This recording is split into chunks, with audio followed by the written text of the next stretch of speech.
Friday, they will go to lunch. Ya fiala. Ele ficou cortando uma. Ele foi fico. Uma já vai por lá com sala já depois. Ele já na outra lá.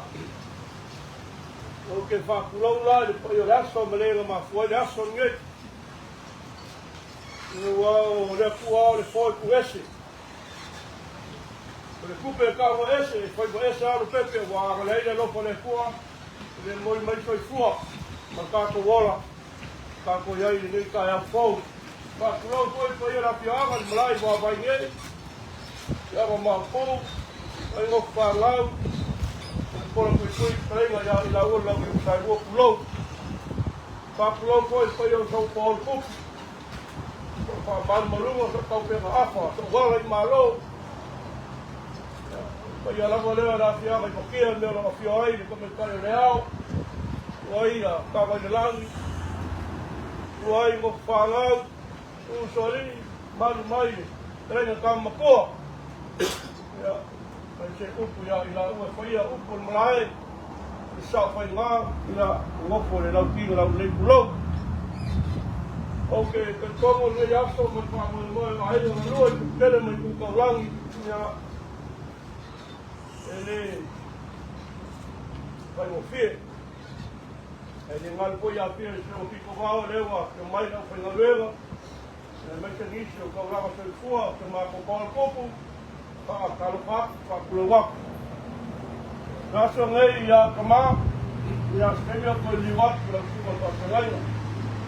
Ele eu não moava, ele não, já, aí eu fui, salta, com o já morava.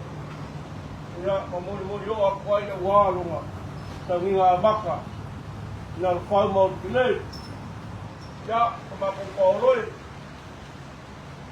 ato me mai ai ko fan wa unga ka ko la no si fai spendo solo mo la la ko ya ya kan ko mo ni ka ya ma to ko mo la mo spau na i mo si.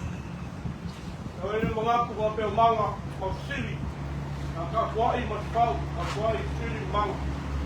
Agak aku falar tu magu falar kuku. Kasi dia pernah jadi, bukan sah mana, dia maku. Kalau dia dengan mulau, dia terbol. Saya bakal bakal kelai, aku dia kaya, sampai semua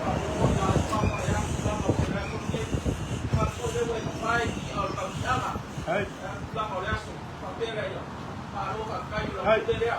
Apa buku takal lah, pulang makam. Dia. Kayu, papel dia. Ya. Itu besar, enggak. Ada apa? Ya, lalu cuma papel lain lah. Ya. ia. Ko ai ta ka ko kaulanga ka sia fa ngam langa le au ke ta ke yala ya maka ko malanga ku lo mo ya ku sa ka ko nga ya malama ya ilong ai ngam lo nga ki anga pa raro pa kai ya semana mo ri ngana te talai wa ni ya so mo ni tu la fa mo mo sa mina na ta kina ya malama na fa kina na fa se yo ta do talo o mātou ta māpai ae o le lang. O mātou wala watu le nei tula ina ia whio mailo o ngā paia. A te nāna whau whaleino o mātou loto mo mātou ngāna whanau noa ma le loto whawau wau. O ngā lau wala au paia li tina ia manama. Newo ta mai a ta pena o na sā ia e meise tulanga le amanu whasanoa. A mātou sāu ni ake moli tina so mātou nuhu ma le paresia i nisi au.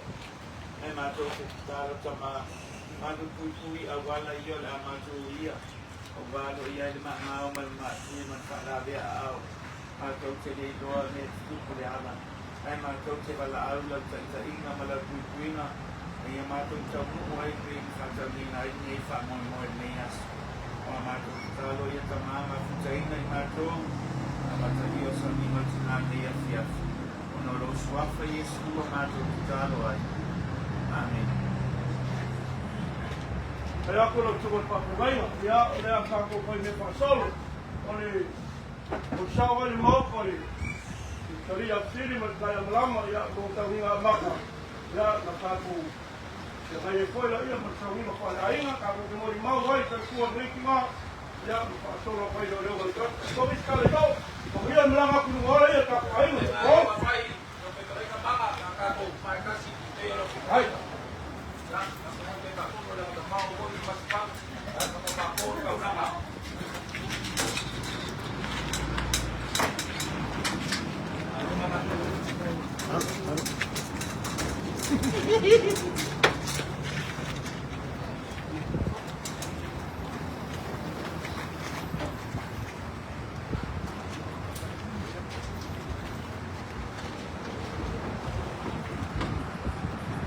Tayo udah kulum. Udah kulum.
Ele fai ona malu e lue ai Luanganga ua na oe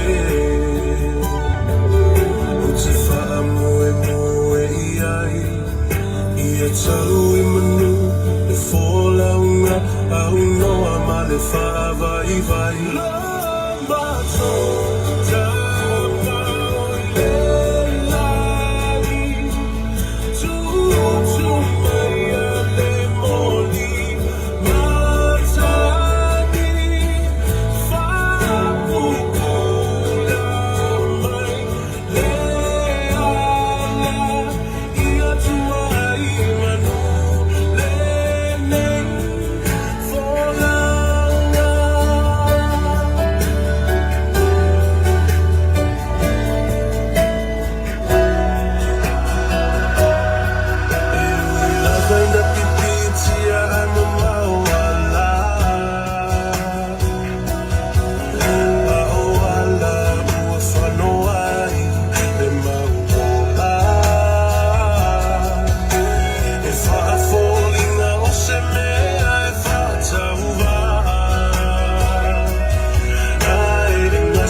I would like to dedicate this song to anyone who has lost somebody close to them, whether it was a family member or a close friend. I feel your pain, I know it's hard, but to all my loved ones who have passed on, I want y'all to know you will forever be in my heart till my dying day. The memories of a lifetime together are more precious than many diamonds or pearls. The times we've had to share together ain't worth having all the money in the world. But now you're gone, but your presence will be a memory forevermore. And that's when I'm near you, and that's how I know it's so hard facing life with the loss of someone you love. The feeling of the pain is unbearable. It hurts so deeply within your heart and soul. How can I face another day with the thought of knowing you're not around?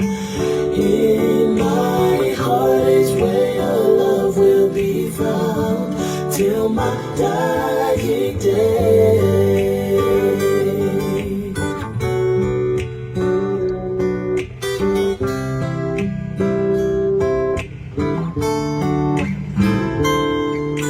The family will never forget what a blessing you've been to us on this earth. The time has come to go on your journey, for you to live your life in a better world, in a place where the trials of life will worry you no more. And that's when I realize and try to let go. It's so hard facing life with the loss of someone you love. The feeling of the pain is unbearable. It hurts so deeply within your heart and soul.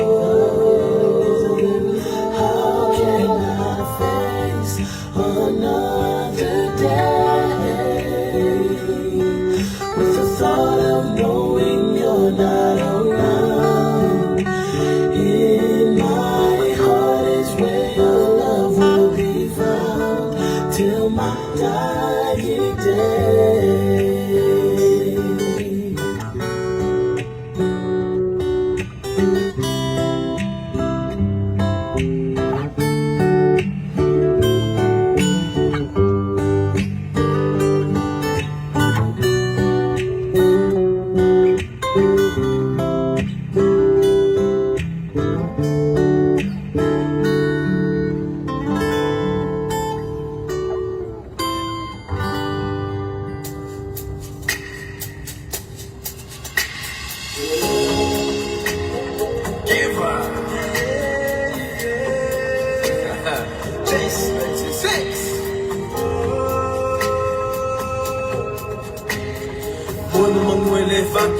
I sound malo e chiai do lang ai fa penga e ho pole la ma ko yo so le fia mo le roli a wo fikia i fa mo mo e pe yo le magangi e angi ai le ai ma se lo e fa ile mo ko fai le pula mo le fa ba o ile ka wa lunga le au kunsa o ma fa kia se mo fo you know all I love you sister I miss you brother auntie uncle papa mama bela la ba o go ilo olanga I find a guy who got the vala ma fukanga ma fanga se ula ba le o ki o ile ka kala ai pule la ba le ko yo mo ka Manuela my money your love then the leva Shawia is a go Failo my lotino Shawia is a go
Suele moanga sa ile mau sa ile pofa kali kaliao no fia falongo a sumleo fufu mamafa pau ngeyo na ele kumau mama obe anga kama fuka yo ni baba pau moi mala I kuna mau moi mikinga fa wa wa mo mai lo oki au ni ngalo sa fumala au me ya ya so wakali o apso foi wakali yo ele o ele kali ma o le kule o apso marka ngaka fo o apso marka ngaka mo lo foi mama pe kali kai no lang no fala au mo ka ko wanga solo foi au le langi o ko foi makai wa lui foi le dai sabi awe kuma mau I can get what's out of this way out the land bele ele no va ser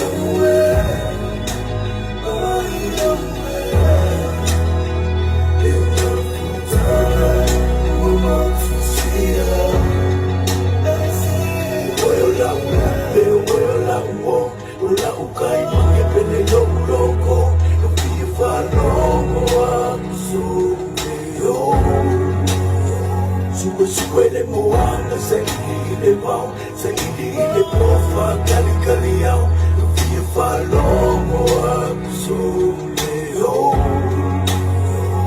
Baay, au que kani, minoko ang nasinyolo ilangi, au que kani, o nga mafukia nga wala fuai, au que kani, ito kikwen mafuka iya ile kaini, au que kani, mabala au yesu boyo le kali.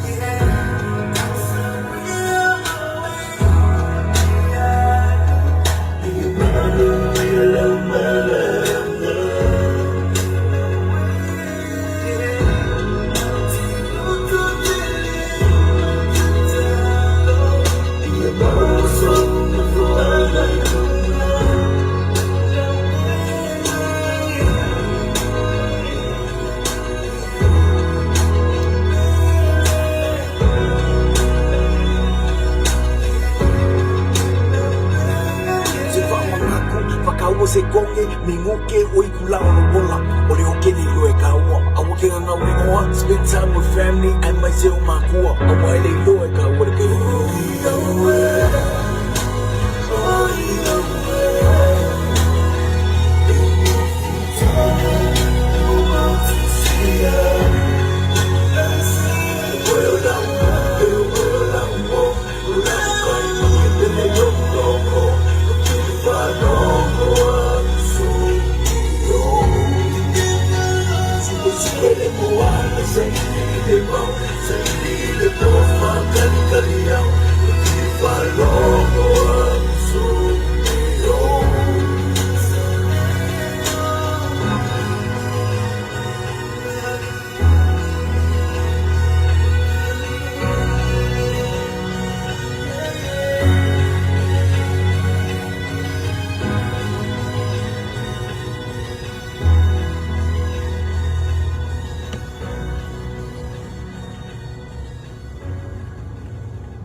Anybody that lost somebody,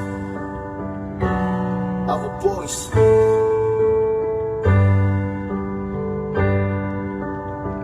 Emafutanga imafalfanga, befa ilani sefulanga. Emomoli yatua yunayo walofa. Isetasi na pele lofatu, uwafai manangatu. When players say I saw I will go to Seattle. I hear to my bello for a tour. My little talo in there to ya if I know. Yeah. Then I come to my I want to see that in a bear. You are paying yourself, you are fine.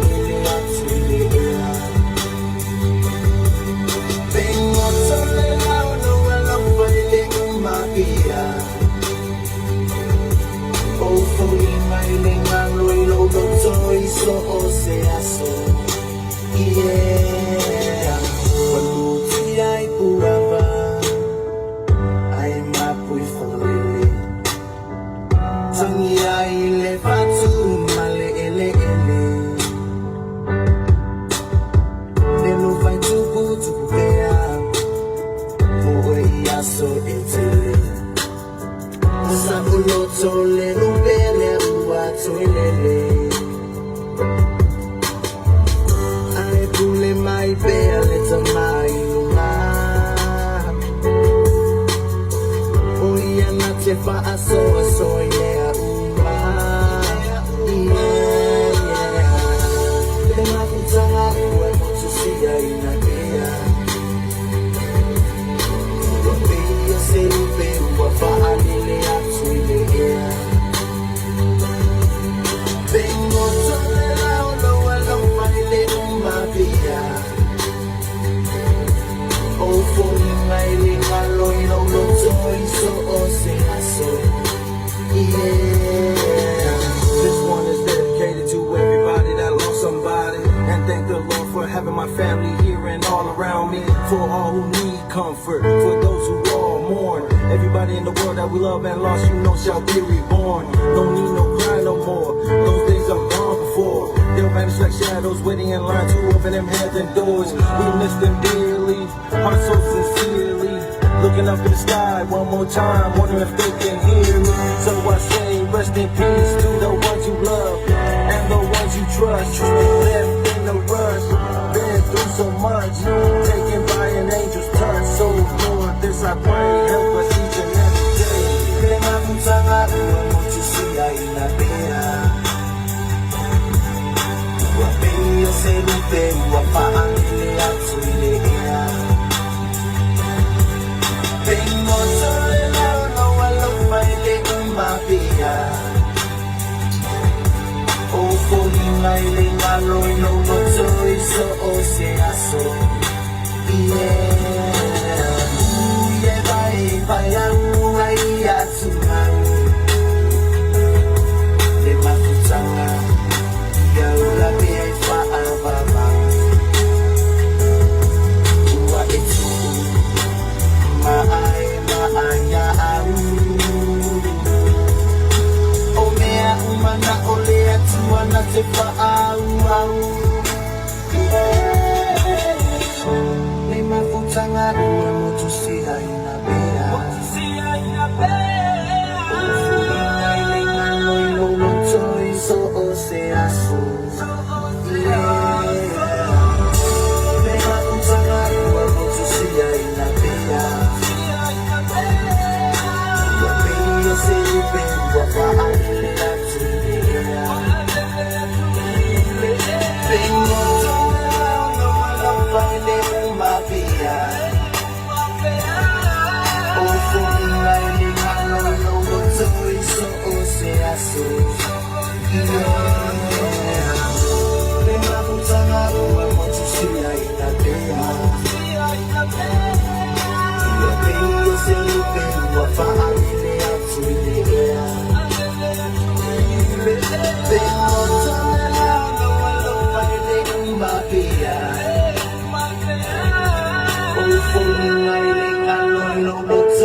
There'll be no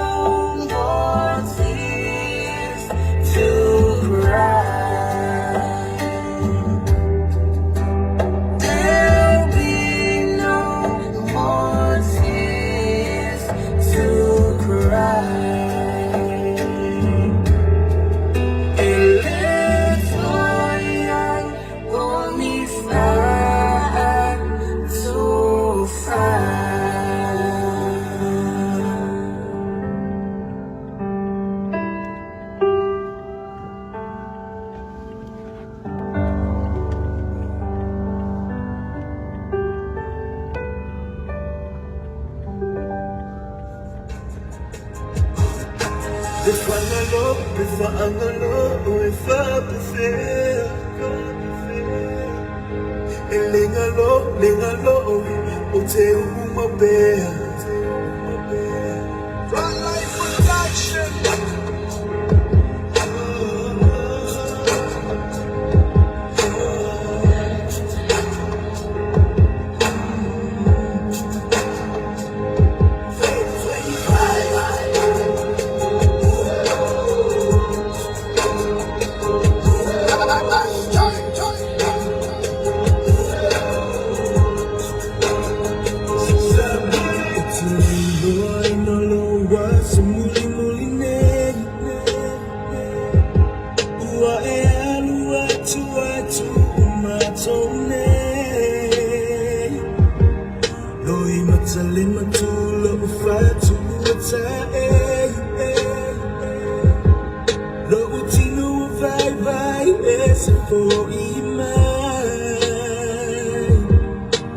Hallelujah, oh, dear, my love for Anna. Oh, love for Ataliba, the Yagi, love for Anna. Dear, my love, in the foreign city, oh, for Ataliba, yes, Mana,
hallelujah, oh, dear, my love for Anna.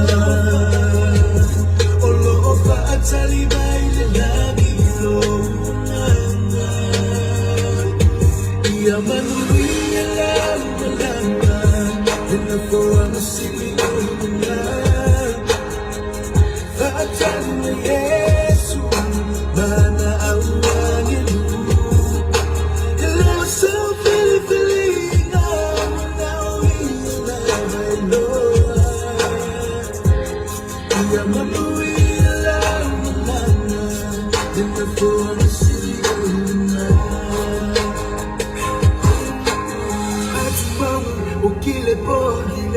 I would need to say one.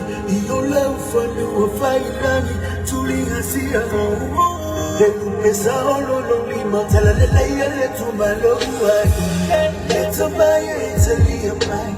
Now, Pele, no, my lord, every year. Fantasy man, yellow low being. Fantasy man, yellow low being. I love the blue. Safalele gole tuwa Yeso Mutusia Ona wa ole toma waina Otalofa La ulube Safalele gole tuwa Yeso Mutusia Ona wa ole toma waina The final love, the final love, the final love.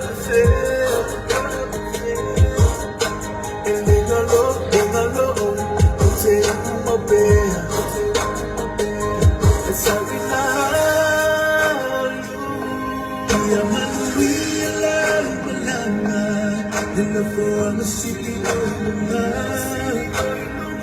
for telling me yes, Mana, you love so beautifully. Now we love, I know.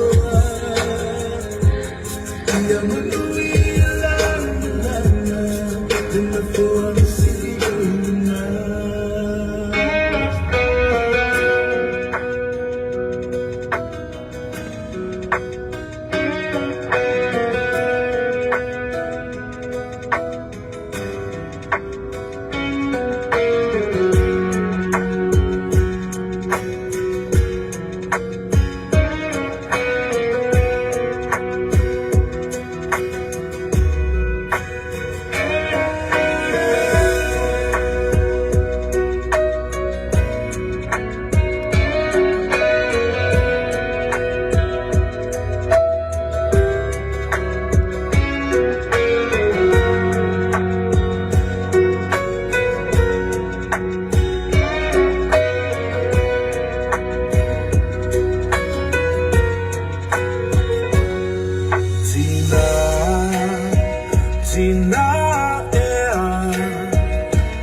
le lava le whaingata wa o se sala o se pangota le fia vai atui o fallinga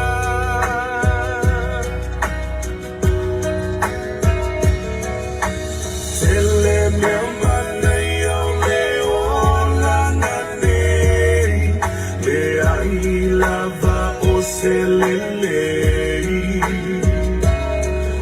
o fia na winga e se malasi ai lesu ya ai se tali tina ea o elango na mai ita tafia fo'i hatui le aina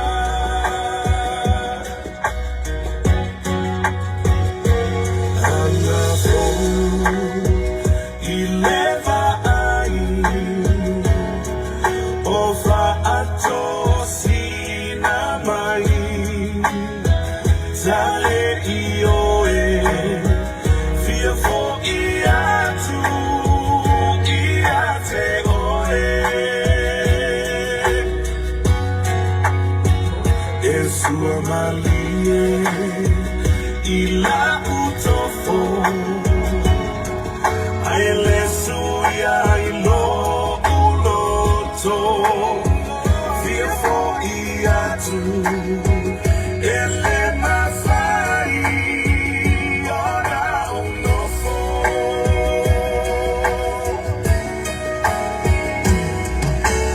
o anitu pemani o ataua oi se isi lava lau fanua ai le mafai ua sili lava le ainga moni pamatua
Okay. Kula ia kulawa malminga kawai. I foi vai ngol saunginga pa ia yo mai makala mai au. Ia la penga lenga mas foi so maku por kup.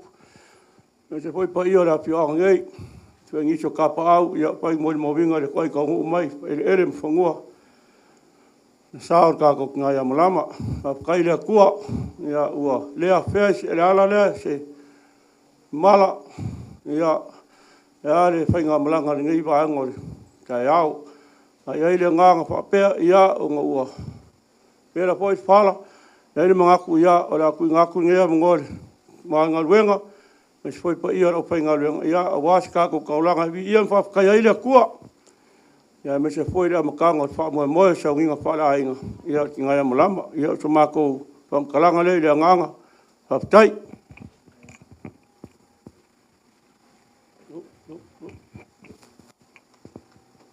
Mole atu le anganga whawhtai tele le.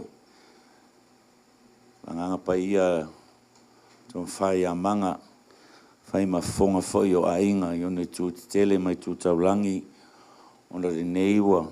Tātou tau nuu mai mal manuia. A wala ia sa tātou uia.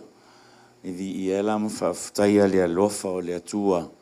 Le neiwa. Tātou tau nuu mai. I le awhioanga. Ia meise le nei maota ma le lawa le fionga i sa usuali i a fasiri ma le pai o le ainga. Ai o ni upu nei mai le fionga pai a le atua. Ia e liu alo mai i a te au. Ma alofa mai i a te au. O au o tito atasi ma pua ngā tia. Wa whātele ina pua ngā o lo loto. I e ave ese au i mea o te tinga ai. I e silsila mai i lo pua ngā ma lo tinga. Ma i e whaamanga lo ina au anga sala o malava. Upu ia al whai salamo. E tō matawi nai foi. E nei a fiafi a meise le tātou.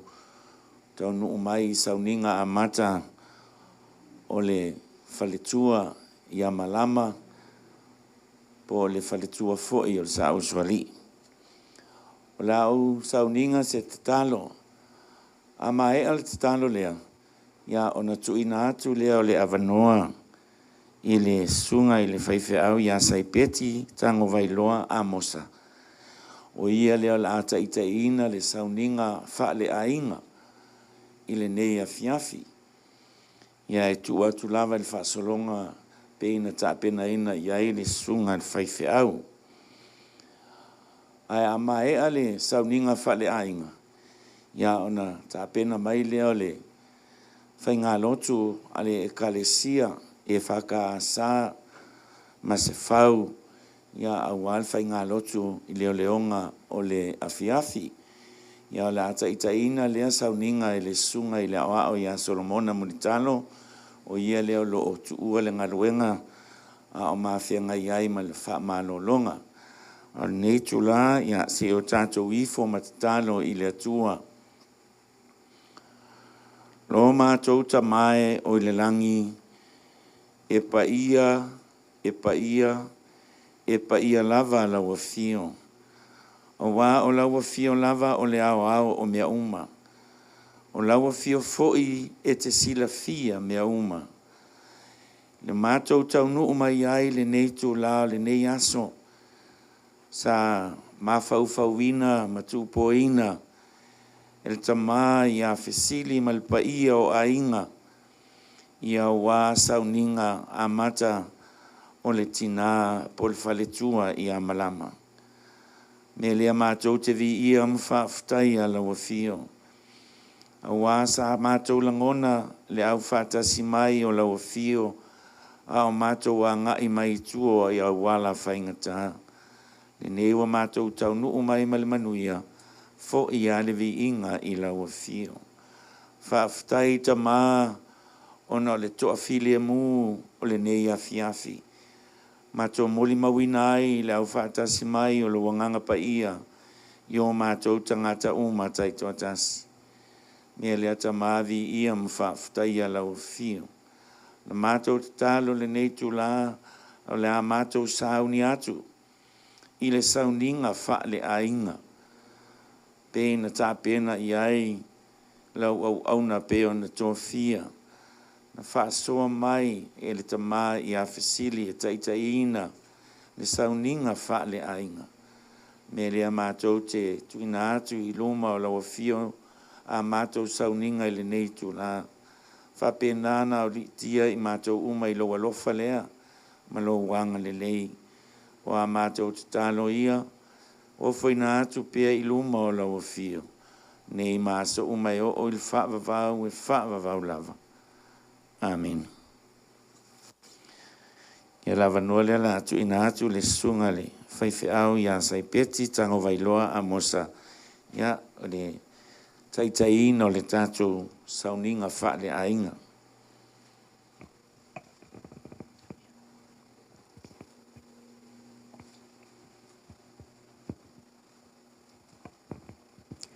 Wala au te pua, mai te salamos furuiva, whai upo mua de lua. Wa tala mai le langi le mamalu o le atua. Wa whaalia fōi le vāni monimo le nganu wenga o na aau. O lo ta watu le upu le tasi aso i le tasi aso. O lo whainua fōi le poto i le tasi pō i le tasi pō. Tatu te talo. Le anganga pa i ai. You are the Ruach HaKodesh. Your presence here brings great comfort to those who are grieving. You are the master communicator, communicating the message of encouraging, a word to the weary. We are like the disciples of Yeshua HaMashiach who sits at his feet from morning to morning. Likewise, we sit at your feet, for the impartation you are about to teach this very afternoon. Lead, guide, teach, and comfort us. Allow the presence of the Holy Spirit, sweet-smelling fragrance, and the presence of the throne of His Excellency, His Majesty, King of Kings, He's the Lord of Lords. We honor you, Father. We rely on you, Holy Spirit. We pray this in the matchless name of Yeshua HaMashiach. And the saints of God say, Amen. O le pese wa saunia, tata waina.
O tātou mori mau, a inga wō mai e māsani.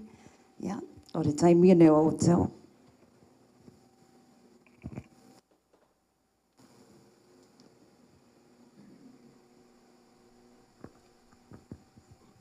Ia, a kai aku lewa, o mai lea ngoa sunga whaifi au. Na wāsa winga whaare ainga. Lewa o, kaimi o kako mori mau. Ai aile, o manga whapea. Ia, e leile, kua kumomola ngoi kako Paulo. Mai wakia, ia o kuranga fo e mau ala, o wai koe, i aku makala aku au. Ia, alo kua whai wa wale aso a kai au. Ai, ole, kalo sanga manga pa mole i lau mole mau ngai a fiafi pa mole o ko pa ia mo ko mal o lewa sa ngor fai fa o kai kai nga sa nginga fa a inga mole mau le soi fu ki nga ya malama ai o sai mole mau ya oi se yo foi lo kai mi ya o mako mai foi mole mau ya oi a mole mau ya fesiri le soi fu fesiri ai mole mau ya ngar ka ko a fiafi fa mole ya ile soi fu ya kau kuai ki ngā ia malama le ngaka le awhia ngai wakia ia e me se fo i mas pau ngei ia ole nganga lea ma le whaolaro kele i kako ainga whaatai.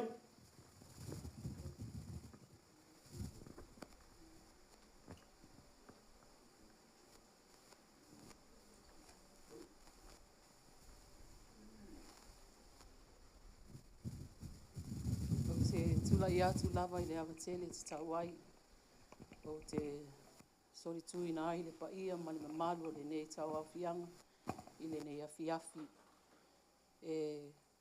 O mamalu la o le alalafanga o le ata atia atu. O pa ia ma mamalu o le tātou maafutanga le nei afiafi o le ale o iai se whaamtalanga alo whaatau waa. A o le moli maula vaia o le atu sao ia ona e wa whitalai le tō whaia manga e mamau ala. O au. O le awhaila o moli mau, ona e talu ai, o te le iai i nei le aso a tae au. Le alau te tūlai atu ai le awatele te tau ai, ia e whai ai se moli mau, ia i le uso ia malama. Nei o tō whapea po ai le tu atu i lunga nei, ia o lo wingoa o fia mama a fuola mo hasau. O lo manga lulue ma lo tō lua i le e whaka a sa i Samoa i Texas. Ia o mai lava o no Fontanga Committee, ia wa talawhea ngai lava, ia manu o si o mātou tina ia malama, ia e mai se fo e si o mātou tina ia sa manu, e le tele la se moli mau.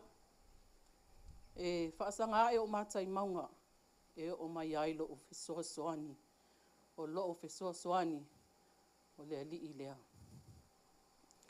O au, e tau lava e malama au o na usola i titi, ia a o le mea sao lava, ia o au o le tama matua a le uso o malama. Ia ua whai lava au ma uso la i titi o malama msa manu, ua le to e tau e sea lava au.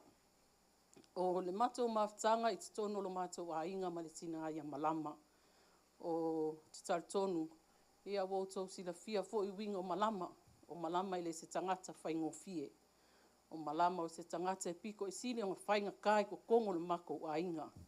E whaamalianga tā. Ia te au lava ia ma le mātou maftanga.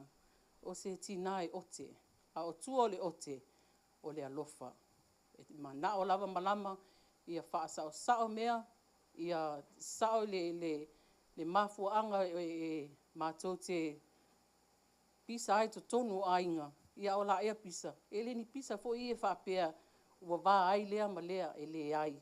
O le mana o lava o tina ia malama na ia sao mea uma mātou te whaia. O malama la, e lona tolu malama i le whanau a o mātou mātua. E matua le sio o tamaya tango vailoa seu, ia ona lona lua lea o uso alii, ia e lona tolu malama. E maftanga mātou malama o se tina alofa. O mātou malava o whanau a uso matua ngano malama. Ia na tausi lava e malama, whawhailele malama mātou malava o winga i o malama, ia mātou le whanau. O tono lo mātou ainga o sila fia uma o le su atu le fionga le usuali, ia taito whapea le sunga le au au. Ia o lunga vai, o sa manu, Ia, ua lauilo umai mātou malama mo na winga, e leo se tangata whai ngofie. Ia, ai whaamalie ngofie. E te talatala nono ia malama tu ira tuaisi na se leni ia ona ata fo i leo malama. Ia mato e alu lava le te whaasolonga o le tausinga o si o mātou a inga. Ia o mātou la, e o mai fafo. Ia o whe tau tonu lava le mātou o mai. Ia ai whaata o tolia lo malama. Ila pe ono fai atu ele tele se moli mau. Ia ona o tūlanga lava i nofuanga. Ia e mai se fo le awai tai au i tō sauninga o le tina ia malama. Ia malama, ia manuia, lau malanga, ia maua so nofuanga i lungo le langi. Ia i le wha alo lava, wha whitai.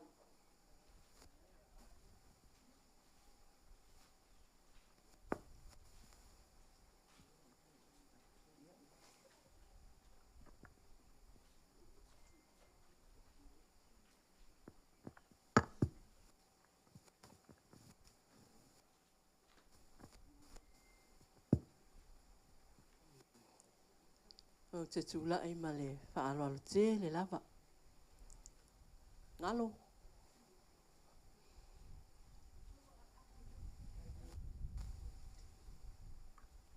Se su mai mō mua ia. Asi e whailana mō le mau.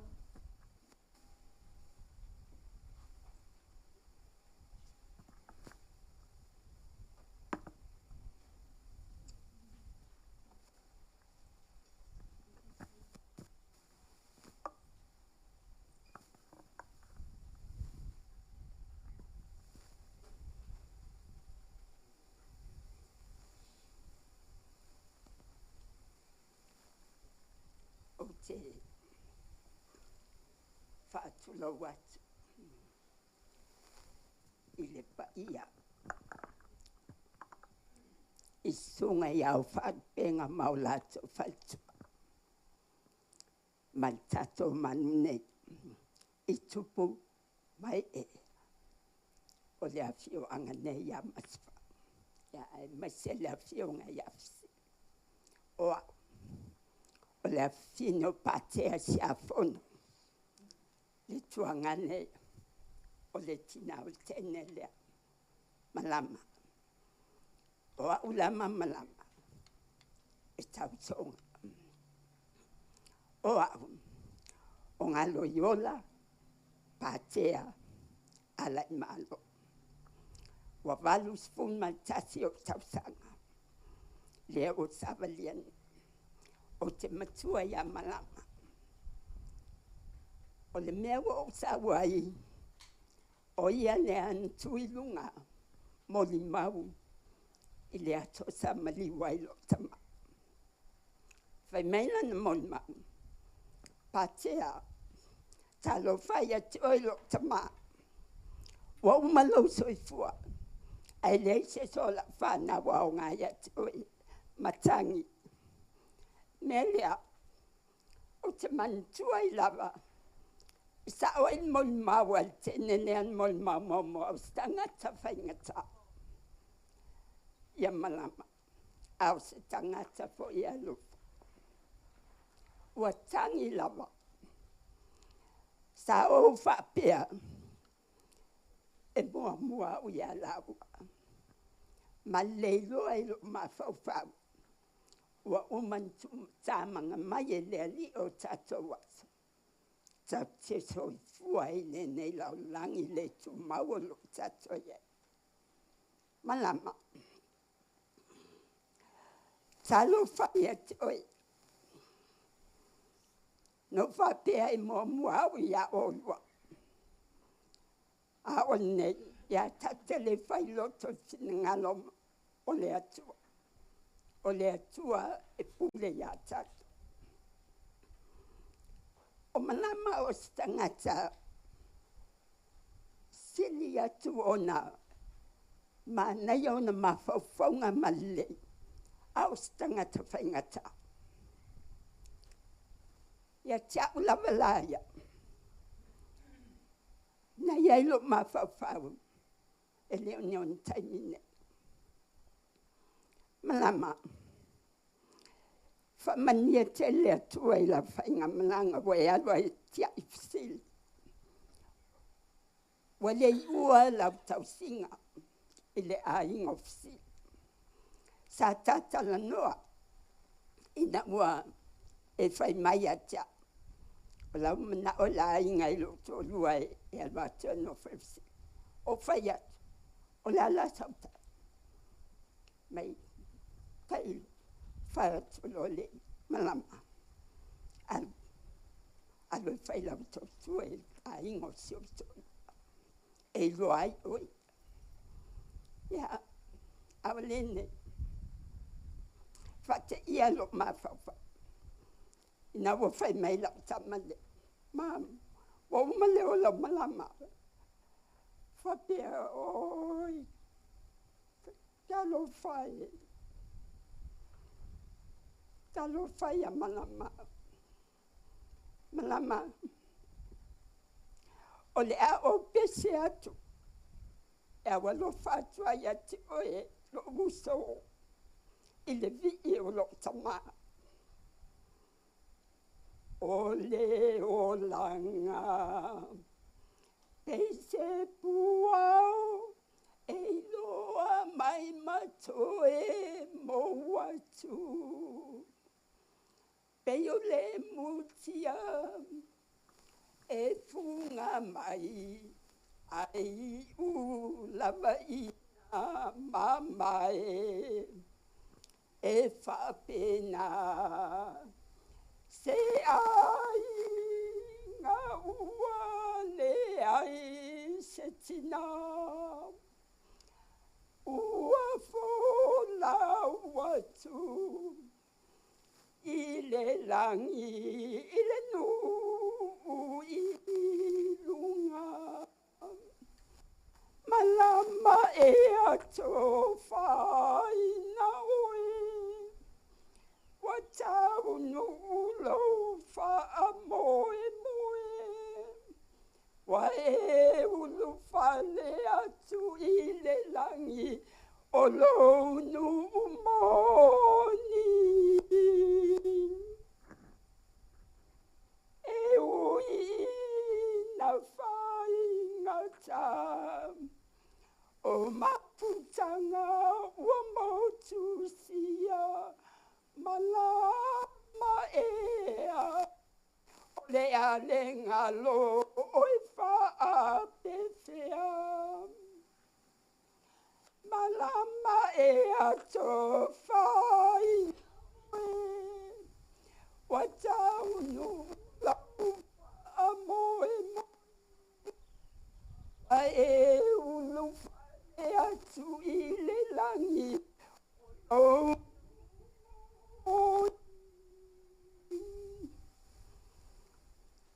e ui na whai ngata.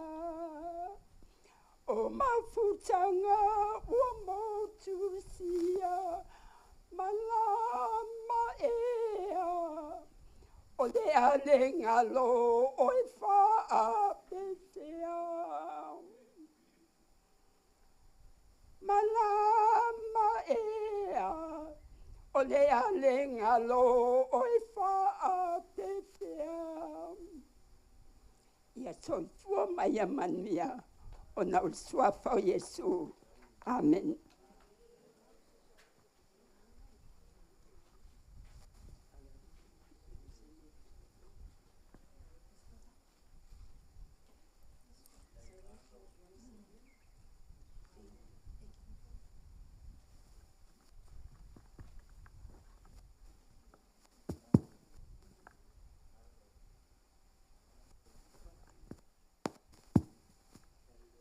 Te tūla I tele ma le awa ma le whaaloa tele. Pa ia ma le malo le tātou o fia ili neia fiafi. Ia ili sui le sunga ili fia ngainga. E me se foi o lau whai ngā ruenga tatofia le atua whale tua. E me se ia tupu mai e tātou whaatasi ili neia fiafi. Pe umau o umal mātou mol mauna whai atu ili tina ia ngalo. Ia ma le partua ia fia mama. E o le tele au o le moni mau e whaatau le neitina. Ia, e sa o le leia, o le teine ai na whaingata. E le teine leo malama, partua ia malama. Ia, O au nei, ia o whaaluaina au mai uma le tupe a fuola. Ia au a inga nei o mātou ngā vai masa manu. Ia i tasi asi o mātou pepa whanau. E o mai uma lava i mātou mātua nei. Ia a o lo wau i lo tangata neo malama. E sele ote. Ai, e le ngata le ote. A o upu fo e sau le ngutu o le tangata le nei. Wai loa le leia le mātou a inga. E sile ai alo malolo e awal whaia sautala. Wai e whai atu ale file mu, ia ai sau mai lunga. Ia ai peila ina sau noa le whalatua i le nei a fiafi. E sa, o malama e iai o na winga mo na baibainga na ia. A o le tangata e ese le tumu i le alofa. To e fia whai a inga le lei, fia whai mea le lei. A tonu ai o na mafuanga le o na winga. Wana o le atua lava ma fesiri e mal malamai. O la o mole mau. E iei upuna a Yesu o lo fetala iei le Roman na e valu. Whai mai.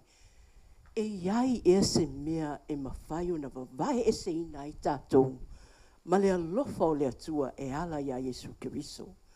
Ai tau mai ai e o lava le oti. E le mawhai e le oti. O na vai luaina. Pe vavai e se ina mai i tātou. Mai le alofa o le atua e ala ia Yesu Keriso. So, o ta oto malama, wa alu le malo le atua.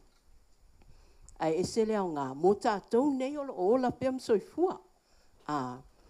Po le a lava whaafita uli o le nei o langa. E le ai lava se mea mawhai o na vavai ese ina i tātou mai le alofa o le atua e ala ia Yesu Keriso. O le amisia le nei tangata o malama. Awa e mātou teo atu i le file mu, ai mātou teo mai. Se i tu lou le au fia i le male pelepe o mātou mawhauwhau. I ana upu mana tala. I se i longa e fofo i le taimi.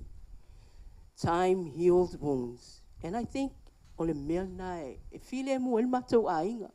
Whaftai fo i le fionga afsili. Ia ua o le miteli. Se a mātou whaalongo ia malama. Ia a ua sau nei malama i sa mua ua uma le miteli. Whaftai e nofo i masfau. E ta ilo ia masfau i la atou maftanga.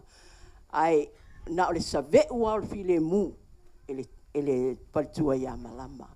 A walu la o mātou mana tunatu i ona winga alofa ma ona winga le lei. E mana o lava e wha mau popo le a inga ma whai mea le lei. O mea ie mātou te manatua e mai se lo ua unei tangata le maftanga ma le usol nei. A wau o malama ma ta mau mātou, ia e first cousins, ia. A o mātou nei, ia e munmuli atu leo ngā te pulanga leo ola mai. Ile nei a fiafi, malama, ia alu ma le manuia. Mātou whaape nao na munmuli atu i autua, ia maua lo no fuanga le malo le atua. Ma le whaalo alo lava, ia manuia le fiafi.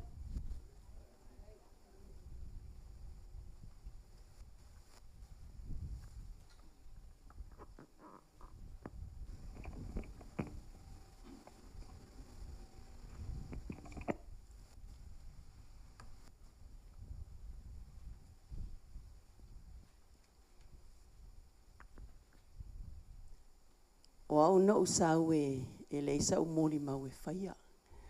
Ia o na o lewa tu mai le Mike.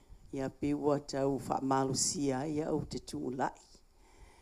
Ia ai tu lai ia mal wha alo alo tele. Soli tu ina i fo i le malu nei. Ia ele ngata fo i lea. Ia au te wha tu loa te fo i la whainga luenga te tofi a lea tua. Ia ai mai se foi o tupu mai a mata mai maunga maulununga. Se i o lava i maunga iti. Ia malo le soifua, malo le tauatai. O le tūlai, ia e whai fo isina moli mau le tina ia malama. O le tina ia malama. Ia o te whaafetai ia u le lelei o lana piki se i tulou. Ia fesili. Wa ana o se isi ta malo no fo malama. O le vana fo i e lona a inga ai a vatu malama i oi patia. Ai peita i ane. Ia o le fina ngalo le atua. Ia nofo fealo fani lana whanau. Lea la malo lava i lausunga le whalfitu se tulo o wau. Malo le toa, malo le ona sai. Talua ana sauma lama i nei masifau. O le file mu elena o le mātou a inga le nuu atua. Wa iei le pulu nai lumo le fale o tango vailoa. E nofo ai la ua uma masamanu. Fai le lei le la fale nofo ina. O le oifua o tangata mwhanau o le nuu. O ke ngia. Tutuli. Wa sa le whanua. Ioi, o winga ia. Ioi, le ngata i lea e ase me mana o ai e viri atu. Ia, taito, te mana o le mea lea ma le mea lea. Fai le mea lea, whatu malama. Se i potol tātou a inga ave iei o manatu maulangona. Ia, ai ese ala ni tali e sao, tasi al tala malama. E pule pea ule a inga, whaku ioi.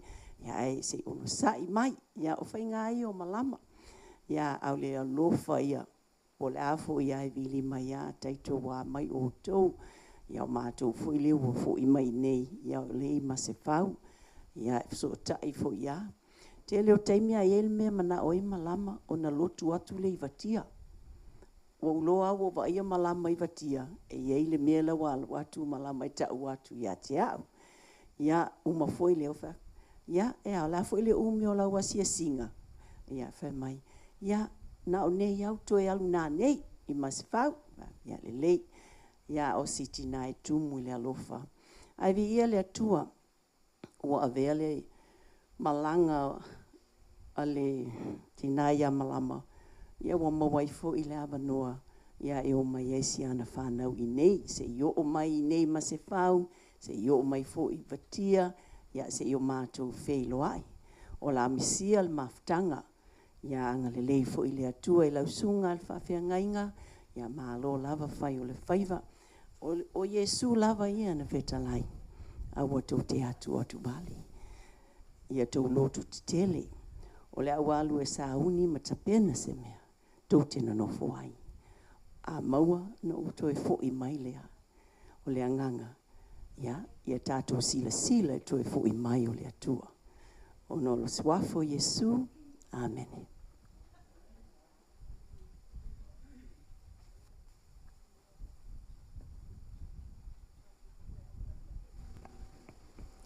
O lea lo tala pea lea vanoa mo tātou mori mau.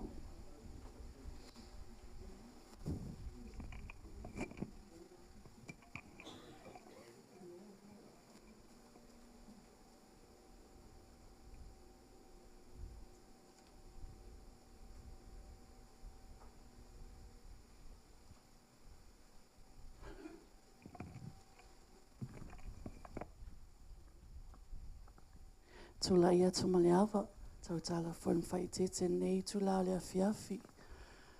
Soli tulo tau pa ia ma tau malu, tau whainga renga tau whiele atua, tupu mai ia e meisel pa ia lasi o tatou mawhtanga nea fiafi. Au le muli mau le tina ia malama, o nei le maua se i le awai le torsauninga tina taia o nani si foi tulanga le malufia ai. O la muli mau atu ki tina ia malama. E tolu lava ni upe whamatala ki tina ia malama.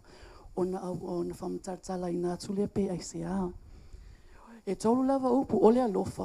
O le teini o le ngafa. Ia ma le teini o le manufi ai. Mawhtanga ma le tina ia malama. Moni lava sau nuanga nisi o tatou au tula i nea fiafi. E ese ma le alofa. E atangia ai le alofa malama i ona winga, o na upu, o na whautuanga ia i mātou. E tatangi lo telefonia malama lai titi, sa vali whawhita mai lo whanau malama mai luma lom tua. E ta umai ai, e eile mea lo whali e tonu e mana o mianta noa ile ta mama i tina ia i mātou. A o ale teimi e masua mai ei le tina ia upu alofa. I le se tapula o mea uma. Sauaia, sauaia, sauaia. O no whapelea, whaftai lea tua.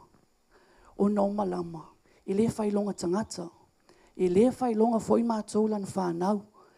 O au. O le tō whine o tō ina ne ia o lo tina lea. Ai a taunga o malama e tausi au o.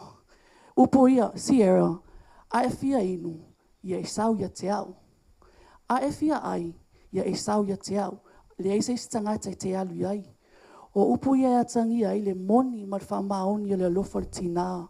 Ia mātou le whanau. O le teine o le ngafa. E ese i o le maali o le lomatua i o le ngafa.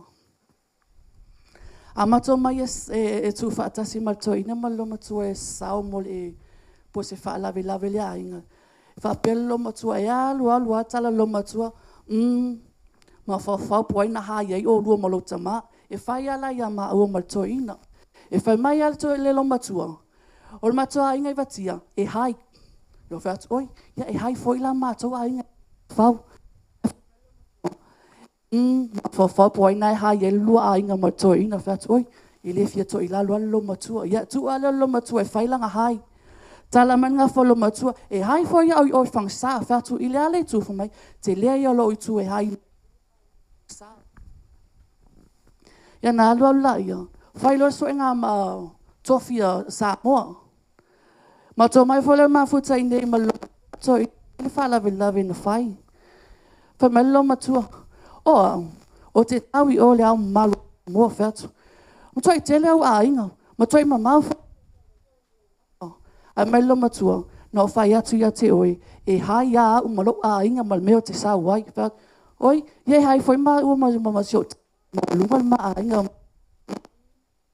Po inga hai e lua a inga malo tama, whāt, oi ia, tau sit file mu wa lo matua e le tapula a tala pe a oa na whai le vesi lo matua. A lua le mea wha mai mea tala lo matua, ia, tau tua nāma, oi le toa ina mal whanau ma tato a inga. Ana ma oi mat whātau whātu. E te tala nofa ia mat whātau o le saua ua lau tama mai. Ie alofa ia mat whātau whātu. Ia tue pia mat whātau ia i o e saua o i o tā ua whai mai. E le ke asisi ia oi ai te au ia mat whātau whātu ia. Ngā o le si ngā haile i lo matua. O le lona tōlu. O le loloto le anga nu o lo matua. E whailol me le ainga whesili mamanga. Tala mai lo matua le ngafa o tangata o le malama le tua o tina i lea tangata ma lea tangata o lea ainga ma lea ainga e wheso tai ma ia ai ma pai ma la whai whatu oka kwa i le lei o e mama ke loa uma mea uma e whamai e le lau kengi whako ia e le lau kengi ai le se si mana e whawhetau i lo matua e sel matua whewhepe awa na ita lo matua wa a ita ta lo whai tua ia leo na ia whai ai maa whalongolongo. O le matua whale lai tua. Ai aoa na leo tele loma tua luma i e o te ni atu luma i e longo na umama ia i tua. O whapelea lea li i e alofa mai a mātou. E whewhe tele a mātou pēa le fia loma tua. Ai a fia loma tua. Ia, sawa ia. O tau whalilia loa lisi aso i ona te unga. Koe manga ia lo ulu. E koe ngā mea o limau. O lo ua, o tau talinga e whamai, e te maua, le ai, i le maua ia whamai ia, me nā no whatua ia oe e hai ia au, whatua ia oe le e hai ia oe mea uma. O le loma tua e whamalia ngō fie, ai a ita foi, e uma. Nā toi whape malea mātou ia whisili, o lau tala nā, wa uma foi la wita, Sierra ia, wa uma foi la wita, but ya malia foi ultina pe asasit whanau pe e la foi au le tina ele ise tasi e whatu staina ia malama a sa veu e malama fili e mu e sa veu a malia malama e whai umamea uma le loto fia ma mana o le lei umamea uma e atangia i merto ina e whai a wai tuane se tama o lo iai se tina le lei e whautua, whaumau popo le ainga i rona le lei, lea malama, a e se sasia lau whanau, mai mātou malawa, ia malia ia lo lota si o tina, Ai tau ina ia manuia lau malanga i le langi. Ma maua so no fuanga mau. Ma whataitali atu mātou po e ole a mua atu toi muli atu. Ai iei le pese le a onga sa e whaapea folau lunga le vasa. Folau ia oe le tina i le langi maa. Folau ia oe le meo lo o iei tatou atu o lo tatou tau sinio e nei lau langi. Folau i lunga o le vasa o lona lofa. Folau i lunga o le vasa o lona alofa. Sa o loto e pei o se lupe. Folau i lunga o le vasa o lona alofa. Sailing on a sea of his love. Sailing on of his love. Free, free as a dove. Sailing on a sea of his love.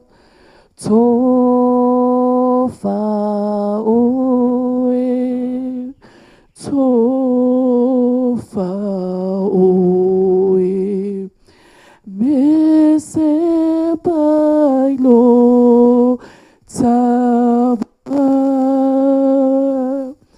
taufa imanui yata to. Tofa ina oi. Manuia lo malanga ainga atoi. Malfalo alo faftai.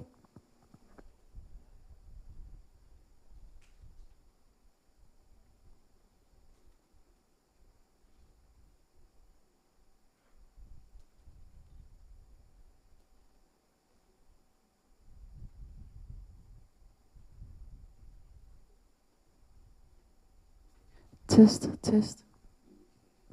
Testing, yeah. Whaftai lava mo le avongoa. Yeah, wo pe se cliché fo ilele, you know, if apu le moli ma wal kangaka. Well, me, I'm very easy. Ola uingoa, o moi solo upu ese tango vailoa. Kisa umendu over tia. At first cousins lo kinga, kama, kama olali. Ola umoli mau. So se kei mea e la koe malama I Hawaii. Ele ai se kei mea le vidi aku ia au, whaapea mai. Kaka, sau kako fellowship whaakasi. Sau e whais kako eva ma. That's how I remembered her, because ole a lofa ia malama ia au. Lofa kere ia lomo kule ia au. Ai, oke manga kua pea ia kala malama vaikimia o kako a o mako weva whaakasi. Ai longa ia laku oe ka po whea mea ke o ki ais I kulo e kia laku I la ombaliu. Malama, here I am. Yeah, you were rough at times, but that's how you smooth the edges of a person. Fafikai malo walofa malo wanga leia kiau. Ya ai whawhikai, o e alula, ai de la mako kausia ya fesili. Ya o ngā alu lola ia lau kala, whai aku, e ua ia lau moli mau. Whawhitai lava mo le awanoa, ono Yesu.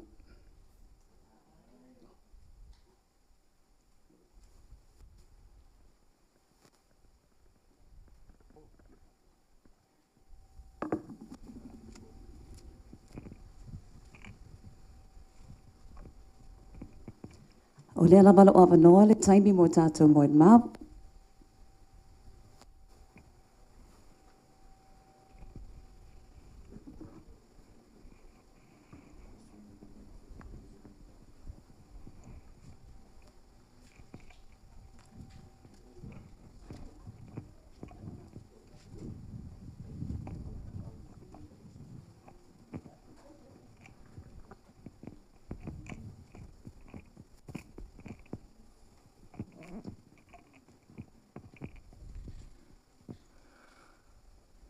ia e momoa no whaatulou le mauta nā mooli.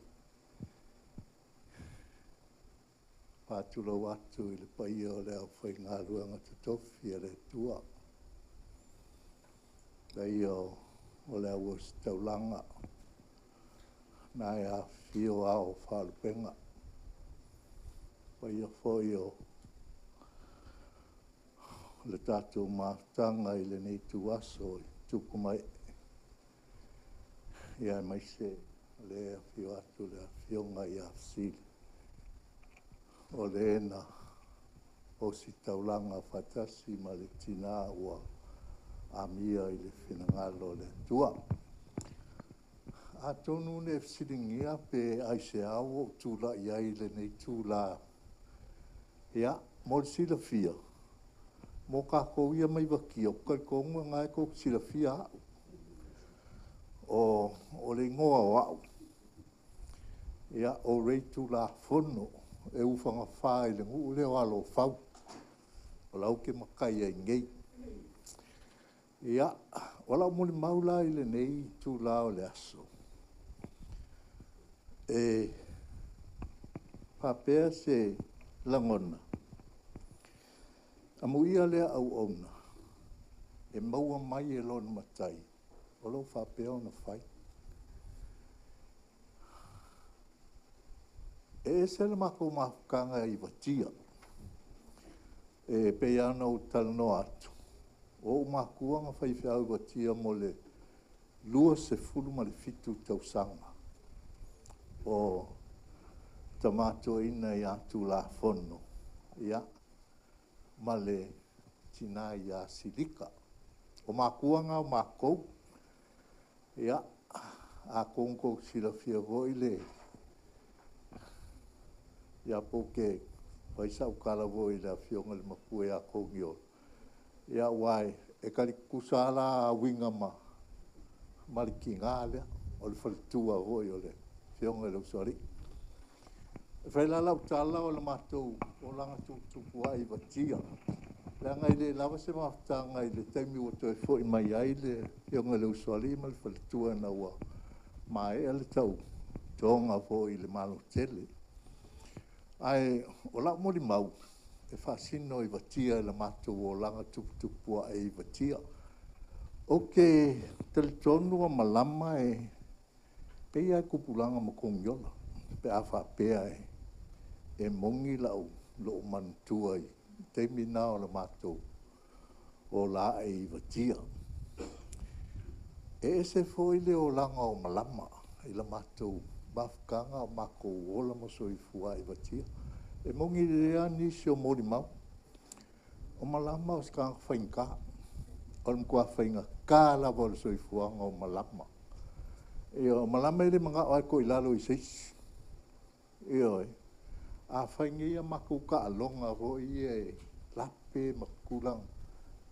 E de mga oa malama ko ilalo i seisi. E oi. E whiwa ngai onga kausonga ma o ngauso ma wa make manga o ke mangkua o ma i lako ma mako wola ma soifua i watia. O soifua ngang soifua i malama. Askanga kai whaingofi i lo ulea wa ailo na o langa kupua e ma la matou maftanga.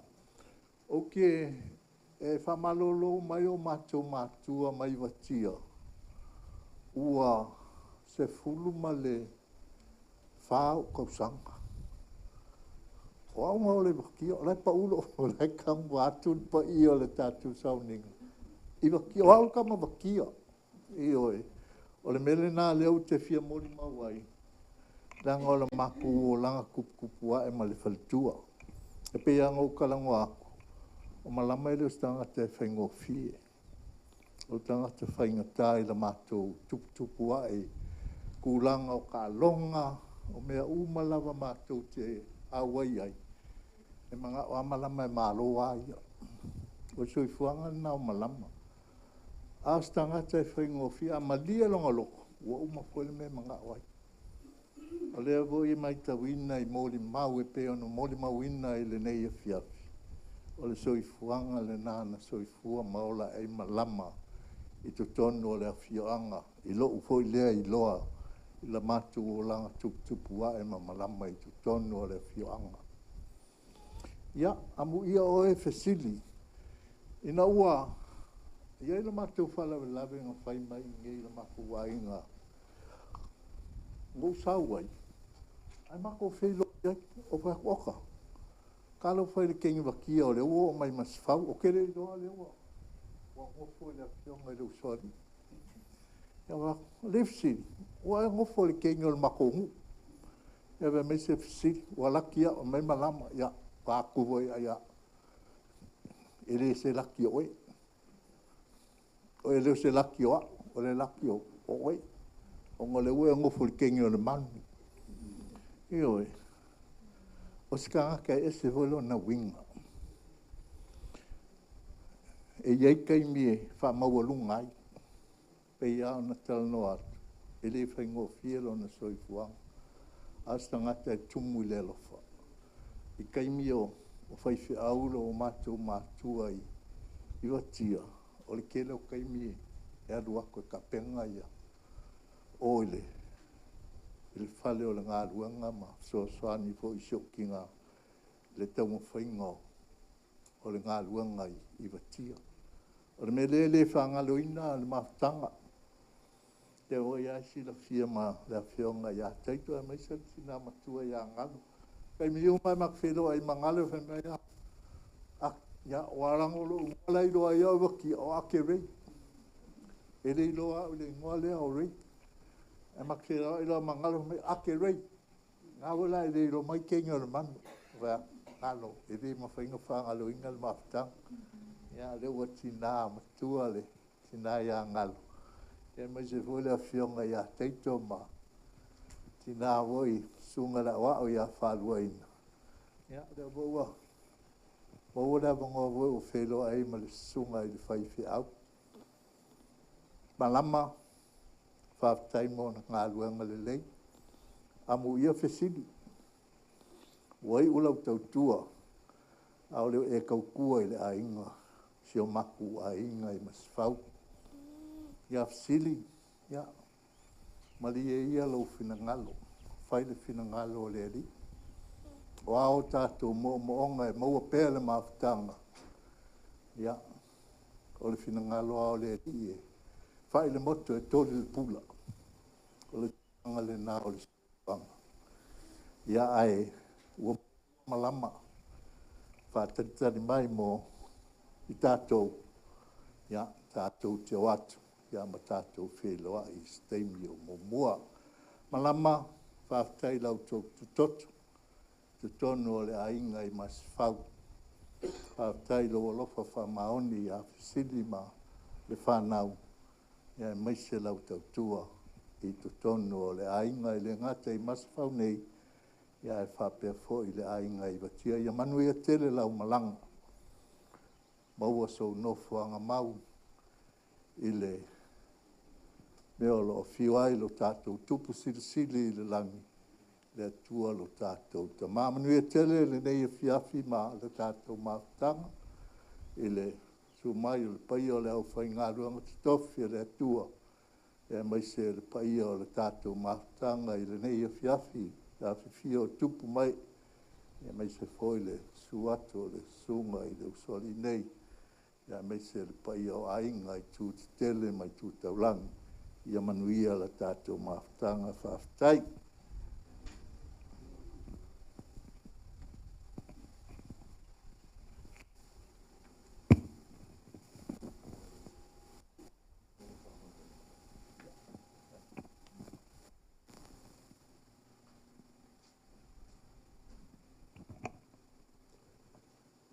Tula ia male whaitete.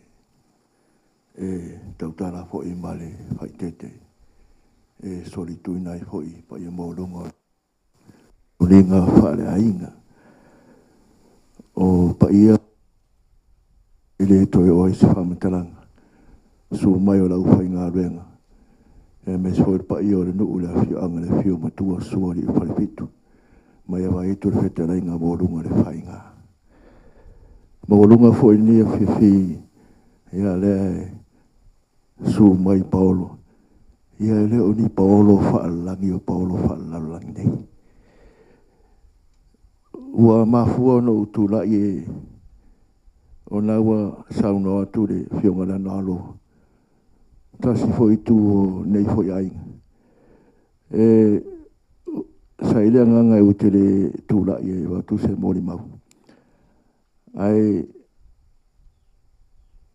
ua utu atu e olo e whaino atu alo whaanga o mori mai si o tina. I awai. Sa whaila uta utonga i awai le asfulua o whai atu o tina e umalona si a kinga wa ue fo mai. O warulo e toli ni mari o le tau si o fasiri. Reisi si o le matua inga. I atu mata me sopo te maro sa lausama.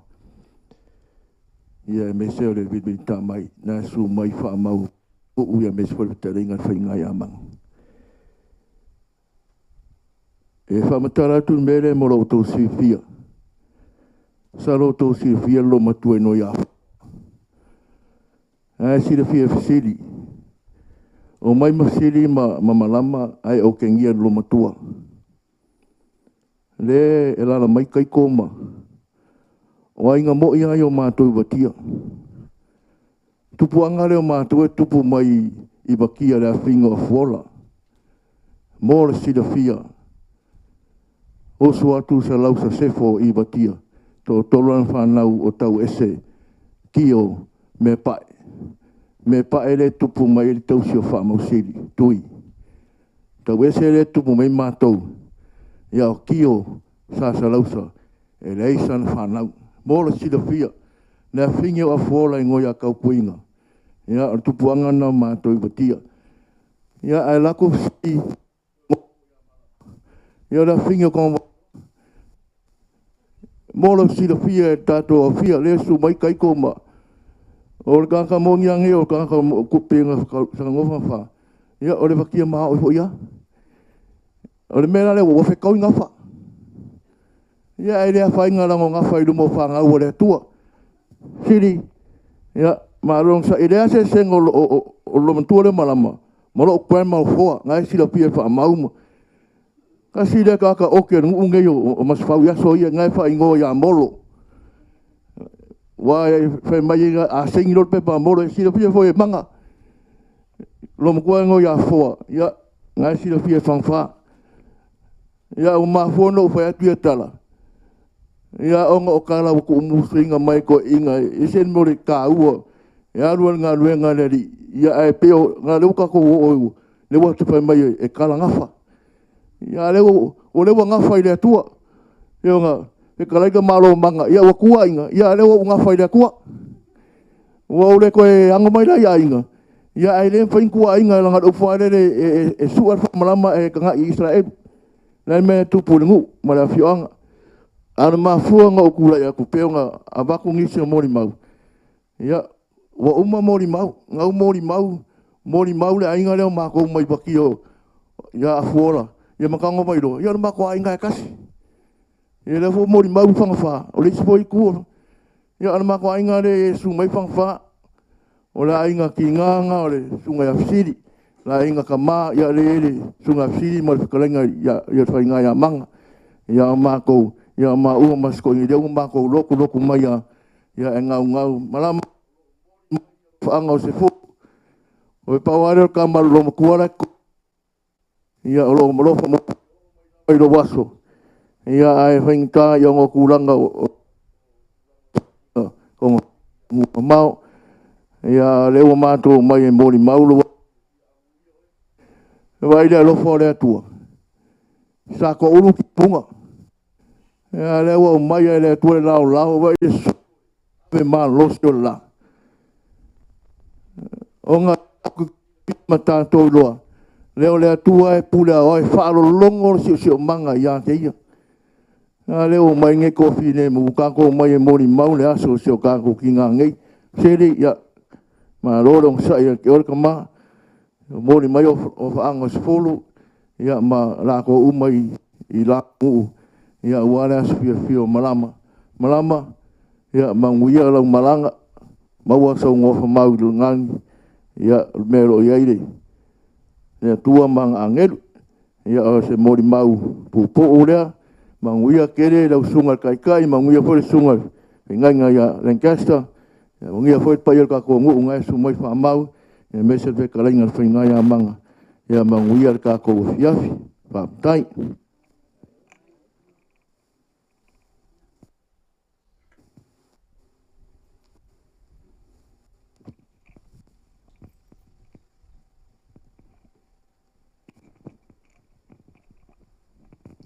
Tātou talsanga lea, lo tu ina tu tātou sui tofia, le sasunga ad whaiwhe au, ia Siosi Fale. Siosi Fale.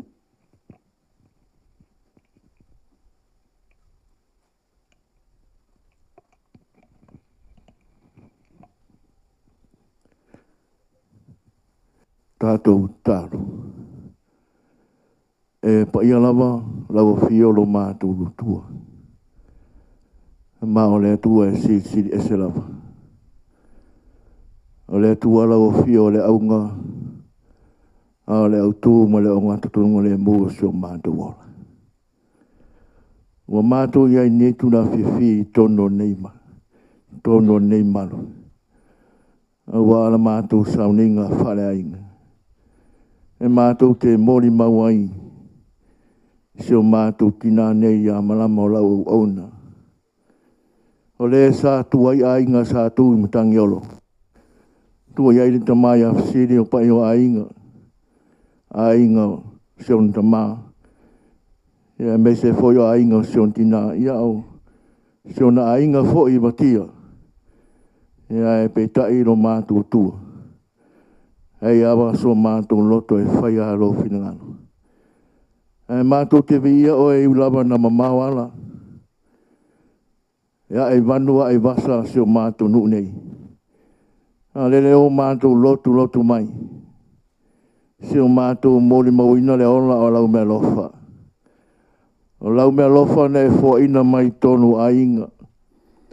Tono nuu mai kalesia. A lele wa e toe au wina atu mai e toe vala wina. Ia o na lo fina ngalo pa ia whaaftai tere tamai lo wanga lei. Whaaftai sao mātou whaalongo a manino i mōni mau ese. I lona so i fuata ua ngā ina i tonu a inga. Tonu o nuu ai meso lau ngā ruenga, mese fo ni maftanga manitama. Ia le alabo mātou whaalongo a manino. A wai e lava teime ruta ai le folaunga. E foi teime so wā ma ngā rua ai ngā te whare nea. Ia e mātou te talitonu a le atua. O le atua e soi fua lau a fio e whaavau. Wai au mai au mātou whaalongo i lona soi fuanga ta o ngā ina e whai lea ma o onga ia te mātou. Ia o mātou wola i neina langi le whai ngofi. Whaaftai tere tamai lo wanga lei. Whaaftai no alofa, whaaftai no tufa iau mea lofa. Mea lofa le teno le mafo whau, ia e mesio le angang. Mātou maua lea iau a fionga pa ia e ta pena i pēr lo mātou ola. Au na ia te oe ma lou lama whinangalo. Whaaftai no tamao ainga e whaasoa mai mo i mātou, i le aso ma le aso. Vi ia lau a fio iau a fionga pa ia. Whai mo mātou ta iana e tā pasāla mātou wholaunga. Mai sore ngā pa ia no mātou soa soan siri. Tau toa lua mo mātou tangata.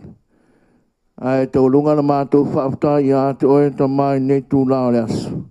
Whaona tanga ne e sauni e ala lele soi fua ke miso. Tu mau i a te oe me inga nei se i aole whaamau. Ringi mai au whaamnianga no mātou li ie. I longa nei au fia. Meisio sio mātou ainga, meisio le mātou maftanga u porpoto nei la o whai ngā ruenga tofi. E lea whata ma lea whata. Oe foi wa malanga mau mai. Oe fue whai mai ono lau wa lau pa ia sio mātou tina. Anga leila wa fio mai e whamanuia. Whamanuia le wa whai mataita i o ne saunia. Anga leila wa fio ia te ia. Nā se whi aura mātou whalongo ai se teime o momoa. Ai meso le lau ngaino lo finangalo. E to pena i pero mātou ola. E wā lama na mātou ola na le whai ngofi i nese nei wā i tau. Ne ri ero mātou tua o mai alo whinangalo. O walawa ni a mene o te whai ma muta anga na mātou ola. A wā e leo muta anga leo le ola o umana e saunia. A wā wa umana e sa me ueina le matuitui ma le o te le tunga mau. E na ua toi tū manu mālo lo lama halo pere tō tasi. Leo wa mā fwoi na mātou sāwhanga tuai i lo mālo e whāmau. Wai fwoi o lau whanau o lau ainga o tangi mai ala o le whaina o mai. I o no nisi o fuawhanga whare tangata anga leila o whio. Wai fwoi o le amalanga atu i atu numa mao. Tono o seo mātou neima le kāresia o no tūlanga o sairinga tonga whiti. Le ri ero mātou tama whaalau lau o e pe au o le vasa lea ma ea. Tau no manuia i lātu nu le whaingo whi. Ia e fwoi le ve inga i ātu oi. Wai fwoi wa tapua i mai ala e wha moe moe ne yasu. Ne ri ero mātou tua. Mo mori atu ai lea nganga o le wha malo. Ma lea nganga o le wha tai no mātou tua. Ne ri ero mātou tua. Ne ia fiafi pe au na fauta ape. Ne ia whia. Ia tofu tangata malana. E fwoi mai e rona ainga. Ia wā se whi au o ne ia fiafi. Ne se whi au whaneanga. E me se o teimio. Whai ngā loto lea fiafi o lau au whai ngā ruenga. Whai ngā leo e mātou te osi e pea. Ne mātou māwhtanga ina i o mātou lia pere aso tai au. Rona toi aso ne nei whunga ele ene no mātou tua. Ao ina mai oe no mātou li ie me uma mātou te whaia. Ao mātou toi mana o iātu oe ta māni nei tu nā fiafi. Tere na wao mātou whare tonu mō mātou se. Ai a mangaro lama i mātou iātu oe e are whaoratanga na e saunia. Ona mātou taro lea ro mātou li ie. E whaatasi e mataro lilo i loto lau whanau. E ofo i nātu ne tani tonu ma le whaatutua ma le whamaoni. Ia whaia i pēro lau whinangaro. E o lama o mātou loto. Ona oi e sua mātou wole ma la aua tuini. Amen.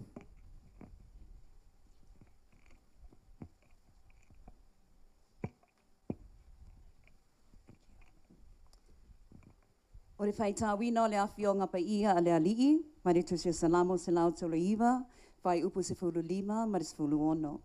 Salamo se lau tolo iwa, whai upu se fulu lima, mare se fulu ono.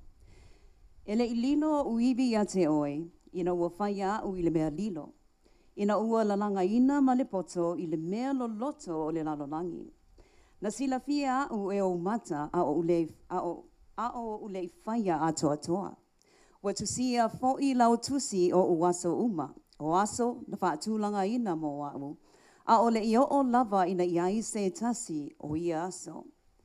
From the Contemporary Jewish Bible, my bones were not hidden from you when I was being made in secret, intricately woven in the depths of the heart of the earth. Your eyes could see me as an embryo, but in your book, all my days were already written. My days have been shaped before any of them. E iai le taimi mo mea uma, o le taimi fo'i mo mea uma i le lalolangi. O le lalo i le langi. I le nei afi ua tātou potopoto whaatasi mai e ua loto mawhatia, ai le au noa ma le wha moe moe. A inga o lo nofo wha noa noa o na watu uma lo le tina ia malama. Ai ua tātou i loa fo'i ua i alu mga luenga i le malo longa. Mai le lalolangi, i le langi. O le nei sauninga, e le ngata o se taimi e wha noa noa ai o se taimi pa ia e toe mawhauwhau wai i le ola. O lo iai le tala, a tau tala le oti, e au i le ola o na wha longo. When death speaks, life must listen. O le tina ia malama na whanau ia iulai lua fitu tasi iwa wha fitu. Na whanau le tina ia malama i le vai aso wha pitoa. I lalo o se upu wha pitoa, ia i se taimi ua uma o na tōwhia i le alii. Mai le ka leni e peru o tātou alii sisili.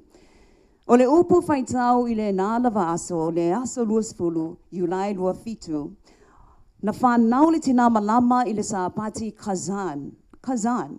O le upu e peru o le whaalinga or vision. O lea na e alo tusia mai e whamai o tusia fo I lau tusia o aso uma. O aso na whaatulanga ina moa o au le I o lava. Ina iai se tasi o ia aso. E le ngāte na whanau le tina ia malama I le vai aso tonu le na kazan, which is vision. But also Yulai Lusfud Fitu, it's Devarim. O le upu whaitau meaning words. Lea pe, you know, le talangoa, a lot of sharing and the testimony, pa ni moli mau, o se tina e mamafa I o na upu. How interesting that she was born on the week or on the day of Kazan. Vision and words, Devarim. Devarim in the Peru, it means words, upu. Mai tusi o te nome mua fai upu etasi. Famai o upu nei na fetalaya tuai mose ya Israelu uma. Upu, words. She was born on this day, very specific day, in which the word was given Devarim. Milangangana e Peru, Devarim e winga, upu, polo inga. Tautalanga whaale ngainga. Upu e whausiai le numanai.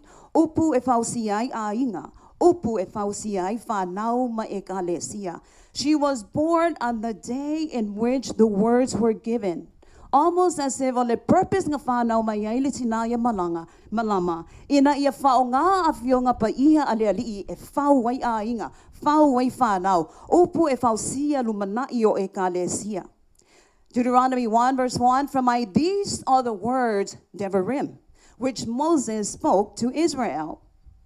And words are utterances. They are spoken declaration. They are words that shape your destiny, words that shape your purpose. Fatautas futvalu fai upulus futasi famai olo ile lau faiva leoti maneola. Sayai le tina malama, taitonu tina malama le asu na whanau mai na asu na whanau I le upu, the Devarim. This is her purpose. Her purpose ina ia tautala ia fionga pa ia le alii, ina ia tatalo ia whamalosi, ina ia o, ina ia fetalai ia fionga a le atua, pe iei tanga teva aiai pe le ai. But her purpose was to pray. Her purpose was to teach. Her purpose was to guide. Her purpose, it was to point people to Jesus Christ of Nazareth. Yesu Keriso o Nazareta. O mea uma ia na ia faya, ma ia faya mani usitai. E pei ona tusia uma I le langi. A tonu, ro iaini tangata, o la fesili nia I lato loto, po o ua whaatanu uina e le tina manama lo na wanau inga wha moe moenga. Because we hear o se tina, whaia singa lo loto o na upu. They are heavy substance of words that can either build you up or they can break you down. Ai tautonu o tali manino mai le tusi pa ia. Mai le tusi ngā luengas putolu fai uper tos punuongo. Awa o le fesili. Po whatanu uina I lona wana au winga fa moe moenga. Ai lea o lo tusia mai ngā luengas putolu fai uper tolus punuongo fa mai ua mae a o na au ta vita I lona tupulanga e tusa malifina ngano o le atua o na moe lea. Ta tonu e whapenga nā fo I le tina ia malama inai vaiaso penai masina right before she passed on to glory. Ua mae a o na au na malama I lona tupulanga e tusa malifina ngano o le atua o na moe lea. E reo whapea mai le tusipa ia pe fia le tō telo tangata na te iloa tā vita. Pe fia foi le te lele ngā luenga a tā vita. Ai whai mai le tusipa ia, ua ia au auna I whina ngano o le atua o lona tupulanga o na moe lea o tā vita. He passed on to glory. E leo le tūlanga mawalunga e fuoi nai le wha moe moenga. Ai o le wha maoni I lona wana aunga. It's her faithfulness, it's her calling, it's her purpose. It's for her to fulfill her destiny.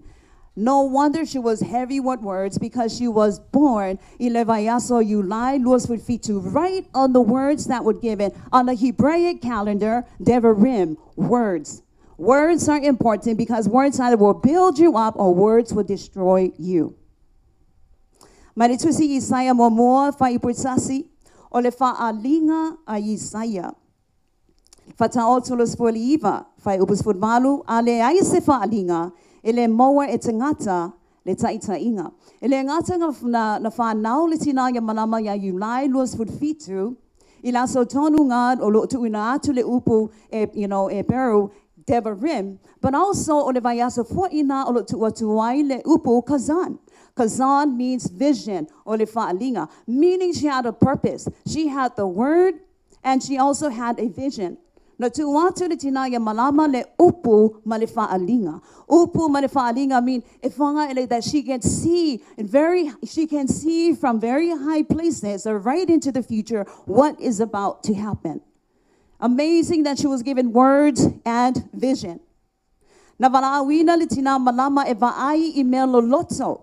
Te talo moisi tu I le va o lona ainga ma e ka le sia. O se walaau fi le mu. That was her calling. She was called for the very purpose of Devarim, the word. She was called for the very purpose of vision, because God gives vision. But it is our part to steer the people towards that vision with our words. Malama is to direct her family to Jesus Christ of Nazareth. Manitusia Yoane mua fai upu mua manisfutfa. Ole amatanga sayai le upu, words. Mawavea le upu matino, words that became flesh. O Yesu ole upu, devarim, upu e peru. O Yesu ole faalinga, kazan, he is a vision. O Yesu ole faamai aina, ole faamoy moenga. He's the author and the finisher of our faith. Manitusia e peru se fululua fai upu e lua. Ia tātou vaaya ya Yesu, o le na mataina mawhaamai a lo tātou whatuatua. Let us look to Jesus Christ of Nazareth. He is the author and the finisher of our faith. O sauninga whapene, e tā wai upu e le mawhai o na tātou walo e se ai. Le tusia sanamo ibas fulu fai upus fulua. Ia ea oa o maya mātou le whai tau wina o mātou waso. Teach us to number our days. Tusia Efeso 5, whai upus fu 5. Whamai ia whao ngā le le taimi. Ia whao ngā le taimi a wai le mautinoa e au. Ia whao ngā le taimi a wai le mautinoa fo I se taimi muli ane. Ele ngata na whanau le tina ia malama ia yulai lo sulfitu, but also she has a very prophetic word ile aso na maliwai. On the day in which she passed on to glory, ile aso na maliwai tina te sema mua lua o lua lima, o lo whapitoa fo iai se upu from the Hebraic calendar of our Father. And that Hebraic word is Parshat Vaishlach. And Vaishlach comes from Letusir Knesset, Bereshit. And the Hebrew word of Vaishlach, it means, and he sent. Ole upu he sent, Vaishlach, ole afionga le that he have sent a message to Jacob, Jacopo, it is time for you to go back home. You have been away from your family for years, Jacob, time to go back home. Malama passed on to glory, December 1st, 2025, in which this prophetic book was given, Vaishlach. That is saying something. Malama, you have been away from your father for too long. It is time for you to go back home. So she has a prophetic call in her life. Leaso na whānau, which the words were devarim, words, upu, mafa'alinga, words and vision. And on the day that she passed, on the very day, on December 1st, 2025, go back to your father, for you have been away too long. She has gone back to her father, for she has been away too long. Jacob had returned home, been home for many years, and likewise, she hasn't been back home for many years. So now she is back home. Manelua kredni tredima fai uporvalu. Atu ua letino, wanonofo fatasi maniali. Man falingas futfa fai pusfutonu. Emanuia ilato eoti ilali. e muli atu o lātou ngaluenga. Ioanes Futasi whai upe luas fulima o a ua toi tu maneola. John 11:25, I am the resurrection and I am the life. He who believes in me, though he may die, he shall live. It is sofa pa iyo yes, o le pese tata wa inga.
Ale fai uina sauninga le tatalo, ia o te fia momoli atu le nganga whaftai tele lava le pa ia o ainga.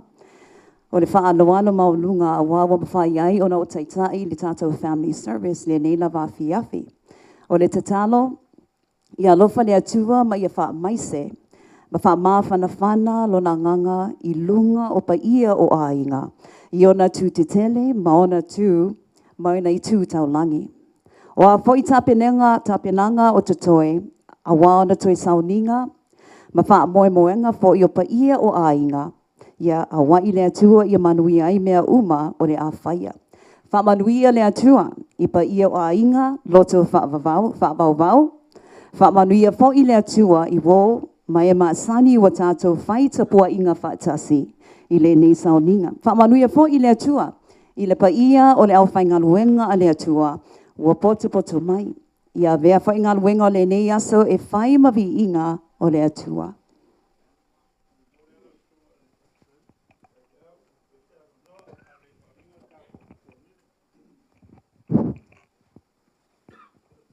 Ua o kula I le ava ma le whaaloalo, ma le whaekek.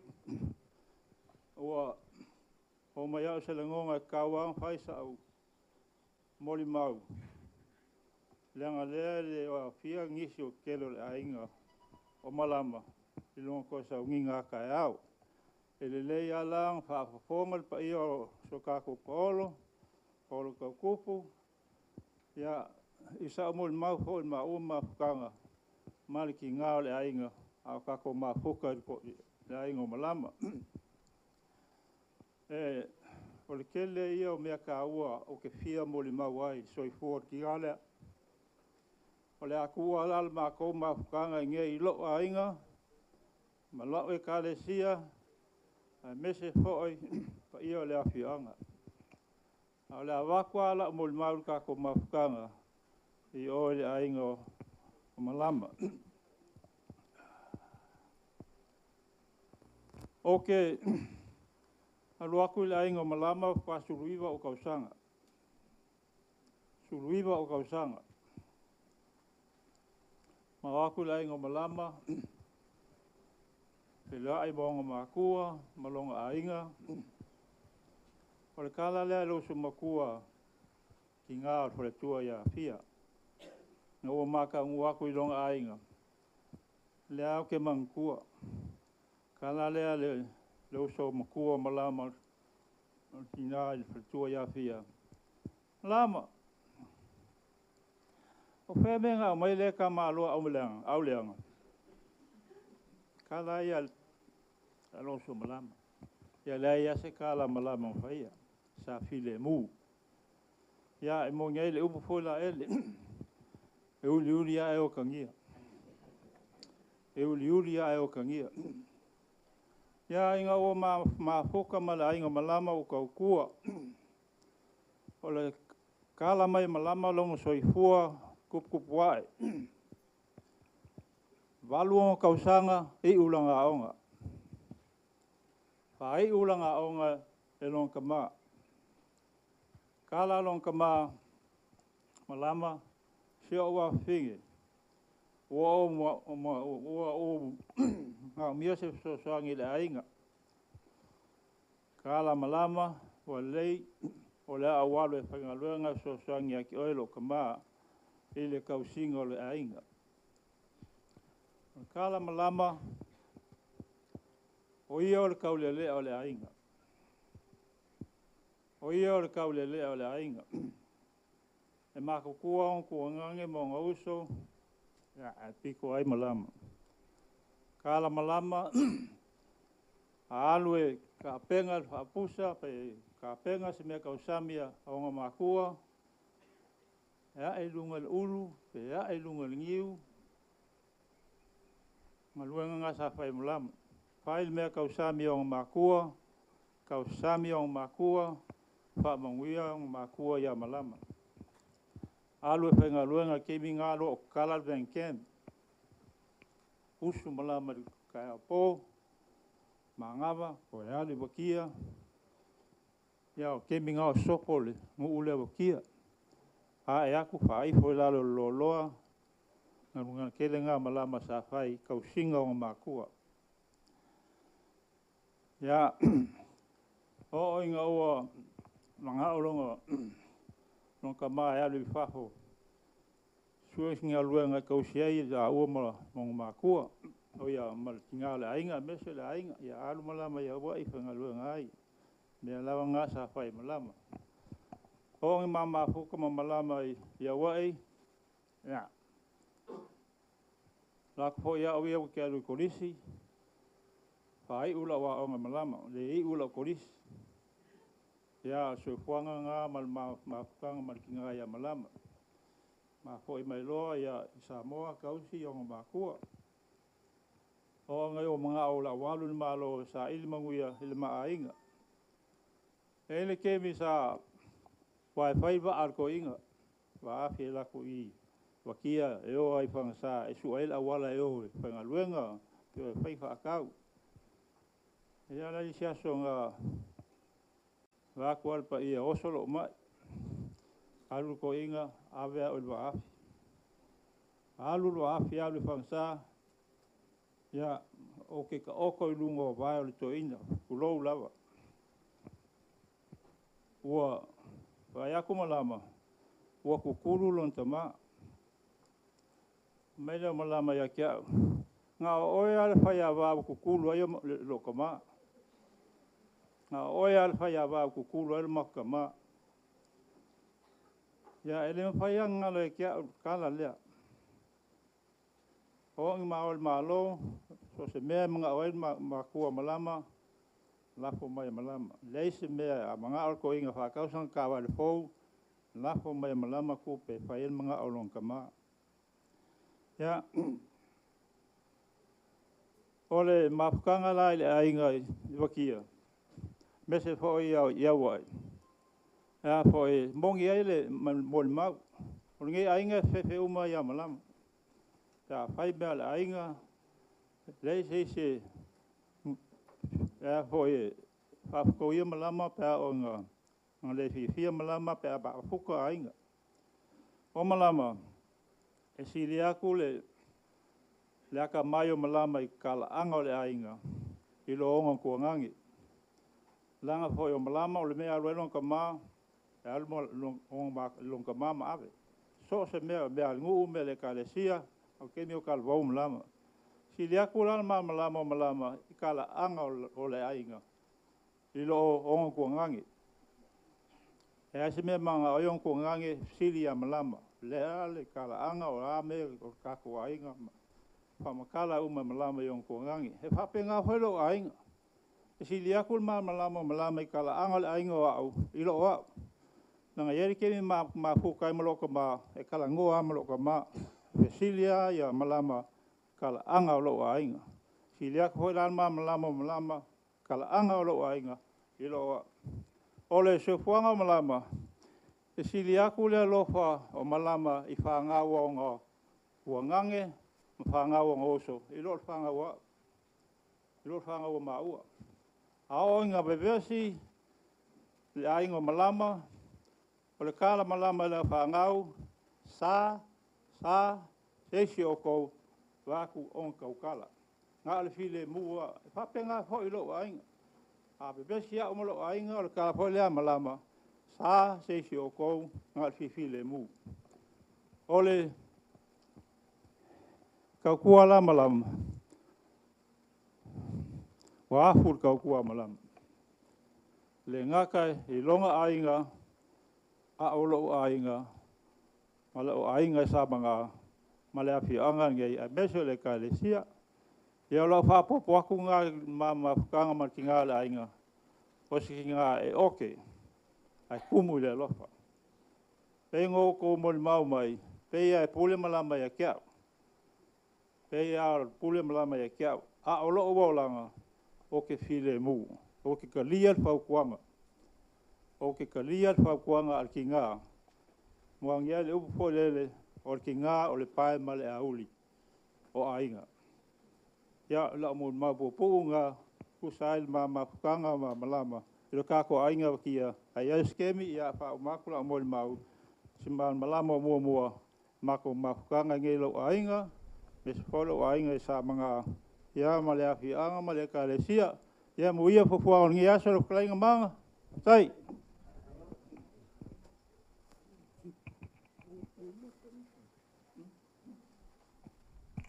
ya ulaile mi ngau kawai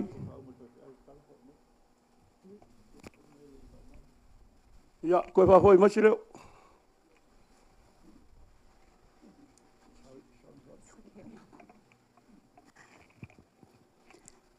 Tato ifa matalo. Wa mai ala sauninga fale nganga fale ainga. Ai wale uma le mato wanganga fia bevi ia e ila wafio ono lo walofa fa maoni mo mato. Wa fa sauninga ma fofuanga tutoi ole ne yaso. Ia loto mai lo wanganga. Ina ia I umea uma I lo vi inga e fa vavau. Tu mai o mato lunga. Malungo lau whanau, loto whawau, o le laulangi atua. Le manuia ma le file mu, o le atua le tama. Le alofa sili ese o Yesu Kiriso lo matawali I whaola. I le ma le mafutanga, whai pea ma le wafio, anganga pa iai. Nei se ia o lava I le whawau lava.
Ia, ia kule ngā mau lalo.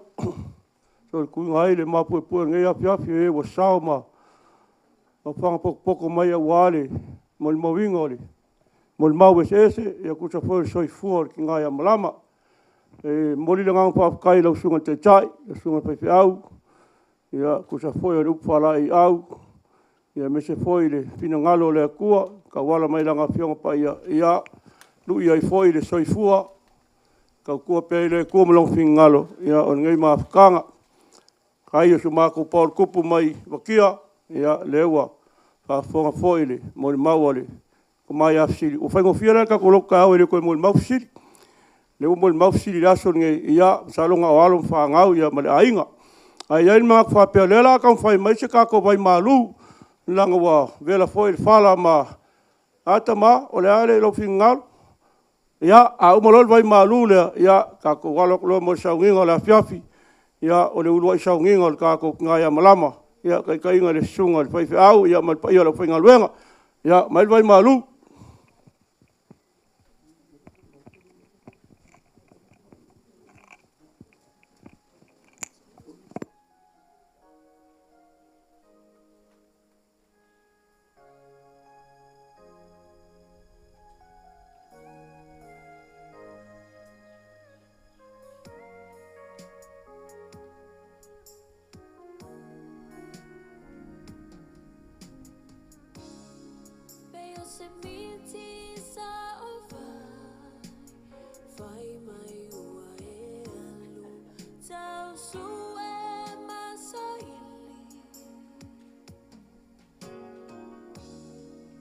Manuia wainga se salotonga o taua ai uilea ua o iloa le ai wa sola le ai se tala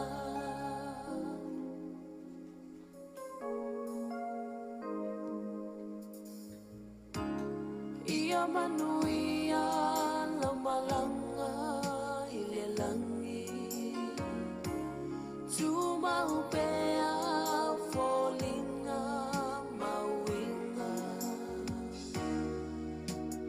tau safia maleloto alofa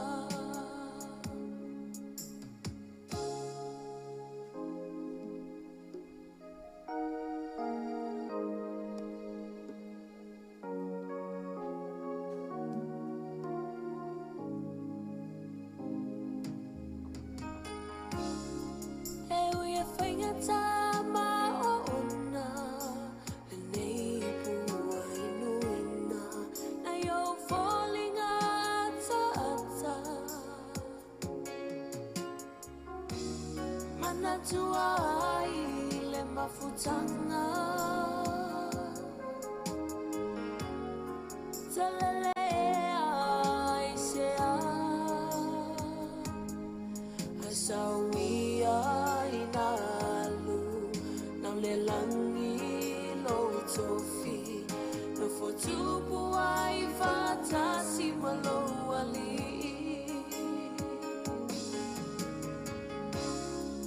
manuia la malanga ile langi tu maupea folinga mawinga tau safia maleloto alofa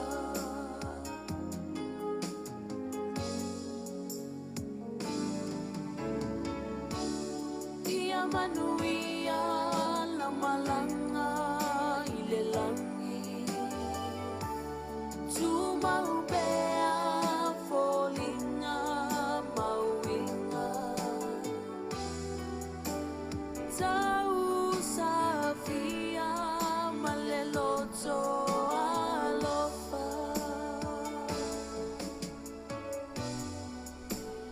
tau safia Lord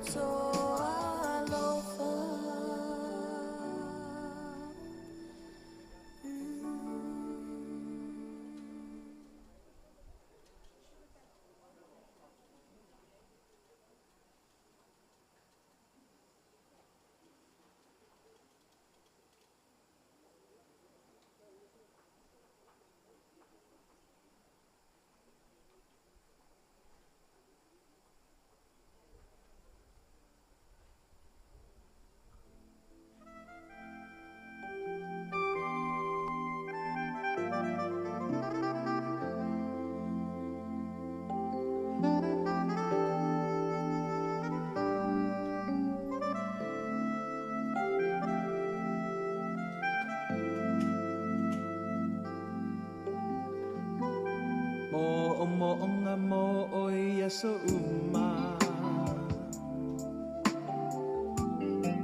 ele uma se io o ile uma e ui na ta vala vala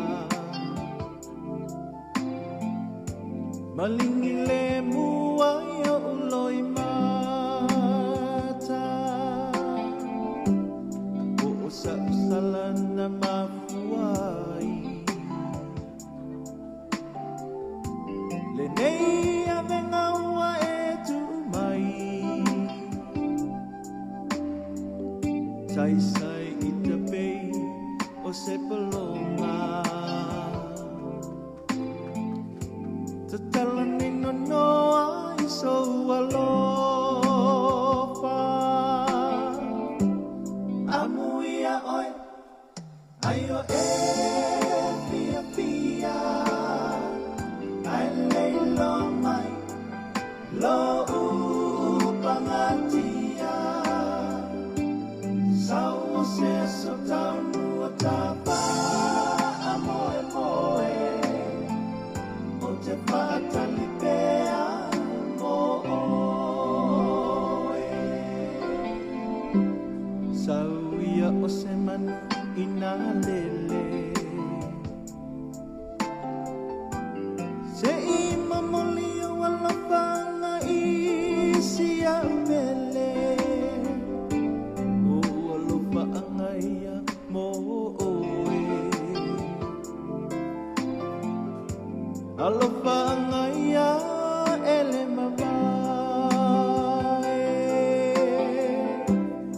amuia oi ayo e pia pia ai lei lo mai lo upangatia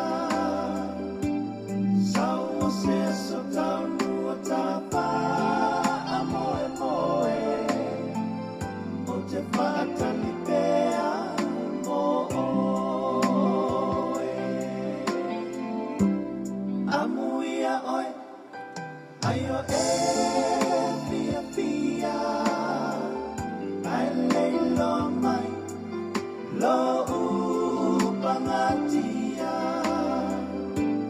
sau se so tau nua tapa amoe moe o te patali pea moe amuia oi ayo e pia pia ai lei lo mai lo upangatia sau se so tau nua tapa amoe moe o te patali pea moe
eyes were gray.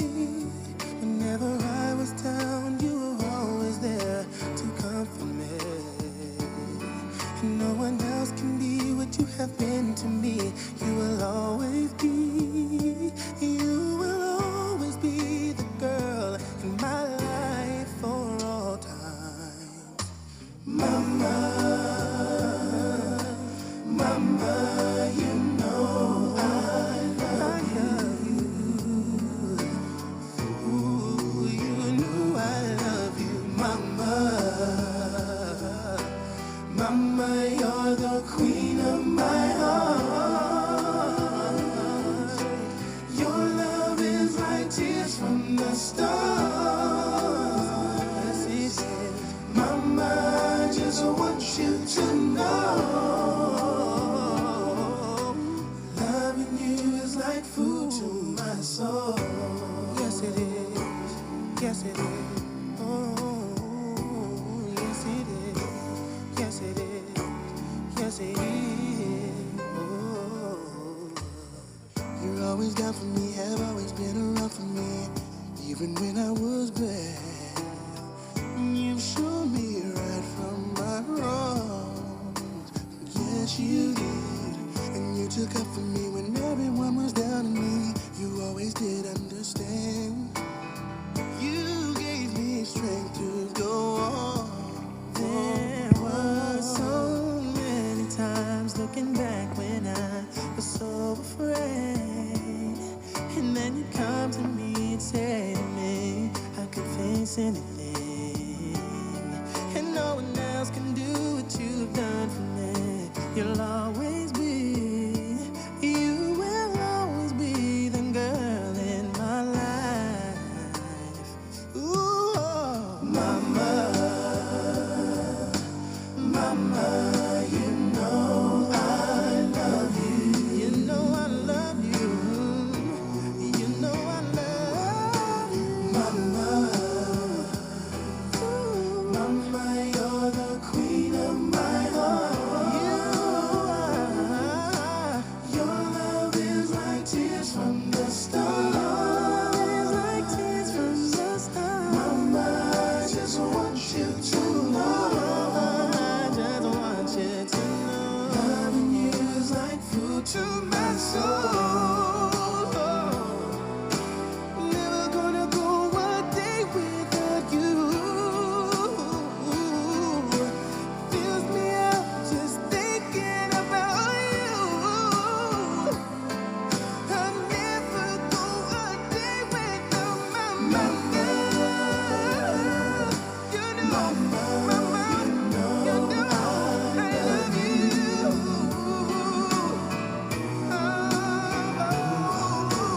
Mama, Mama, you're the queen of my heart. Your love is like tears from the stars. Mama, I just want you to know. Mama, loving you is like food to my soul. Loving you is like food to my soul. Oh, yeah. You are the food to my soul.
Ya, se faile famangalo nei tulao le ua o maile tau mafutanga se o tātou talo. Toi fo i alevi ingai lau fio le nei tula fa i umalmanuia le sauninga fa le ainga pe na mātou whenga iai. A nei tula fua lo walofa le oe e fua i ai mātou le nei tula fiafi. Mātou talo i fa pena ana e fa pa iaina. Mātou talia ina ma le anganga whaaftai mana tua e pe Yesu ma le whaona tanga na ia ta pena ina. Whamanuia i ainga na lua i tu tele mai tu taulangi sau nia nei wha moe moe. Ia e maise aina mātou wa ngai atu le pongsa e maise leo leonga le po. Tano ta maa mafuta ina pe mātou e lo lava nganga pa ia. Amen.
Peo semiti sa ovai, vai mai ua e alu, tau su e masaili.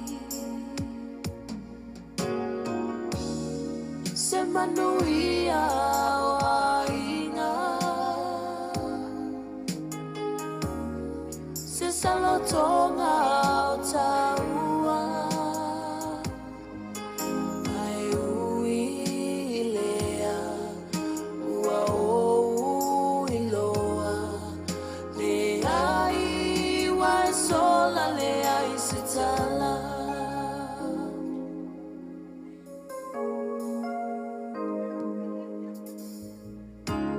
Ia manuia la malanga i le langi, tu maupea folinga mauinga, tau safia maleloto alofa.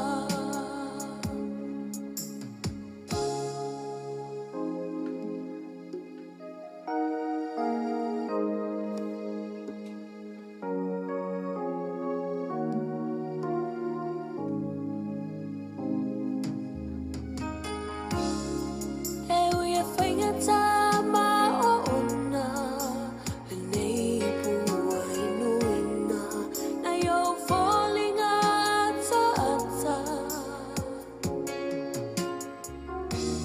Mana tua ai le mafutanga, talele ai se a. Asawia inalu, nau le langi lo tofi, no fotupu ai fatasi malo ali.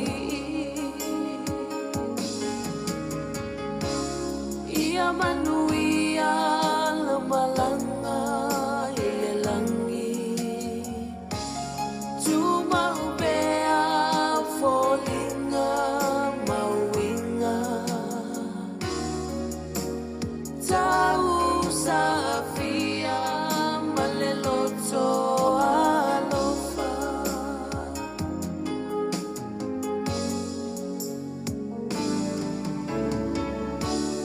Ia manuia la malanga i le langi, tu maupea folinga mauinga,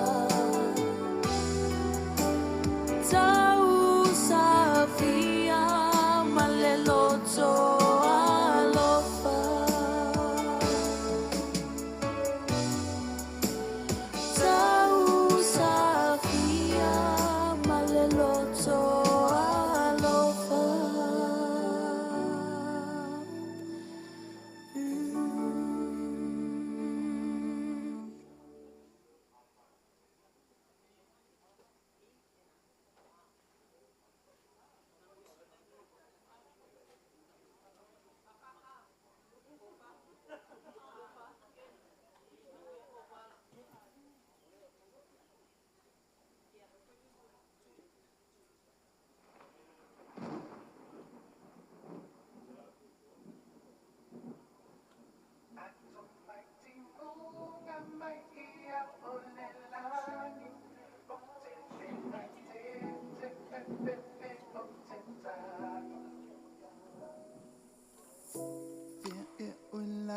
Benina tangata le melo fasa au mairunga Ua e toi mo atu atu Ua umane lango na tutu I matinga Ai se a e Ua onwi mai ai Ile nei I uma o ona Fia ilo Se vai fofo E ti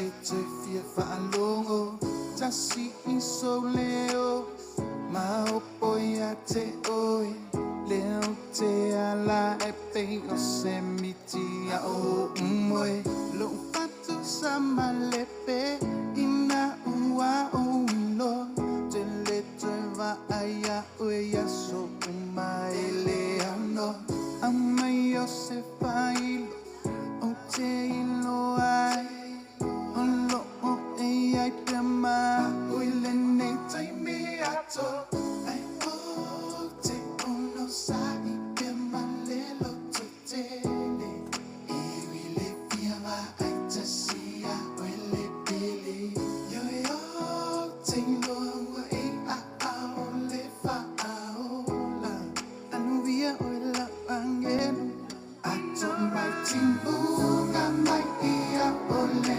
langi O te lenga te pe pe pe o te tangi Aua uai ai a u angelu lau te leo mai a te a I tani uma o sabani A whai whoni le la ilona no foanga O pongi sahi uma o le nei foanga E le umiona mo atu mai le vāni mo limo ai te fo I mai o ia ma le malama Mai maua pe anga whapenga le kako nei malanga E I uma lava o mea I le pala Uso pe eke maua o le poko ma le oa Kau ki kau whaifango uma I le ala E le ai o se mamapa ua ua na o le lale tino E manino e ai o le anganga na foa I ele e lilo Le ola e whapapau o longa kaui O lo whakali mai mo e ma u se tilia a wale tangi I nora pepe tele I sola Na poa I mai e ia mawhafo I oe I a au o le whaola Whaalolo au apa au ma e kakalo mai E mangu ia le ngei wholaunga mau ki finga fingau I ai E ui lavanga e sa vali I le vangu o le atale oti E tele fefe I se me e tasi Awa o lona la au ma lona to o to E wha ma whana la angelu I nora alu ia o I le langi Te ono sai pe malelo te ono sai pe la mea le pia va ai te sia o le pe va ai kasi yo tengo e a o le fa o la anu via o la angelo a to mai tingo ga mai ia o le lani o te lenga te pe pe pe o te tani Aua uai ai a u angelu lau te leo mai a te a I tani uma o sabani A to mai ting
Ala mai ao la pepese. Ala mai le la makal kako. A piafi.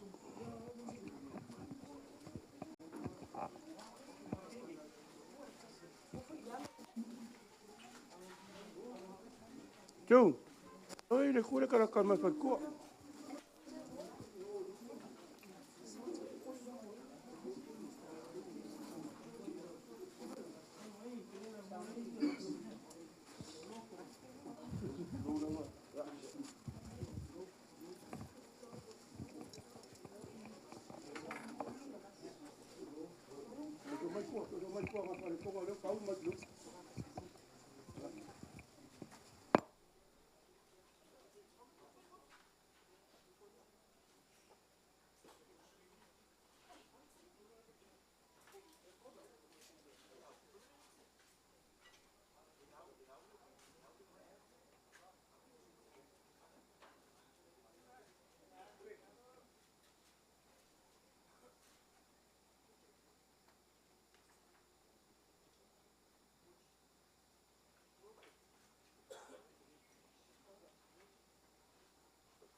Ia, whawhiroa i aku ma whakalo whaknibanga la fiafi. Maru kako kalesia, maru kako mawhare nganga e me se fwoi nganga ruenga. Ia fwoi pisenga o ao, fwoi kua. Ia me se le lasi o kako kalesia ngis fwoi o mwhaianga. Kako o whanga poko ngea fiafi, ia na wad kako kaulanga loku mar kako ngaya malama. Ia rea kua.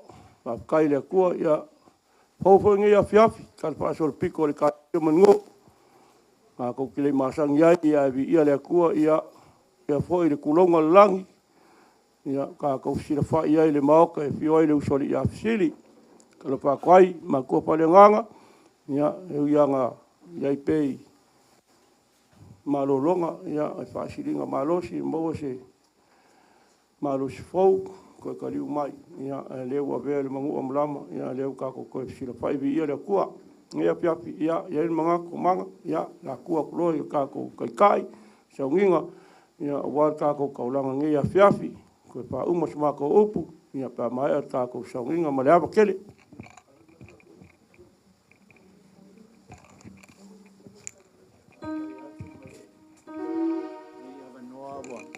tu ina mai lau tō whāmanga leo whai mawhonga o ainga. Ia wāle nei afiafi pa ia o le atua. E ona tātou mafuta, e uina tātou mafuta o no whanoanoanga le loto, o no wala au pa ia le atua, il tinai a malama. Ia e tātou te le whai loto lava e pure tō atasi a le atua. Ai o le o mai la le e kalesia ni suato le au fainga ruenga tofi ya fa pe foi a fionga i ti akono ya ai meise le au te lenga o le kalesia meise le au fai pese al tato e kalesia ya o mato o mai tato te fai taulanga fa tasi le nei a fiafi e tato te fa foi ai le fa tai ma le viinga i le atua ia wa leo mawhai o na whātaunuina fuanga ainga peina tupoina ele a fionga le sa usoli pa ia fo ila to whamanga ia mesel pa ia o ainga le nei tula a le ata tauta po ai atu i le atua o le lalolangi ma mea o tumuai o a le ali ia o le atu lau ma mea o nonofo ai wa o ia lava na whaavaina ai lunga le sami. Ma whaamau ai i lunga o waitafe. O ai ea le nei tupu malu. O le ali o au, o ia lava le tupu mamalu. Se i o tātou te talo. lo mātou ta māsiri a se.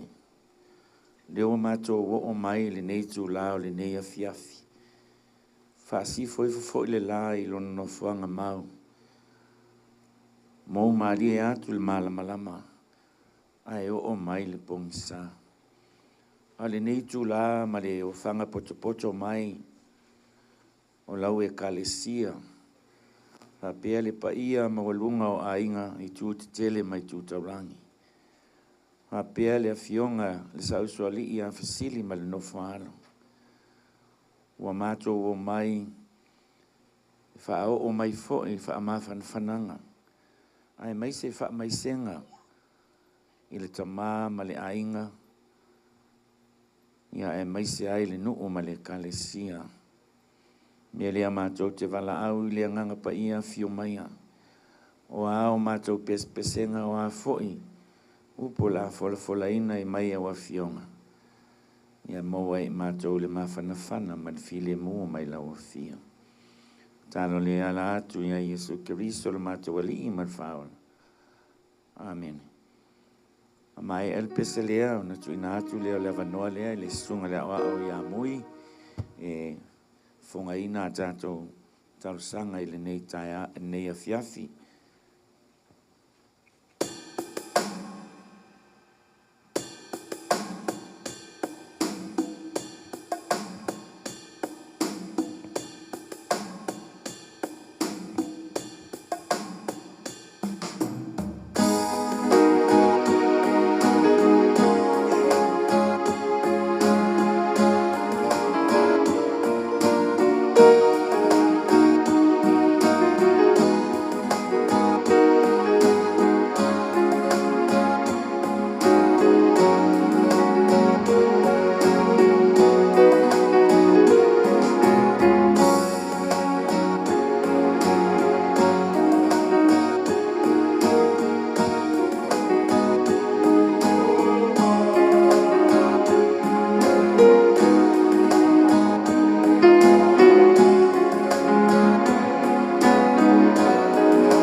tua tō tasi pa iai, te mā, e alo, ma le ngā pa ia. Ola o pio lava na e whaia le langi ma lau langi. Dou lawa mata i sau. O e sila sila iai o le rei mātua toa. O na iai lava leo mai lava le tei lei.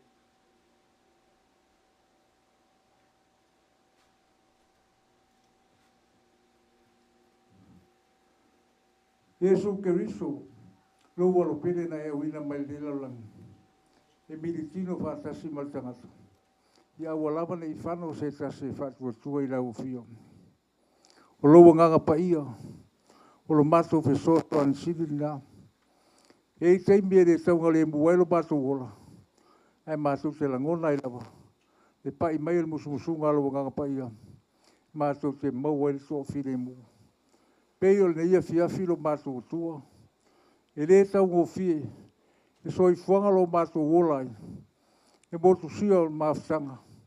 Sa maa malitina. E meso whanau. Ono lau wala au paia. Ai ma pangala wale lo mato tua. Le so mato roto e whaia. O lau finangalo lava. Wa lau fia lava. Na e au mai. O lau fia foi. E tue a vese. Le ia fiafi lo mato sa maa. Mātou te awatu le vi inga. Whaafitai ma le whaamanui lau fio. Lea wanoa mātou o fio mātou moa. Mātou te whaitau langa ai. E watu ana mātou nganga whaafitai lau fio. Ono lau wala au paia. Se tasa tina. Kele tau sanga sa mātou maafutai. Solo le kālesia. Solo sio mātou lu. E meso tolu ainga. Sa ia tau tua ma le file mu. Ma le nganga watu toa. E manuia ngaluenga lau whiau malau ngaluenga mātou ngaluenga ni soi fuang. E pangala valelo mātou tua. Rau e wha mālawa na whiau mana ngaluenga. Motu siel mawhtanga mali tamale aini. E mātou te langona lau tamale nganga whawhtai. Oe a mia na oi. E tu ua pel tamale ainga mali whanau. Mai tua tele. Solo se mātou luma se mātou siel mātou tua. Mātou te avatu e lava inga mali whawhtai. E leo. Mai le uba fo.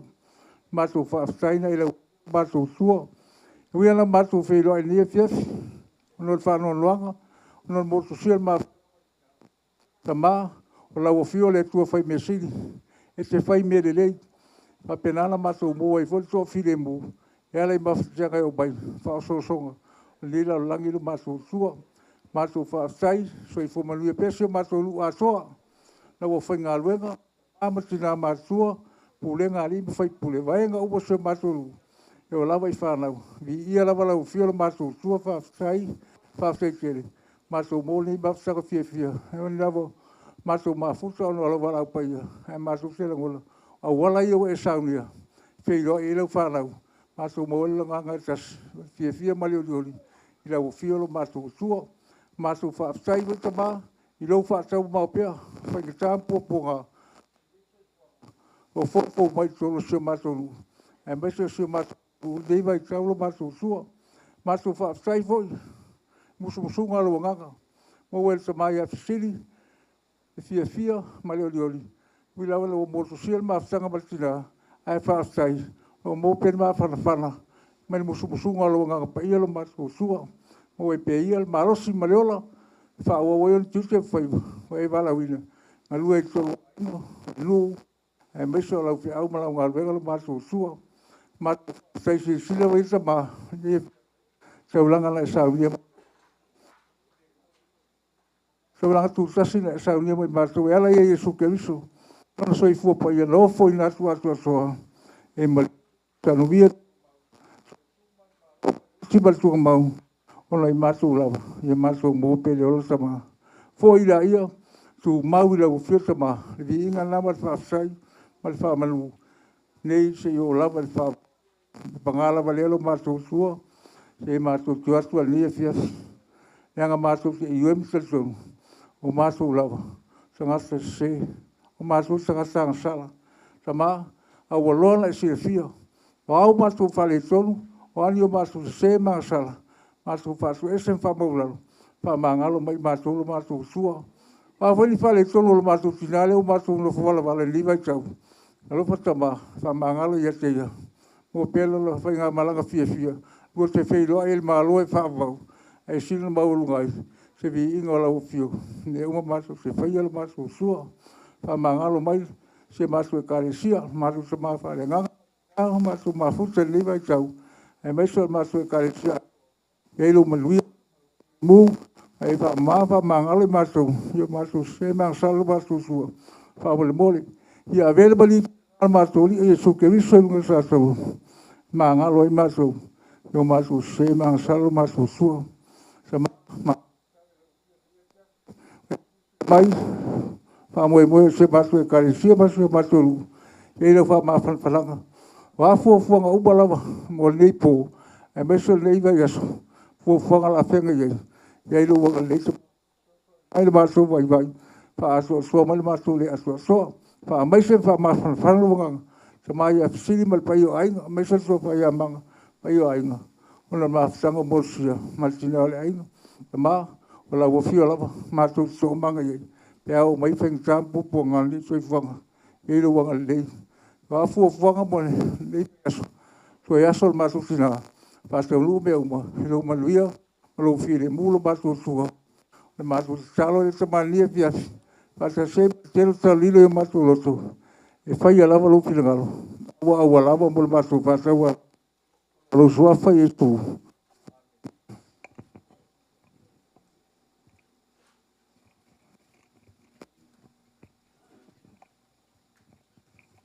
Vai tau ina al tus paia. Wa mawar tus vai tau nea fiat. Ile whenga inga tuai e soto alonam tau po e sfurma todo. O te vai tau ina le vai upo e lua sa furu. Te ia whangata mai le lua sa furu ma le lua. E soto na tau upo e sa furu ma todo. O te vai tau ina le vai upo e lua sa furu. Te ia whangata mai le lua sa pulu ma le lua. Whawhonga maia, o nisi nei o awhiong pa ia lo tātori. O nā lātou o lea i lā lātou malanga mai su konga, ua tōla wapi e tama i le pito vau. Ua whiore li o lātou luma i le au wha niutu i le au, e taitaina ai lātou i le ala. A le afi whaani utu i le pō, e wha malama ai i lātou. Ina ia lātou sa wavari le au a toa ma le pō. E rei ave se e ia le au whaani utu i le au, ma le afi whaani utu i le pō i lumo le nu. Whamanuia mai le atua e ala le tātou whaitau ma whalongolongo i niso upu mai nana whiong paia. Tu mau ia te ia luna lava vi inga, nei maso uma e o le whaavau lava. Amen. Lea lea, tuna atu lea vanua nei le sunga i le awao, ia manganga, ia awale, folfolaina o ana fionga pa ia, se upu wha mawhanawhana fo, ia wale pa ia o ainga le tamai, fionga ti akono ia fisili pe no foalo pe to fai amanga pa ia ainga ia me se polo tupu mo fai ona tato mafuta ile nei tu la fiafi ma lo falo al tele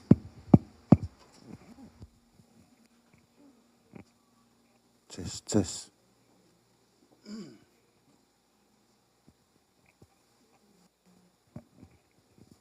Onai mafaufaunga whaleanganga nga wase fe au fa ma fana le ya fiafi ole au fa nga ina le foi upo e mos fumantasi e au tu yesi fa ma losi mai fa pero no fa tawina wa fio I fole ali I o la to luma I le au fa ni tu le au e ta ina ai la to I le ala a o le afi fa ni tu I le po e wha ama alama ai I la tau. Ina ia sa babali I le au a toa ma le pō.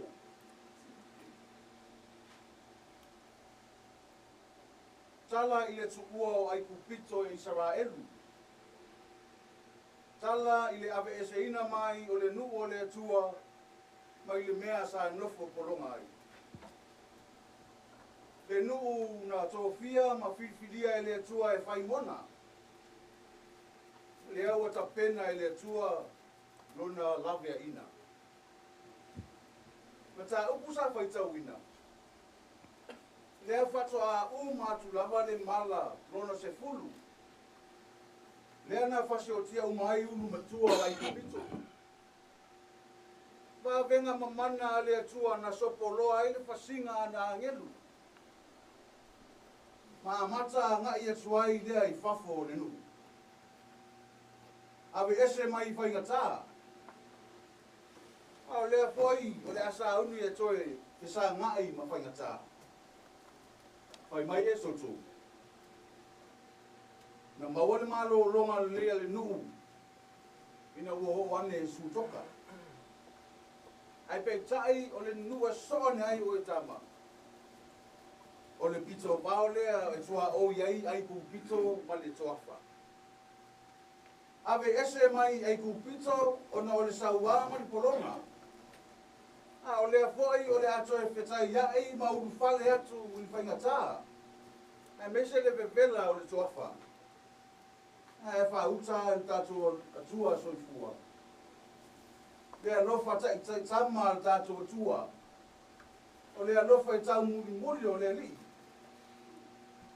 O lava I whaingata. Ina o sawalia e Saraelu le mai a o le toafa. Ai whai mai upon matua o le lea fiafi. Ua fio ifo le alii o lato luma.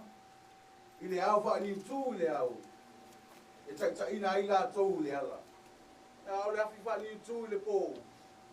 E wha amala mai lato. Ina ia sa mapari I le au a toa ma le po. Le atua alofa na te le tu la fuai o na tangata. Le atua e au wai le ngā solonga o le ola. E tai o tātou wala mwha amara malama. O lawe ma po uriunia o soifuanga. E mua au, muri au le atua I lo tātou ola. Le atua anga nao le winga o le upu e soto. O le exit. Lona winga.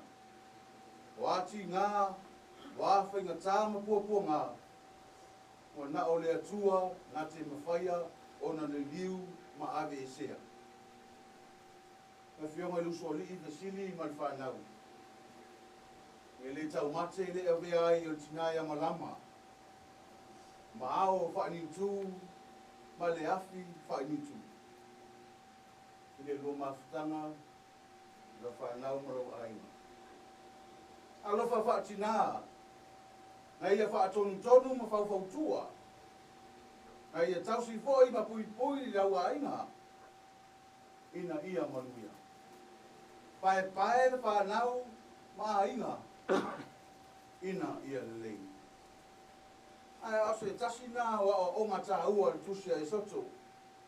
O lo whaamanatu ia I Saraelu. Ia aua, le ingalo, le alofa lawe ai o le atua. Le alofa e mau ai le fili e mume ma whanawhana. I le sosua ni mai o nona nganga. A o le whi au lo momoni mai ai. Whai mai e soto. Ia bea fo I tātou uma. Ma au whaani tū, ma afi whaani tū. Mo a inga, nuu, ale ka le sia. E momori le nganga o le alofa atu. Tau sunga ti a kono fisili man whanau. Whapea inga iona tūna lua. E uia I le papa I mai o ti ngā o le oti. Peitai. Lua wha maru pea I o tātou ruma le au whaani tū, ma le afi whaani tū. O le atua lea. E uia I le matui o mawhitanga e motusia I le oti. E tafi e sea, ma ave e sea I le atua pua ngā marawa. Le ao ma le afi lea na toa I le maunga o korokota. Na maruki ai sa taro e ala ia Yesu. E ui lawala na maliu ai le lii ma temuia le oti. Ai pe tai olon toi tu manu malo. Uia au maia ia te tātou ne wha moe mauti noa.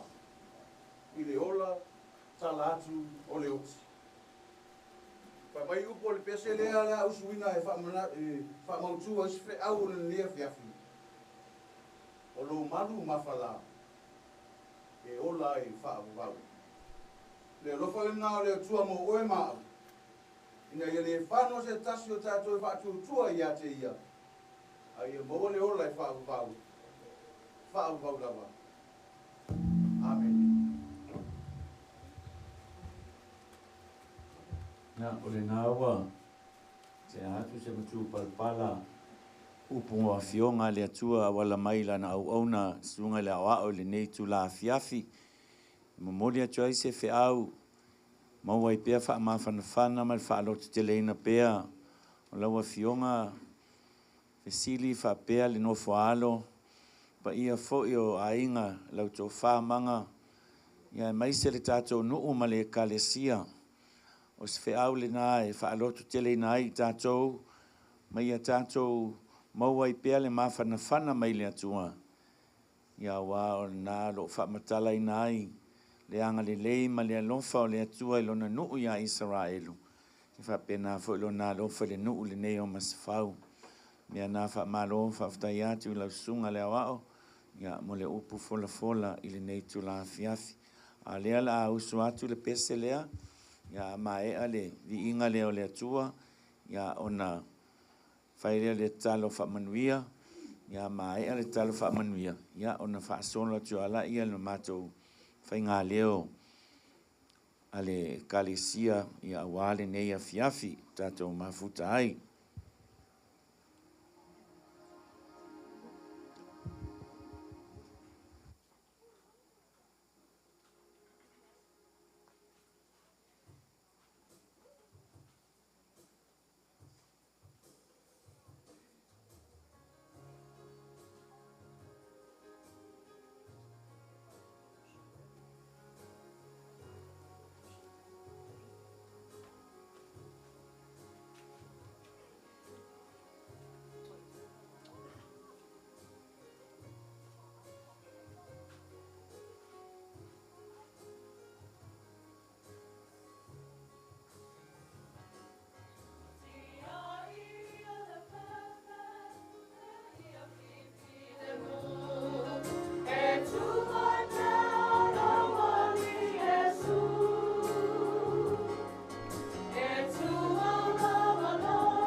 Yeah.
Lo mātou tamai o le langi.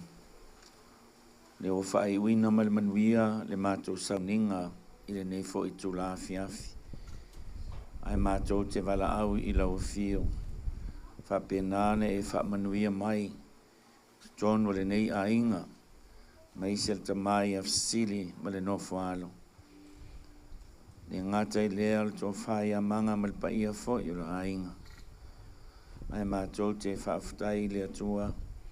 Ona o whai umal manuia le nei wha moe moe ala lea ia mātou talonga. Mātou whaalongolongo fo i au a fionga. Ai mai se le upu fora fola sa ta pena ina e lau au auna. Ma wai pia i mātou le lotu tele, ma le mawhana whana, ma le file mu moni mai lau a fio. Tō mai mai lunga o lau whanau nei, ma lau whanau le lalolangi atoa. Le manuia ma le file mu mai lau a fio le atua alta maa. Ni alofa sa ili mai o Yesu Keriso le mātou ali i man whaola. Ai mai se le mātou mawhtanga whai pia ma oia nganga pa ia. Ne i se iau o il whaavavau e whaavavau lava. Amen.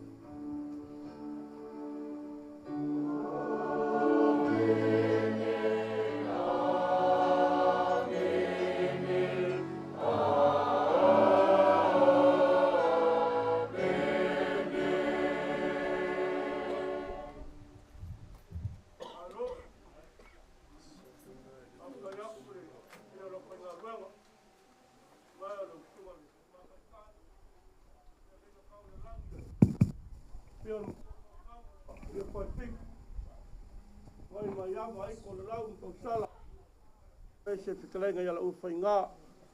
Ka po inga foi re ka le sia yang pulang pa lupe ya me se ba poe mal maulungo ngu. Ma ko fa ka yaku. Kai foi pa ia lo fa inga lo kofi, au mau kofi. Ya wao, ya me se fonga ma ka ngo fie mal mali ya o le au foi pese. Ane fa ka asai mas pau wa ma ko longonga le pai mai fa ma fanga le kua.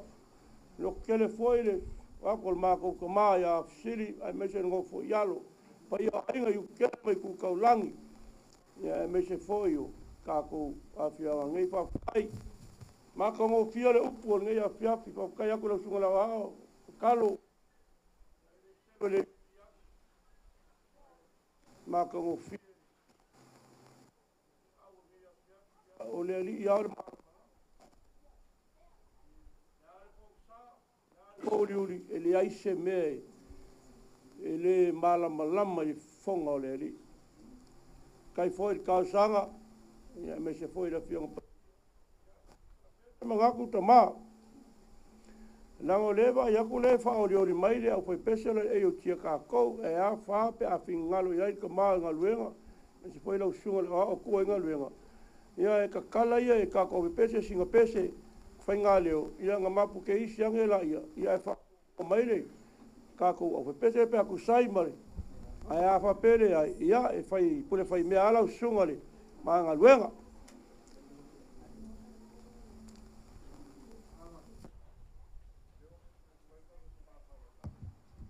A whai merek whingalo iai, ioi, pau alea, era, ulai sungal whawhia, ka inga mara whakua male, au whai pese.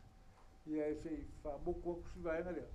Mako ore whare, mako ka poi me, kukule mo se kare sere. Ia. Koe wha oe lea. I pau makuran me la ngala ka poi kumuri ka mama ki ngā. Pa pea ai. Ai sei, makuran me le kasi. Kumuri umi pe, kumuri kukou. E whai ale ngā leo, lea ma kumuri whafo. Makari me, a sei mai ala. Ia. Ia mama koe o mai rei whai leo.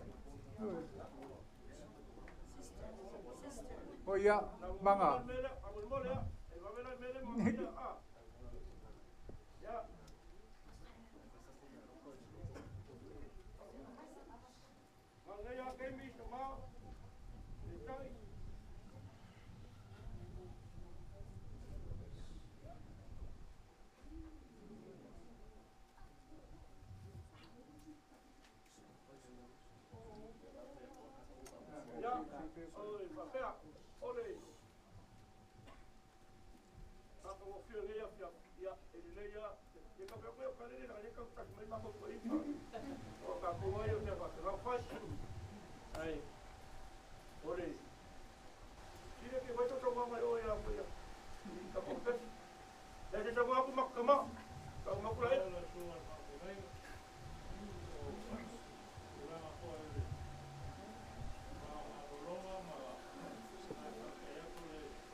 Sia.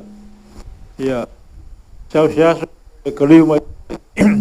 Ya ka ko fa wa per ka ko mafkanga i ko ka ko ka sia. E va ko le nga fa stai lo sunga mo flutua. E me se foi pa io la foi pese io un kulanga. Lo fa ka ya ku nga ka ko fa. Lo ko wanga le e me se foi le pese besenga. Ya Maria o fa fo ngai ngai lofo malea kua ia fa manguia le kua lau sunga fa fingainga ma fletua manguia foi kulanga kofi la foi pese ia I manguia ko kuanga ko ngia fiafi fa tai ya o ia ai fa ma ia le fol ma ka ya fol ma fiafi o la tu le skokinge ko la skoki ya lo ko ngia yo ya sini ma ngia ya ngia ke ka Ora ma tomar sina. Kai ze, toma ya sini. Como voy a ma como kai. Ya, kaya ko la tumari. Ahora mo lo puedo con luego. Ya lo puedo hacer ma. Y ahí. Ahí mo cortaba ma copie. Pues si lo quiero ver más la luego, como no sé no ya muy. No la mai por tua. Ya o sui foi le. Algo malo si goiga. Ya, para, kai mo no. Se va ya. Como mama ya le gaga pa ya le gaga por tingaria ya mo ka ko mo la fea a me pese le un marca con el huevo por favor caao ai ka wa mai ko ya ole ya lo pone a siri mama mama ya un ke mi ka ko pese ya le fala va ko ta ko ma ka li fa ko mo pangi le ko ya Manga, amor mole o ka fuero sua fa le pulo bani. Mole usa mo ka ko ba fa le kan. Ke ka sa mo i le karing kalau salba ko aingo boleh ngal farong. Pere pa mali aku. Pere la kam foi aku le me alo fala foi pese mala kalbo. Ide walba la ole ko nga auba. Kol wa pese makuolo. Fa mo le fa mo kayao ka kolo. Ya. Ele la que aku me alo fala la foi pese kai pese mali malo la foi pese.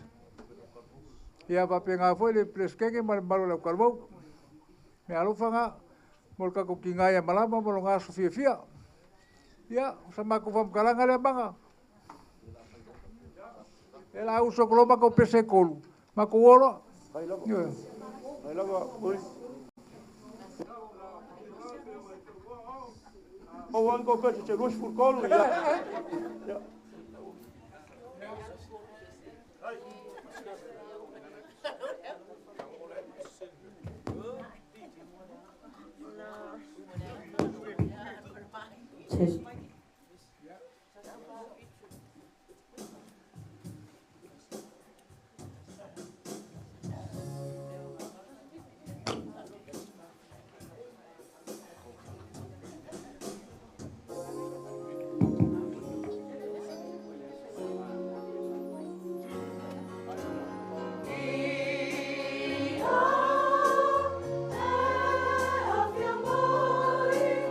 Oh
me pula le ngi do ba me fe ilo le mo ko le mo ko me le ko le ya to ke le kwa ya le ma ya lo que foi ka ko ka o wi mo mu le ka ma ya ko ko vai ma o ma ma ya me le fa ma lo ko ma nga luego o fa ka ko ko fese ya me foi tu nga luego ma se chega wa ya casi já está com o peixe ali, ó. Casi está com o peixe ali, foi a louca, foi, mas eu vou dizer que lá aí, me foi uma rua, já uma loura de estado, uma capitão de estado, logo aí foi uma capitão, o carro, ele ficou, o carro, tá com lá, já, vai lá na forma, já vem, já, cada coisa, uma está, o yang itu dia kata gua dalam gua mai mai ka ya oleh dalam oleh semangat semua itu dalam solid ya ai punya ya boleh dalam pakai ya ai kita ko pesele ka ya pesele ko butuh suara wa ya kita ro wa ya ka kita ko tahu ni ko mo ya obvio ya ko ai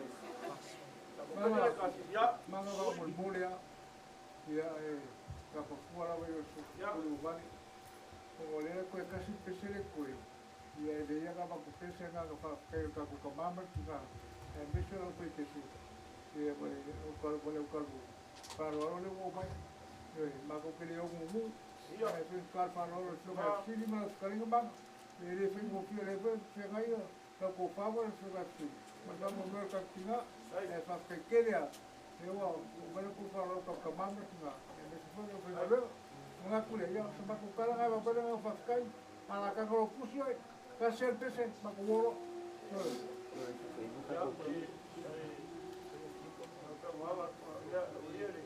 eu carro que tomar eu não não ali mas o carro vai ainda não vamos le loco le rua eu vivi em foi uma vamos ele vai ter o favor me foi ya perché con questo le case ma col ya la poi fai con caiao e mi poi ya lo fa ma io ma lo llega a que fare con il peso la ma fa col mole fuori ma lo fai oh pero fa ma lo fuori ma lo fai allora per il lungo lo fai aquí no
manatu pa ia o le tātou ainga. Ia, e le eis tātou whai ngā lotu i tai au, i le vave au. A la atua atono iei, pena iei le tinārea sata i ta ia le sauninga whale ainga. Na te tā pena inga se sauninga i le vave au. A la whaatari mai le kalesia i toi sauninga o le tina. Iau se whasisianga le pa ia o ainga. Na lau whaalo tele whaafutai.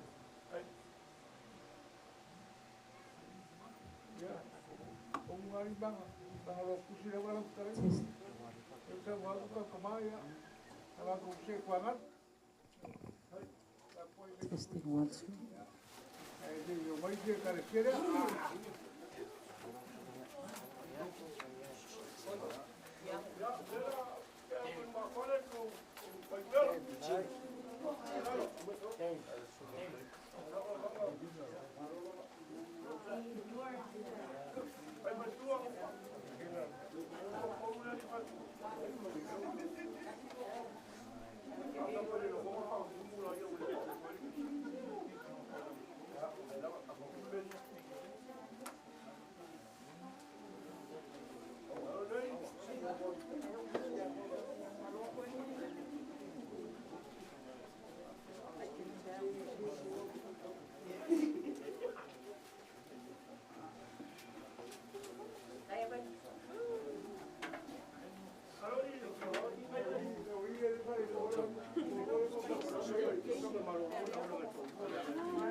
Mako ke whakarofa ko le suapa mo malo Yesu Keriso nge piapi. Malo soi kua maua mo le langi ma. Ako nga ko po ngia fiafi le sa ula unga. Ngia fiafi la ko whamanga. Ai wo mangaku ngia fiafi. Ka ko whai mi wha solo na ngai. Ngoko ko ia e olo ni se ko kuanga i pa ia ngai kua le inga. Ai la wha pengei manga. La mua hapu ia le lau la awal. Mapanga ki ngā ngia fiafi. Ya.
Ya.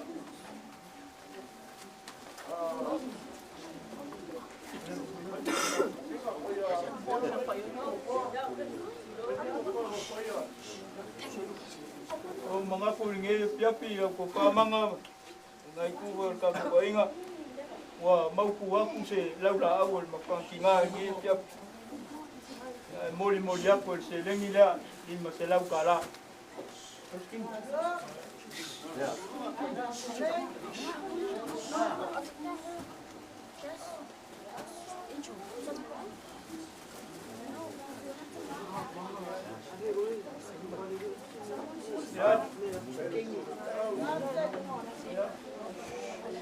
Ya ko pa manga me se foile.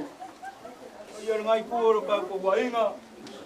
Ya sau se kai mi unga pa uma ule so mako pang kalanga ngi piapi e mangaku male la ngonga.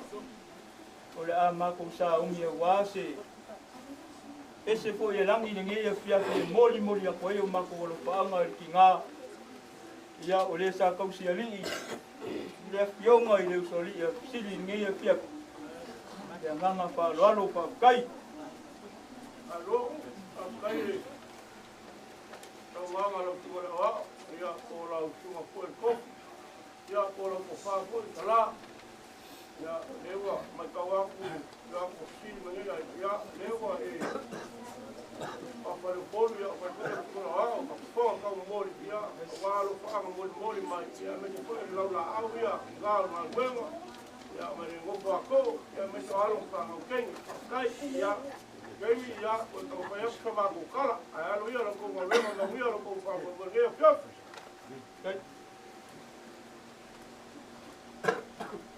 Le paia lava le tatu aina le neia fiafi. Le afionga saol usuali ia fisili da mese foi lao pe talenga manga ia. Na o sina upu puku mai lava le afionga le tua e sei. A mata aina nei ngā ngwena pare au pai pesi. Ole salamo le ta vita mai ole atua ole tato maluia malo tato malosi fai o ia ma so soani sili puanga ole me le tato te le pepe ai e a fali liwina le larolangi malu luina maunga i tonu o le sami e a ta lidi ma so wona suasami fanga teti na ai mauna i lona mawalunga. Salamo nei a ta vita. E mai a ia o Iehova lava ia o lo tātou malu. Iehova o ia o lo tātou malosi. O Iehova o ia o le tātou atua e te sosoani ia i tātou. E mātou te rei sauni atu se ngā luenga pale au whai pese. Tau lavo o sina upu mai le fionga le tua e wha malosia ai i lo tātou ainga nei. Kai mi whainga tā o temi e le whaingo fie. Te me o mai ele ngono le vai ma la ngono le o tia le whano noa malitinga. E whai salamo lava ia ta vita whai mai. O ia o le tātou malu, o ia o le tātou olo, o ia o le tātou pisoa suani sini. O le mātou te talo, anga le atua o le atua lava ia o manuia. O le atua o ia o le atua o wha mawhana whananga. Wha mese atu le te maa man whana o pele. A mese le kātua inga iona i tū ngalua.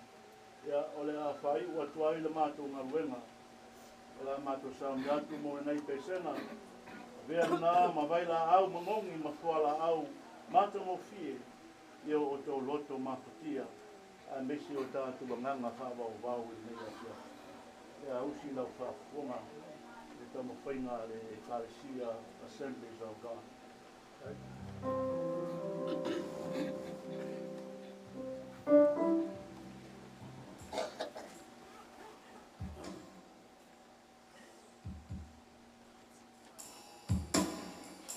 Oh,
ai mo bibi inga ma e sema ia e boka hai mai o mo kwa ma ka whanga ai ai lo kere ai na mai te ma ko ma kwa lo wa lo ri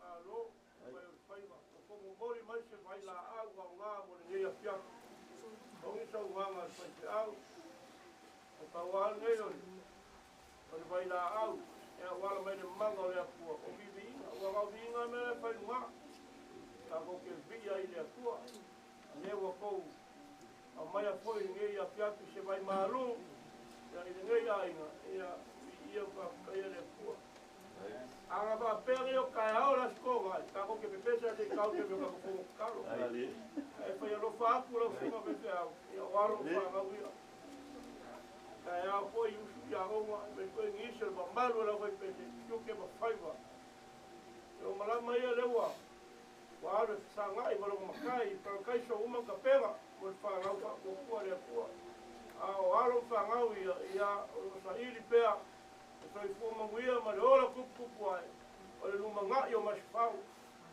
le nga ka ila fiora ma le mo ya siri nga venga le ko elea ele mga ko pe manga ma pa ia inga ko sili ya pa ya mai ko pese tashi ya o ma ko pa ya ko le ko so ma au ma mi sia la o au ya ile sunga pe au ma mamalo ni ka sia a ska ko pe pese foi e pe o mo inga ai na ya o ma ko pa o ma wa ko la ko kio se me jalo ka ba ni ka si ma ka ma kai ai manga le wa e fikalai ya ele esma ko kala ko fasilia pa kai ya pa fa o family inga le pa fonga le pa ia a inga le fiako le sausoli ya mar pa ia a inga se le foi o kam fa inga foi pese yo e ma ko ka penga mai ya o mela ya pa kai ya ai manga mare sumai ole le fionga ya sili ya o le malo fa le foi pese fa uma ko el ma ko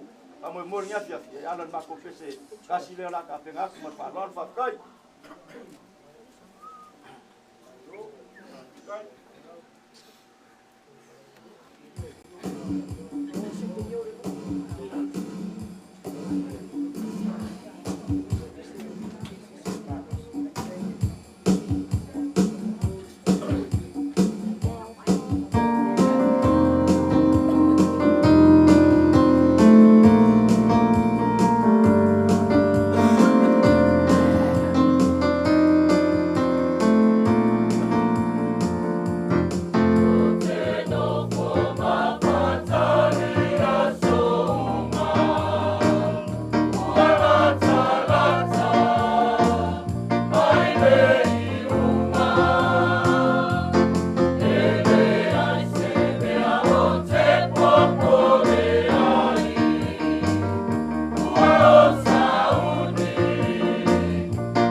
Fatasi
mawhainga whātau wā lea le ale whanau ale tua le nei tū la fia.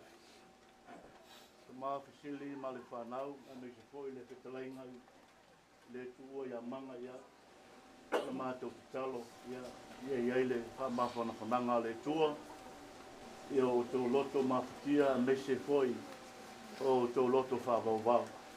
O le mea ia, tātou aweri vi inga i le lii, ua mapu atu le tātou tina i no whanga sili lea, e no whanga lea o tātou mōri mau iai, mo tātou mō iai. E a muia ia, e pao le mea, o tātou nei o ola matatoe pēa, ia tātou nofo sauni ia wā ei pōle teimi, e walau ina ai tātou tai tō tasi o tātou matai. O le mea lea la tātou whai, waira nei ngā luenga, se tātou te talo i nei tū la fiafi. E matongo fie lava oe Jehova. Jehova lava oe o Jehova e nā te wha mawhana whana.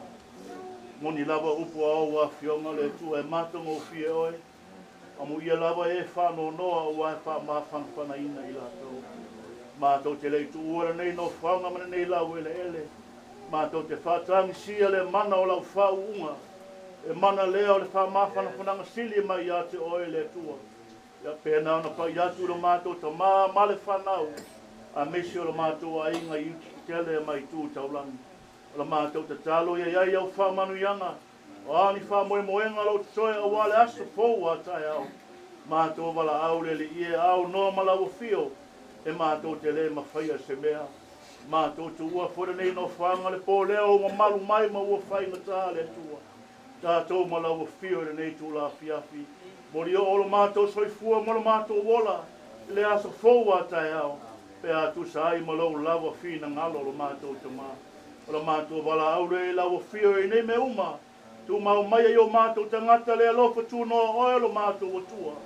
Ai meisi le mawhtanga lilo ma le nganga pa ia o lawa whio. Nei, se io e whawawau lawa. Amen, e ma amen. Alo, ia, whangau lima runga. Lalo leila tua, lalo. Leila tua. Kalau kau kau kau boleh, kita boleh ah leila tua. Kalau mereka lakukan mereka yang kau ah padau. Kalau lo boleh siapa? Mereka mesti bisa boleh.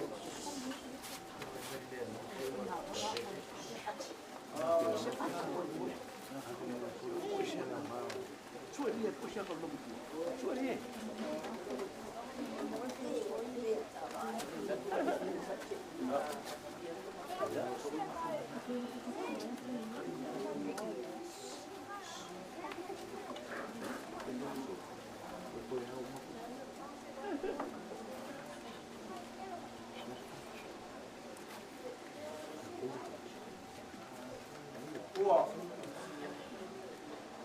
Olha lá o papai, quem vai uma fiaca, lá por o Torinho aqui, ele vai criá-lo, depois nele aí no Pacová, ele me tocou lá, ele a fiaca mas famou logo mais, aí eu estava com a carecia, mas eu não foi peixe, então chunga, aí o que eu depois lá o lago chunga, eu ia água. Ia o whakatale e te whasimunga man ko whinga le kua. Te mā moe osi e kaulanga e ala ni au man ngā ruenga le kua. Kai mo vivinga, kai mo alofanga. Ia me te fōi mea lofa ia o kōkau iai. E kau mo whieto i tuanga, ni koe tau. Ala usu tai au sa i ringo, ka mawa inga, kau kei a inga whangau. Ia ai au ai ko ka sawa ula wale mo mau ka ko ma ka ka no ma nei ma na tuanga o ko ka le sie ko ma wa ko ki ai go ale nganga ma o ki le loko ye fai me ma fai ri ka le se lo ko ki o ma ka ko le ale pa kai lo ko ya sila ia ko ma na ia aku kalau ia kuat, sebab mai ke fasi mama, ia se pula wanga venga le kuat. Alu ko kele pea, ai kuat au mana venga le kuat. Lu ko kele ma fai me siri mo le kuat. E me vale ko kau mai kuat. o kio makaava ma le karisele ko gia kupe ia ma le kua na nga kupe pala ina ma kupe ko mo ngeia a kui vai a siri mo lu pakaupa ba inga ia ile kua kaulu mo kaulu ko mangianga ko kuinga le ko fa ia ia wa le lafu ma boy le lo ka ia i fa ia ma u le filio la la ia ia ile ia le kua a pera ia ka ma fa ka ngai ia o ia ni lo fa ma ia ma lu tari o lo go fa ia ainga ni a tra fi ma fa ma lo mai ia na le ma ko fi fa la le lo tu me ka ko kio ai ma le ile Chile tua mahana na ruem que le tua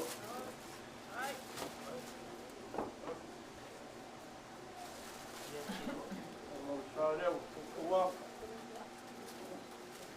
tu sua e o ei puxa aquilo que vai mais la carilho ao que la carilho ao vamos a o fim ja, met ervaring. Ja. Nou ja, je koes zo nog mooi.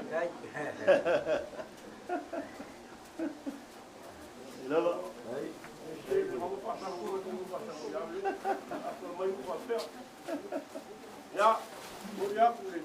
Daar nog maar even. Nee.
Tafia for e atui le ainga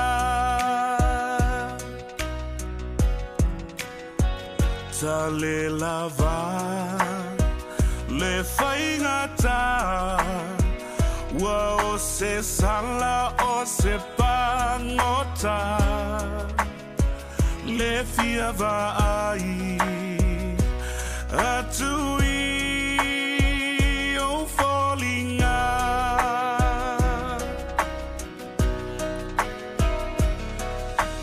tele me mane o le o langane le ai lava o se lele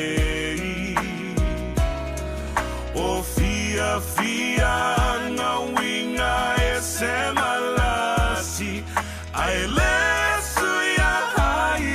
Tali Tina Tina ea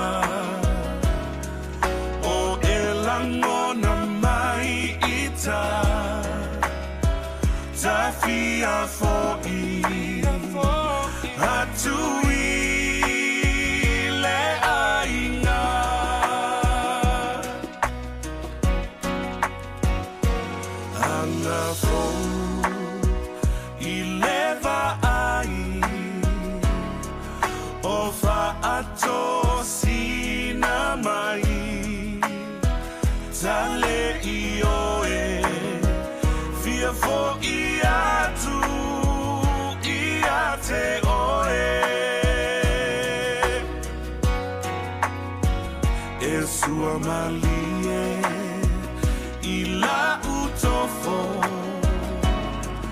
ai le suia I lo uloto fia fo I atu e le mafai ona onofo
Te usuale le pese fa affettai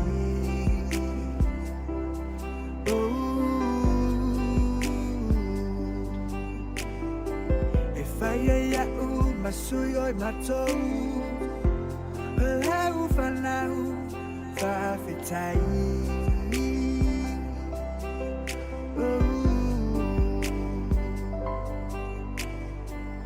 Matutua wa malolosi Ufia fia wa maluia Fafitai Fafitai Na elulu maulo imata Te sele sele na le fia Fafitai Fafitai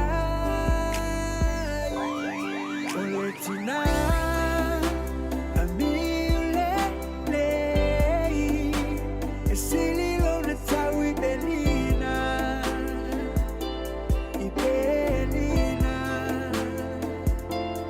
Oletina Amile Lei E sili lo ne tawi Belina I Belina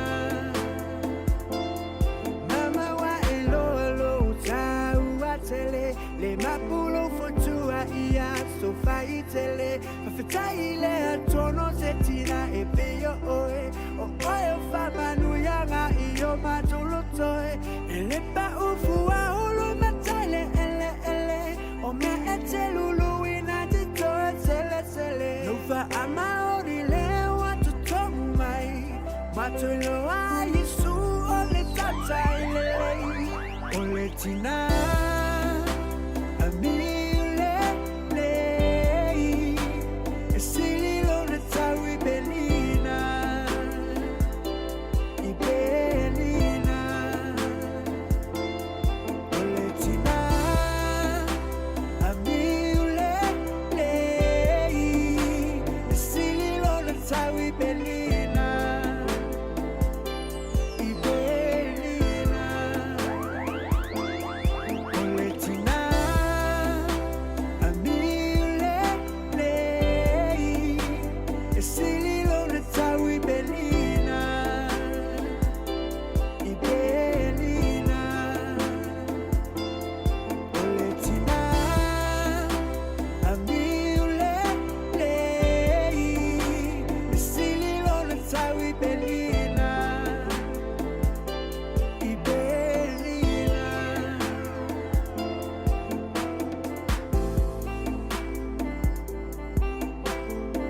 It's your boy from the S to the A, honest Lil, and I'm J, keep it standard. Oh, nah, nah, nah. What you ain't no gonna show you just how much I really care. Whoa, nah, nah, nah, nah. Lo utina, yeah. Momoli aku le whawhekai mola wa lofa whaavalea. E mo I kele o kai mie pe e o kele kea. Au kea vea whakuanga maa ui so se mea o kea luai. Makaluai oe, wa owi lo le winga o le upu wha moi moi I le atua. Kusa pe makiva pe mau o lea li ima lea inga kaunga wha mo Nga sono moia au, le whakinga o lo unu. Testing your patience daily. Wa umakala ma upu, ai ui lea po le ale mako wha alonga ka. You made sure we had lunch, and our uniform was mama. And it was always just us. Nga o oi mau wha ngau. Dad was always hard at work trying to put food on the lau lau. But you never buckled, kept pushing forward. Weight of the world rests on your shoulders. Yeah, I never saw you fault, and I could never understand the struggles you went through. Whatever I gained in this life, mama, I owe it all to you. Isi kai me whalongo aku e kangi makakalo. Me umalawa na tina e lema whaina ngana lapi ma.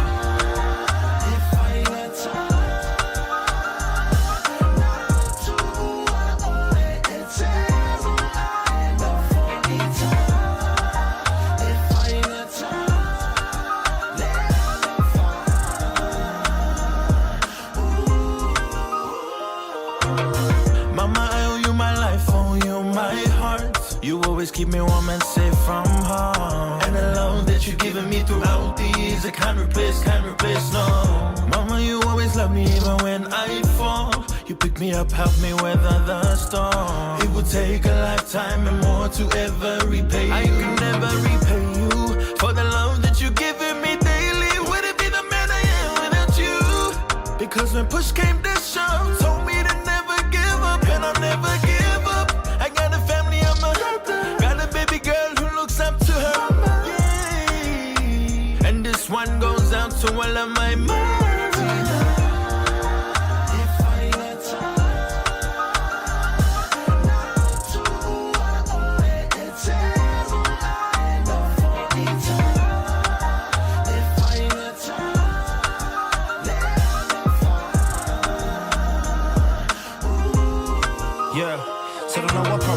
As a big surprise, and you must have been going through some hard times. Know you were taken to the doctors to get rid of me, but never did, and that's one of many reasons I owe you my life till infinity.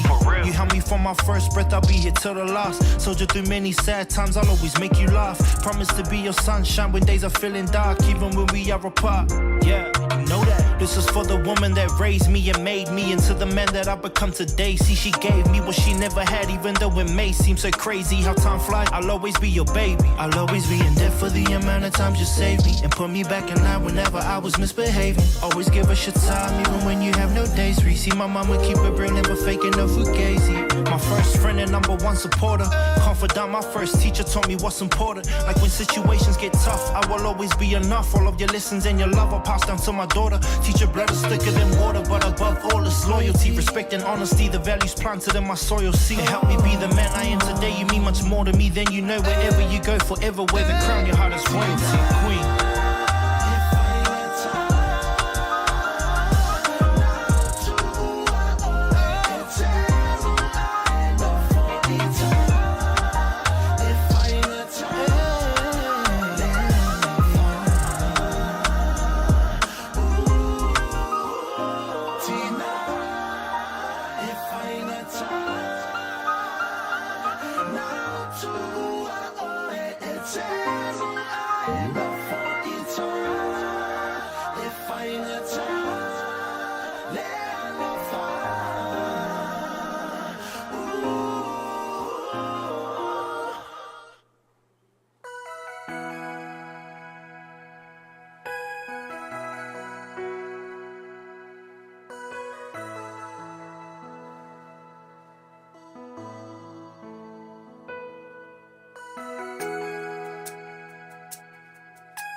Si ngai a te a uele mawhai O Ona o tahui atu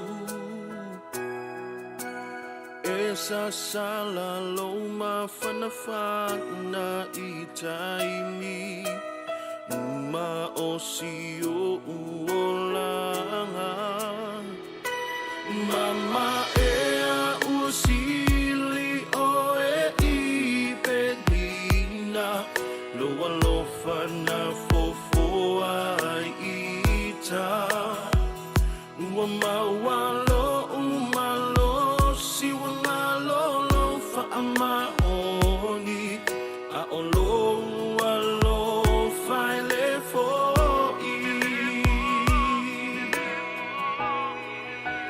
Mama ela tina peleina Via tausia oia olima Na utalo sana famana tu Ele I umala u ai talafu Mama ela tina peleina Via tausia oia olima Ola utalo sana famana tu Ele I umala u ai talafu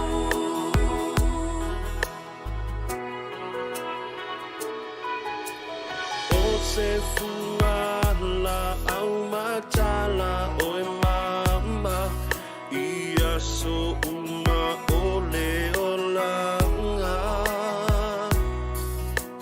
E mana tua pe ilo uanganga Ilo le faatamala Mama ela upele ua o iloa Loa mo e mama fatele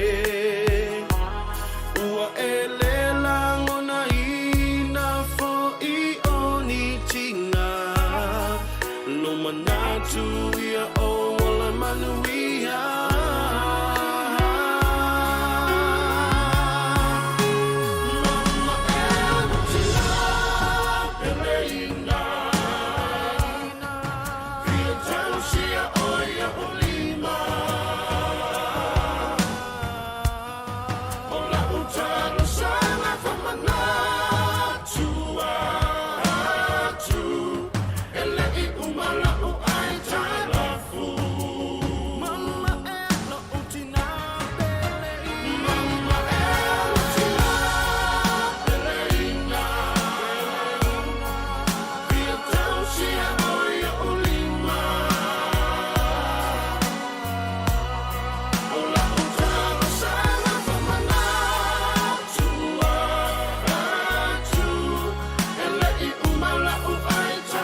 Manaya, manaya, lelangi.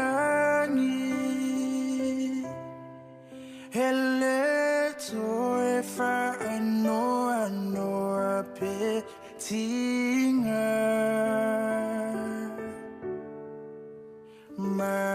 Manaya, manaya, lelangi. Hele toe oni fa tofa. Fa'alongo ile ai manaya. Ole tua naia faia mapulea. Vai mai ona vai ma nanaya.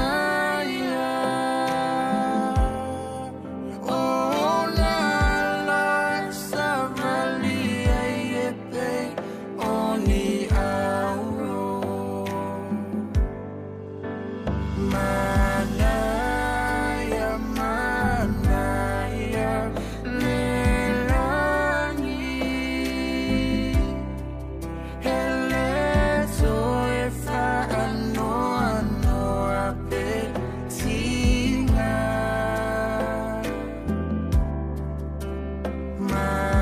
Manaya, manaya, lelangi. Hele toe oni fa tofa.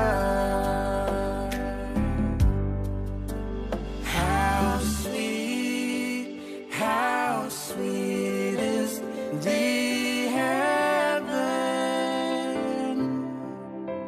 Leave all of your gifts behind.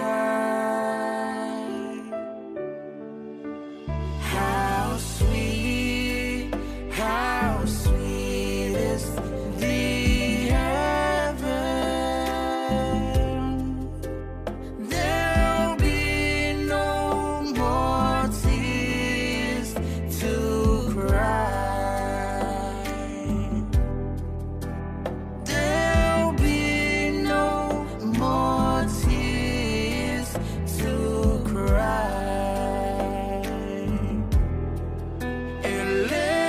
Eletoyai oni fa tofa.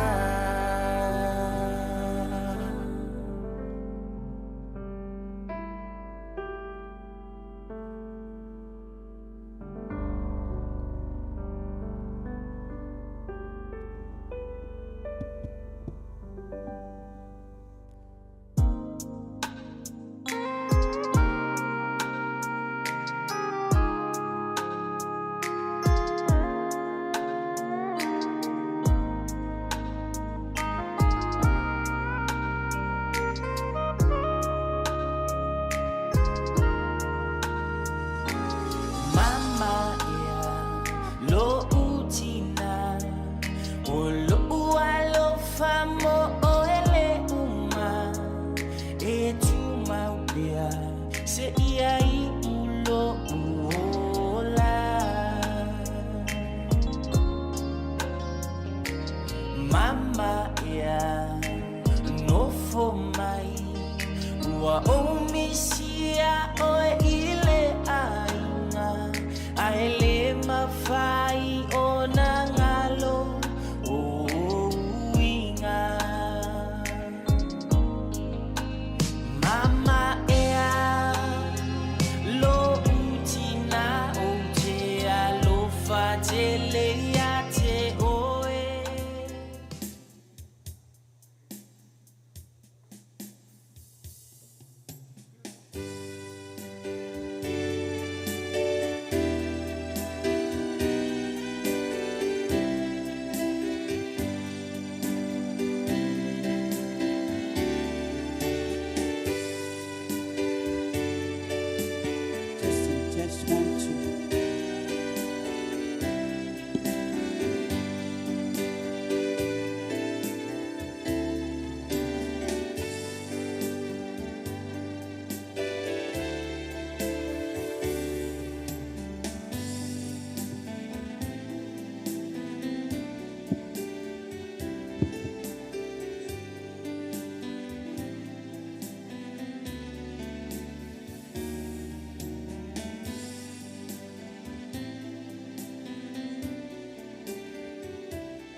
ke kumlava mal falor. We ngai kaya le lo malanga le ko ka ko. Ainga me se foi pa ia ainga. Kula ya ko fa sala wa ko fa mole. Ya wa ngole. Ya mai fa ma vai ki nga ole ainga. Ka ye se ao ko se fulu lo le apal waru. Ya onga pungilol wa ki nga ole ainga. Molmole kula yori fai kola ya molmole mai ele va ko inga su la fenga luenga a le mo le ngo ko e fi fa ma va ki nga la inga nga le mai flenga ya manga ya lo fa molmole ya ki me mole le kriar ka ko kemi e o mai flenga ya manga ya fa sa la ko le proclama ni ka ya fa dai.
te walau atu ma le whaalaro tele le paia ma le mawalunga le nei sauninga le nei tai au.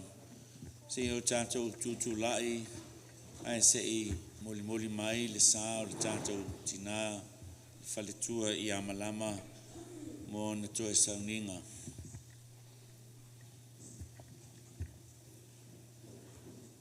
He talairo tātou ri I whaoro Yesu te biso. Wa unei le toe tū ma le ola. O le whātuatua mai a te au. Eo I lava na oti. Ai ola lava ia. Tangata o romo e whātuatua mai a te au. E le oti lava e o le whāwau. A wai le iso tātou e ola mo ia lama. E le oti foi se tasi mo ia lama. A wā a whai tātou te ola mo le ri. Pe a whai e oti mo le ri. O le nei, pe ola pe oti tātou. O tangata lava o le ri I tātou. A wā o le mea lava leo a mariwa I ke viso.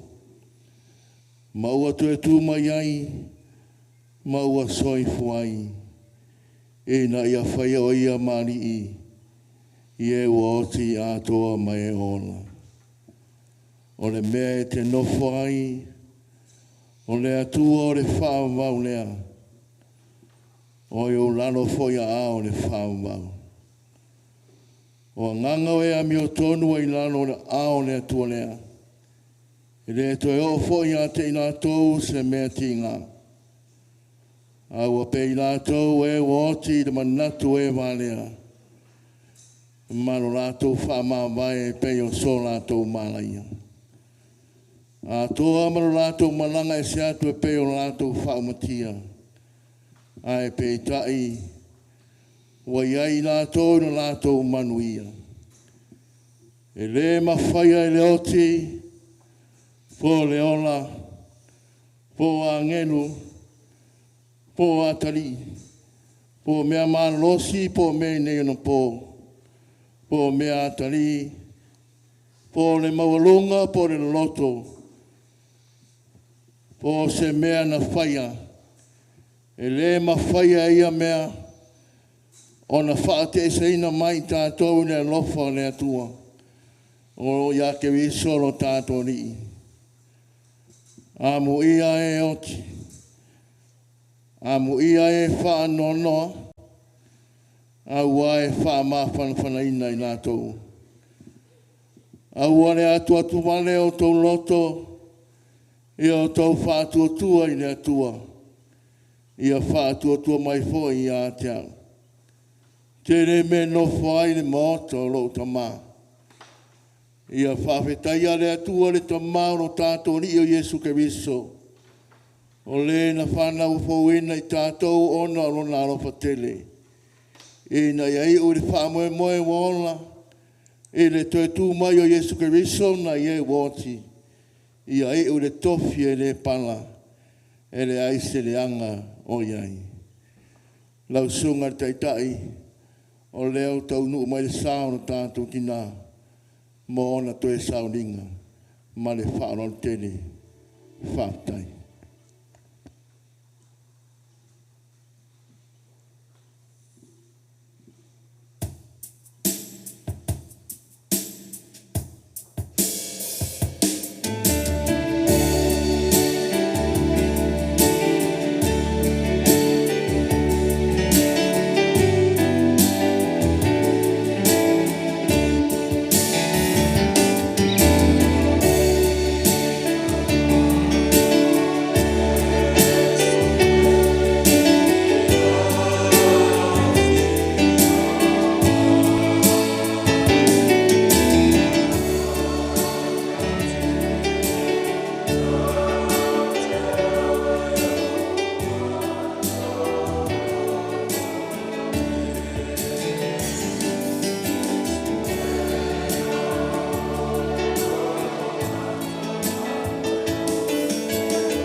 Toe sauninga o le tina le whaletua ia malama fisili. Le ali ie. O whai o e me mea mātou tena nofo ai i le atupulanga ma le atupulanga. A o le i whānau a mai a maunga e le i whai a fōi oe le lalolangi ma le atu lau lau. O le atua oe mai le vavau e o i le wha vavau. Se o tātou te tālo. Le atua wha vavau e no mātou tamae o le langi. O le walofa mai a te i mātou i le ola wha vavau. O lau a fio lava o le alii o le ola na e manu malo i le oti. O mātou manu malo whaatasi ai ma lau a fio no mātou whaatua i lau a fio. Mānawa mai alo a nganga pa ia i lunga i ate i mātou uma. A o mātou vangvangai ai le tino maliu o no mātou tina nei. O le esa mātou mafuta whaatasi le nei o langa. Na ia vea ai lo mātou whaalongolongo i au a fionga pa ia a toa mamoli mau ese o lona soifuanga. E whai mā o ngā tā ua mo i mātou. Ai mātou te wala au lava nganga pa ia, whātou tumuina i mātou uma, i le tumu mai lau a fio. Na ia manuia, matonu ai le mātou tapua i ngā whaia nei. Ono i Jesu o mātou te talo ai. Amen. O le vi inga o le atua, o le pese usaunia le au fai pese. A mai al pese lea, na tuina atu lea o le nei avanoa, mo mori mau, i le nei tae ao, le nāua i le pulokalama pena tufai natu, wha solonga a tātou mori mau, malo whaalo al teli.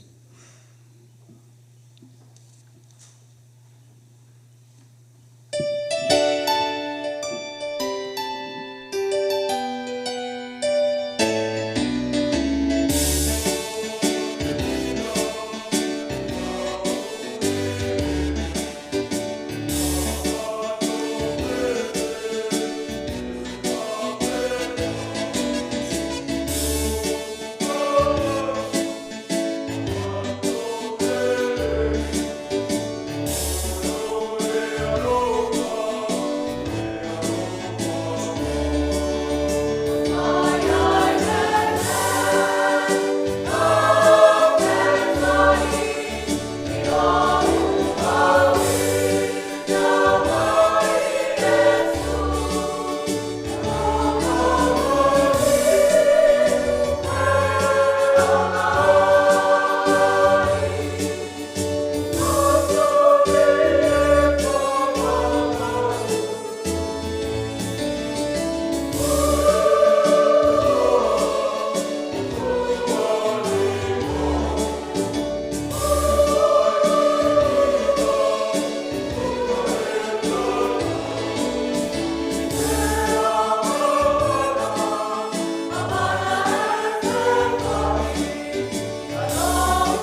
wai ngai vaenga. Ka ua le saunginga. Pa ia le mako ki ngam kua ia malama whalikua. Ne pionga ia fisili. E lia whalifiku pa o la pionga whari ki a Kongo. Kongo sio mako e kare sia ngei. Kau kara fwoi mali mi ngao, male e kau ai. Wa wa pa ia ma paulu me ngei, ki o ile nganga o le kua. O ke whakalofa fwoi le, ma walunga o ngei saunginga. Wako le sunga te tai. O le whiarenga kau le langi a la whianga. Ia mai se fwoi le au mau kofi.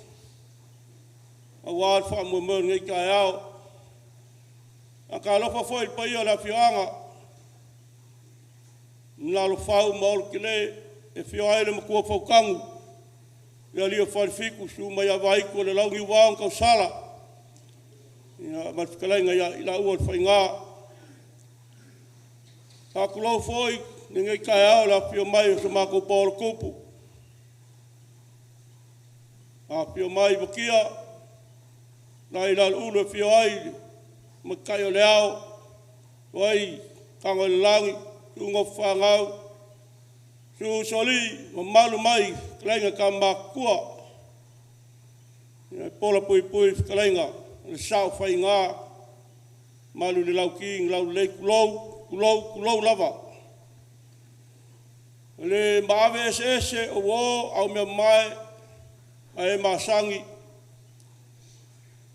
ku kele me ku kaulangi o whai o ngā whanga pokopoko ngai kai au, ka kou ke mori mau koe saunginga o mā kou ki ngā. O ngā ole, whawai aku le proklama, ia o le mua le mori mau ainga. E reo whai ei whakau wā o manga. Ia sei kau whai se upe kasi pe lua. E an mawhukanga, mare ngai ki ngā. E le umi se mawhukanga. Mal whalikua le whianga li. Leu sali a fisili. Mai kau aku ia leu whakua whākau sanga. Whasawari kau kua manga i kongo longongu, longa ainga. Mai se au mga luenga lea kua. Whāpua leu kau sanga o mafuka maringai kau ki ngā. O te ki ngā kau sa fia i kongo la ainga fisili manga. Ki ngā e whai mea mamaa. So i whanga ngei ki ngā le kilo waai e le mga se me whale kongu. Ai whai o le mea lea kou sila mo mori mau ka kou whianga ngei. Ma e sila fia so i whanga ngei ki ngā. Ku lou wāre nguku ma le afi. Ki ngā le ila mea ku mo e kaui, ku wai ku lou. O le so i fua ku ma ora ma. A ki ngā whai me sili kongo le ainga ngei o, sili manga. Ia peang kanu aku, ia kele kai me le lava mai ki ngā, saunginga ngu ma me whai, ia soifua e le ako kōl malosi. A mai kau aku whakolunga malanga fisili malanga mai whafo, sa ilinga le malosi, le poko sala lau ia li maka mai kai fō mai. A le mo le mau le whafonga mai le ka mai a fisili. Inga ua wala au le kua ia malama. Kala leo whai luka mau fisili. Ai awa sila fia e malama wa lakalaka o ngaso. Koe whai mai longa inga malongu. Ia malango mau ai. Ia e whawkai le kua. Ia wa bea whai le. Walau pa ia le kua ki ngā ia malama. Ngā ngei a inga. Ia whai mamori mau ngoa wa whai loa e mangisi o ainga. Ngā uia. Ia loa kau sanga loa aso leo whiwa ai ai. Ai leo a ver kulonga le langi. Mai walau pa ia lea kua. E leo fisira whai ai mangisi o alon ngai a ingo alon ngu. Ia me se fwoi whonga ka pai mai o so maa kou Paul Kupu. E lea ia o fesili. Mare sila fia ngai au fia. Koe pau leo li. Te ngaka o ngai a ingai. E kosa mau mako makua. ma ko mai a fsile soli o lo ko ma ne ko paulo ko songa lo ko ma le so fu ko ma ko ya fsile ese foi le lavo le ai ma ko ia wa ko fia le ko va ai ma ko ai nga ma pio anga ma mengu na ko kai ma ko ya fsile ia fa nga so fu ya so ko ma nga ya malama leo wala wa ile ko ko foi mai ko ko ngu mai ya sili nga luenga le ko on mo mau pupu le e ya kan wa ku ngai ya fia me se fa fonga mai lo sunga tai me te so mako paulo e le umi se mo mau wa le umi se mafukanga markinga al mo mau nga manga to fu ka ku ngai lo mo ko kongo mako ainga os yo lo mo ku fai me le fai me sili a se lo mo ku foi ku mama so fuanga ia kilo malvava ai ia ni mga se me fa le kong pe yang fayaku mun mawaku ngai kai ao o le kinga e au le leia fo ringa mal ku mai kau loi ku lowa le mga se me fa le kong ya on mi ala sunga kai kai mangi ala mo kofi ngai so nginga mangi so ma ko polo ya mai se ni mo malu se fianga ya ko mai pa mau ya ka kongo mese ka ko kalesia es fogisho ainga kalainga ka ke maloki ko fili ya ile anga le kuwa fele fiongo angalo ya mangisho ainga le loak pa kai la fio mai kala mai au ka ko ke mori mau ko sa nginga ma ko nga manguya ne ya so pa kai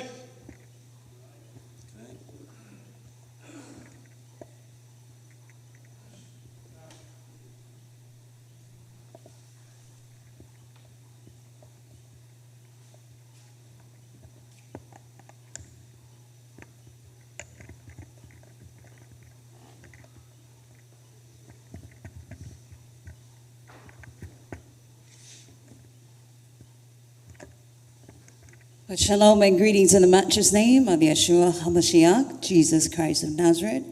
It is quite an honor to be standing in the presence of your beautiful angelic faces. Thank you, Lau Fai Pese. Mahaya lava kako pese ngikayao. You know, si lunga ni maliu le aso tina ya malama ongo ko sifu fonga malie. Me lea ko puli le faftai tele lava. Le au faingaluenga, I honor you. I salute you. Ele se fainga venga fainga ofie kat kongo le ngalue le nganga pa ia ya matato ya olea la vosi e foi le sotina ya malama. Olo ingoa when we're in Vakia, so you know how two-sided it is. When I'm in Vakia, o makua also li kango wailoa. But when we're over my mom's side, yeah, osai Becky. So I'm from Hawaii, Honolulu, Hawaii, and I bring honor to you all. I'm under the tutelage of Shukama. His name is Dr. Daniel Vargas, Beth Israel Jewish Ministry. It's a Messianic ministry, and I'm his spiritual daughter, ordained under the Beth Israel of Honolulu, Hawaii, of Israel. So greetings, greetings, greetings. Yeah, level 5 of Matsusui, we just found out, if you probably saw, we were going back and forth. You go up, but I'm here. Vena na fionga ya fesili fa kai kelela mai kusai fo I mole abangoa. You know, we do not take it very lightly. I'm very humbled to be standing up here. Elise Sa'o Mako Ainga. Or the Sa'o Mako Ainga is my late father, Okango Vailoa. But he passed on, there's no one that's sitting in the Kango Vailoa. Who's going to be the next Kango Vailoa that sits on this title? And so, you have Kaiko, Moisio, Omako Vainga. Yeah, we have another funeral that's going on in Vakia simultaneously. Most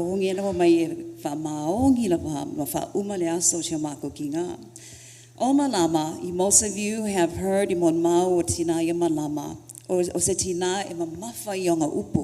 she's a word person. Some have shared ang ngafi lako molimao kangaka may marfile mu lako loko ay ao o may Lord lumatinalia ekwe kaleper tinalia lako file mu. But I think it was really good because you see, we are taught according to the Word of God You know, from the book of Galatians 5, the fruits of the Spirit, love, patience, kindness, gentleness, self-control. Yeah, without the self-control, we have to test those spirits if we have those fruits. Because but you know, here we are being tested. You know, the Spirit of the Lord. As I've shared before, she and I, you know, we had a beautiful relationship. When my dad passed on to glory, the only power that I had to hold on to as a piece of my own dad. And so she was a thread that which we would hang on to.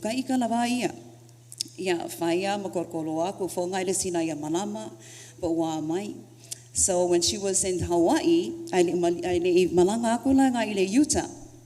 Yeah, faya mau asi sa kinga abi le supo or fia tina fia va ayaku mai ile tu. As long as you bring money, fia yeah, waki fia yeah is kinga.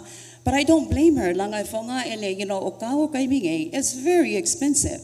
And so, okay, loa fonga de sina me fa fia ya ele ne asi ako va ko ai fonga ni anga supo fia supo. Ya ba ko malekupe wa fia kinga e ko ko nga pili ya ai mese ki e fo la ele e fa kao le me na fia ya le tina.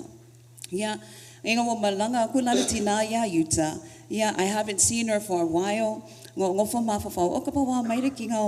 It's been such a long time I've not heard her.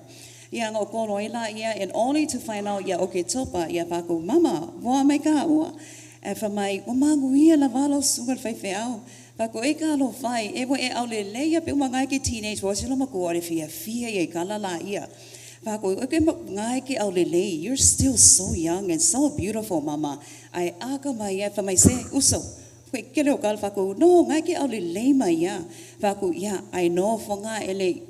Kaya le loko ya le ala la fuako se selengi you know e arwe mala mala kiki e arwe ave o fa kiki e yam fa ka mai e sko nga you know e fa ka me se you know se me ai fa yer ko nga ila sa mai ya fa kai ya wa lunga mai ngi fa manguinga isi fa manguinga wa no le tina ya le wala fuako le selengi e fa ye langa me ka sami fa yel me fia ai ya o November la wa na so fa kai that would be the last time what we follow going to fonga asho mako kinga makua rea ko lo aku la asi aku fa mangui aku las fafkai ya fa mangui aku foi las fafkai you know editina no fa o mole ko ia lofa ya fa ko ya ia le kai mi ka ko felua ya fa ko le la ku sai lengi ne fa ye so me ka sami ya that will be the last time ya I fa ke ia no le loko you know wa maliu le tina ya se sema mua.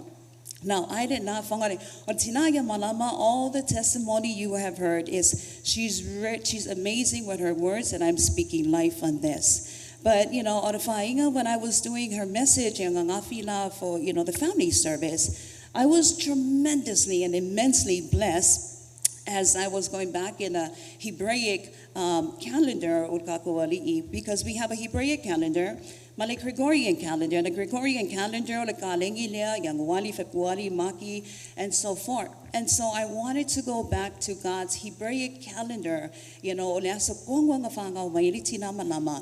what was her purpose? I wanted to know what was the purpose of King Amanama, why she was born, and the very purpose that she has to be here to fulfill. Because we all have a purpose, and we all have, you know, a destiny, but do you know your purpose? So I was blessed to find, you know, Laso Kongo Fanga Waitina Yamanama, you know, Ya Yulai Luas Fulfiku, Kasiva Fafiku. She was born again on the day of word, Oupu. And yet she was born on the day of word, Devarim. And there was another word too, you know, Kazan, and Kazan is Fa'alinga. Words and visions. Without vision, people perish. And so, you know, as I'm talking to my sister, I said, you know, Auntie Malama, she was a very visionary woman. A woman from either way, Ekokala loyalty, I sang all loyalty now, it may have been a fight. If I'm a mawa, If I'm a mawalati now, what she wants to do, then she plans that out and it will come to fruition. And I thought back, and I thought she was definitely a visionary. She had a vision for things she wanted. Whatever she planned to do. She can be rough on the edge. But I was blessed that she was born of the word, words, because it's true. She can be rough on the edge, but when she speaks blessing upon you, she knows how to elevate you to the next level. 2025, she passed on the day in which another prophetic word was given. So I was also tremendously blessed because is Vaishlak, and Vaishlak, it means to be sent. And the word of God was sent to Jacob, and he's been gone for many, many years away. The message of you've been away for too many years. It's time for you to return back home to your father. So I thought it was very blessed. Malama passed on the word Vaishlak, and she's been away from her father. It's time to go home.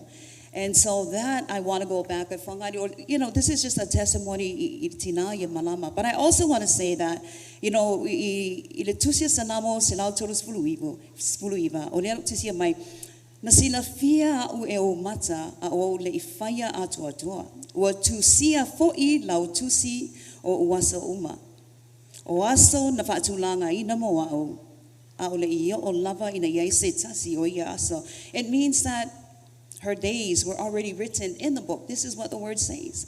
Our days have been written before everything was written. And so my charge to all of you, the testimony, number your days. Ask the Lord that we may learn to number our days so that we may learn to fulfill, our purpose and our destiny. I feel that she actually fulfilled her purpose through her children. I don't know if much of you know, but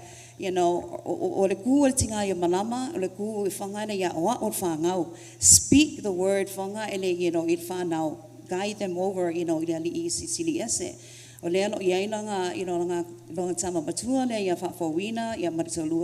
Teresa.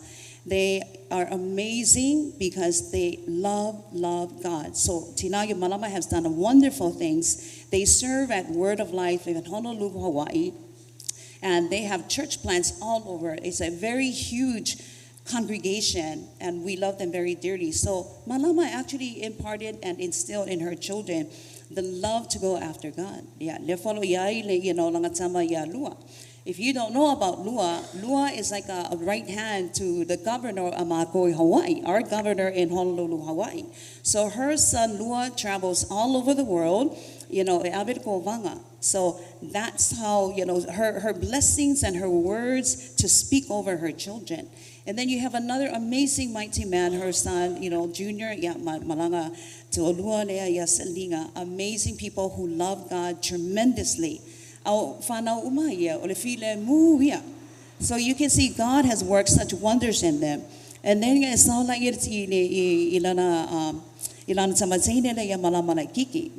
Kiki, I would say have everything on Kingana, Lomia Malama. But also, she loves her parents. So that tells me, her words can be amazing, but she trained her children well. And I'm tremendously blessed that I have these, relationship. We're first cousin.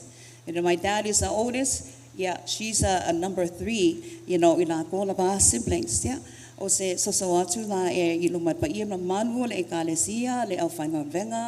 Yeah. Manuela vai le ali to sai for itato saunina le nei lava taiao. Ya ele swafa pa io Yesu Keriso. Shalom shalom.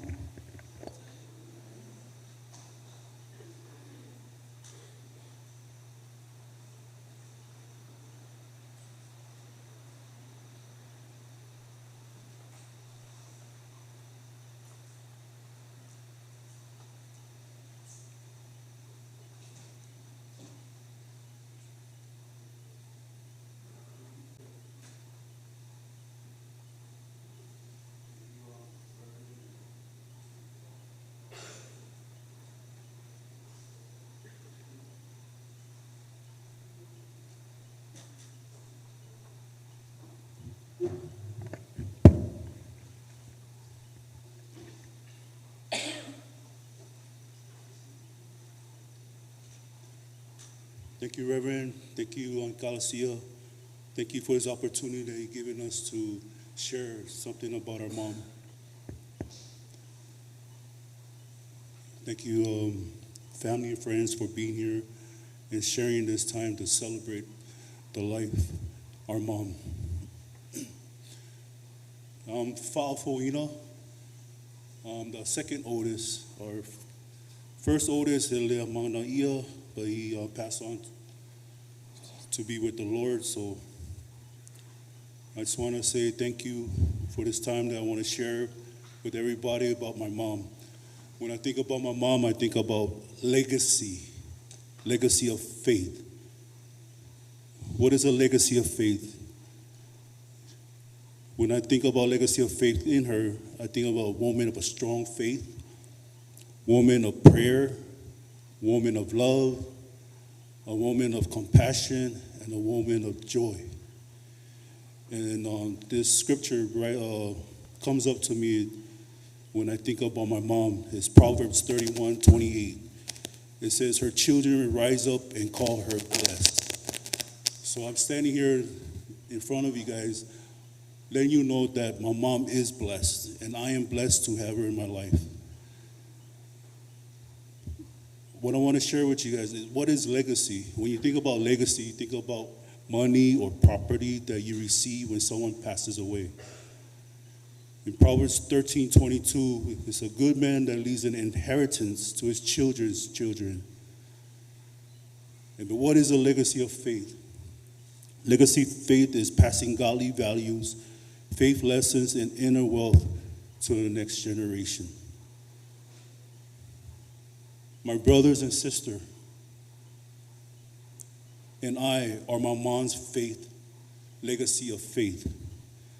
Beginning with my oldest brother, Leamanaia, who went to be with the Lord, but left his legacy of faith that lives through his children. Fia Mama, Victoria, Matua Usoli'i, Luke, and Lexi. Those are my brother's legacy that lives through them. In one person comes many nations. The Bible talks about generations. What you see before you right now is my mother's legacy. I am the legacy of faith she passed on to me. My mom taught us about prayer. She taught us that without God in our lives, although we can be successful, it will be short-lived and it will not last. Because why? Because without God, nothing is impossible. But with God, all things are possible.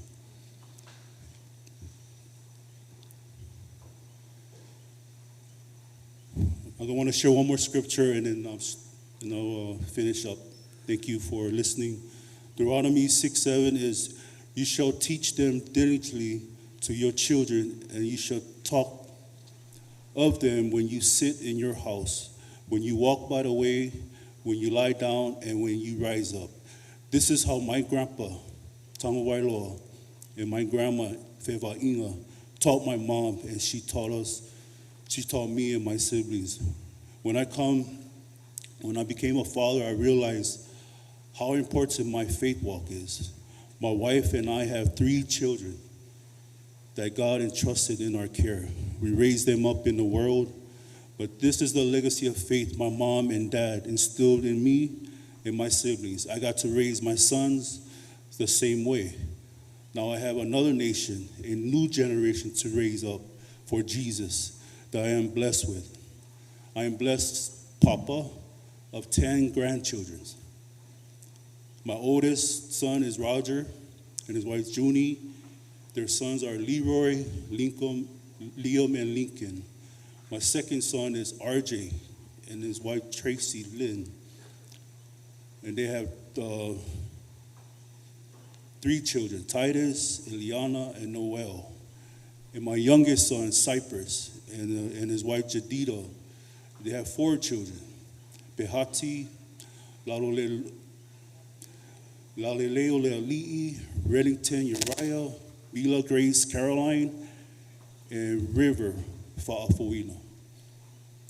I read the names of my children and grandchildren because they represent legacy of faith. Mom, our legacy of faith lives on because of that hope of heaven is real. I'd like to thank my dad. If you're a husband in here, the best thing you can do for your children is love their mother. Cherish your children's mother. This is the best example you can show your children. My dad always displayed his love for our mom. And because of that, as a husband, I have no problem cherishing my wife, who's right here next to me, Teresa. Because it is an example my dad and my mom displayed, and I get to display for my own children and grandchildren to see. Thank you, Dad, for taking care of Mom. What an amazing journey that you both had together. Dad, Mom is more alive than ever before. The joy of the Lord is your strength. To my beautiful sister, Malama, may God crown you always with his favor and his love for all you have done to take care of Mom. It's not an easy task to take care of Mom, but thank you for your patience. Thank you for your love that you have for Mom. I declare God will redeem time back to you for all that you have sown into Mom's life. To my brothers, carry on with you the legacy Mom started. And to Uncle Manga and Nainga, thank you for having my dad's heart and our family. Thank you, family, for taking this time to be here to celebrate our mom. And Mom, I love you. I'll see you in heaven. Thank you.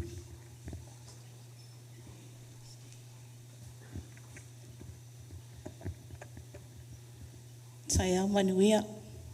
E whaliui follow tua oi, whai you look beautiful today. Yeah, uma mai lo say whai lau say. Welcome everyone. Yeah, ola oi ngoa o Teresa. Yeah, lok to lua leo, whaafowina, pe ona whai atu. That was awesome, hun.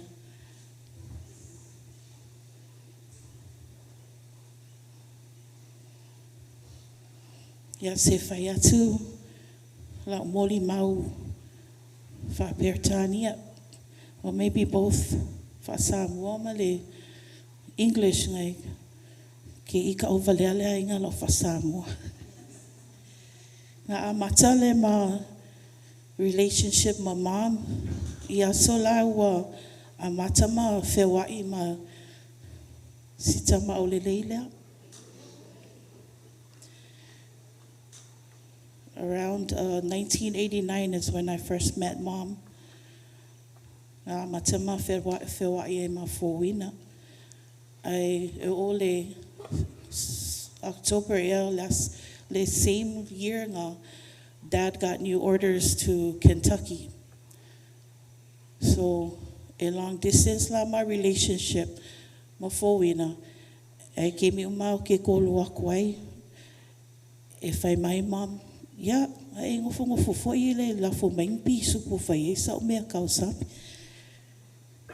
Ia o alwhela ia e mai mea la fim ngā oe Mom. But I want to say, like my husband was talking about legacy, what a beautiful legacy Mom has. Taught her children, and our children are the beneficiary of that legacy. And like Pastor Sai mentioned in our message, that Mom was born on a day of the Word. Esau, ola o legacy la ma Mom, na amakaila o legacy prayer. I never prayed so much in my life until I met this mother-in-law of mine. She really saveud my faith. Everything, she challenged me in so many ways. O isikemi fai e ika ia'u, fai ma misa, ma sai ma lau fai. Le kaukala mai Mom ia'u for quite some time. But like Pastor Sai said, e umalole ika mom, o upu is, you know, she says, restores life to my heart.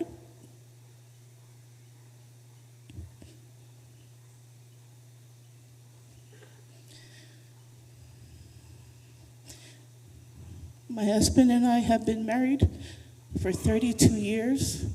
That's how long my relationship has been with mom. So the relationship, Lama, was very character building. And like I said, I never prayed so much in my life till I met mom. Yeah, fight through the years, Faku. Yesu, yeah, leia lau character. Laia, you know, iskemi ka mai mom ya. Isikemi la alofa mai. But her words, just like my husband shared, and everyone lenga failako muli mawia mom. Wanga upu if paamalia loto, wanga upu fo fakinga loko.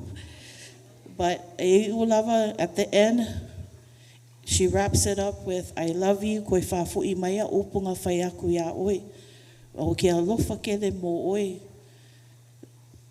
That's the legacy that mom has left with us. And so thank you. It's an honor. Dad, I want to share this scripture with you.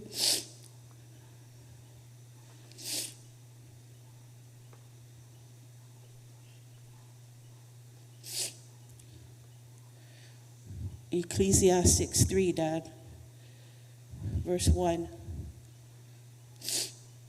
To everything there is a season, a time for every purpose under heaven, a time to be born and a time to die, a time to plant and a time to pluck with what is planted, a time to kill and a time to heal, a time to break down and a time to build up, a time to weep and a time to laugh, a time to mourn and a time to dance. Dad, Malama, my brothers here and Foina, mourn with the hope of heaven is real. It's okay to mourn and cry, but always remember that God changes the seasons. And so a season of weeping, but when God brings a season of laughter and joy, don't stay in that season of weeping. He changes a season for a reason, so that you don't stay in one season always. And don't go down that road of grieving. Grieving is not of God.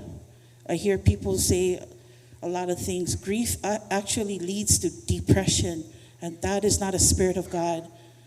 Mourn, Mom, but also mourn with the hope that she is in heaven cheering us on with all the witnesses that have gone before us. Amen? Amen. Lama, you are the real McCoy.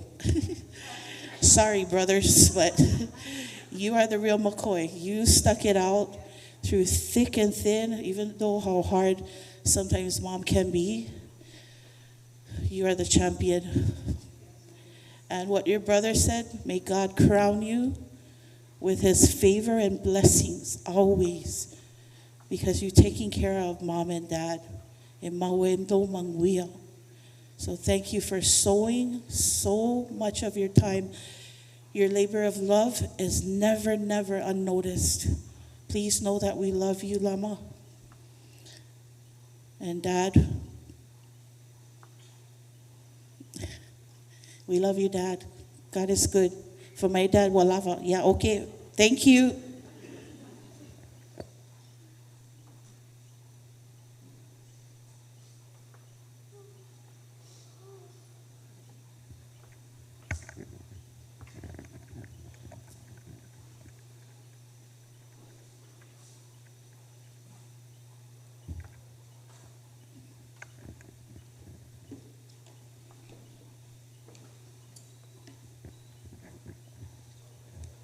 Kula e kule awa mal pa keke.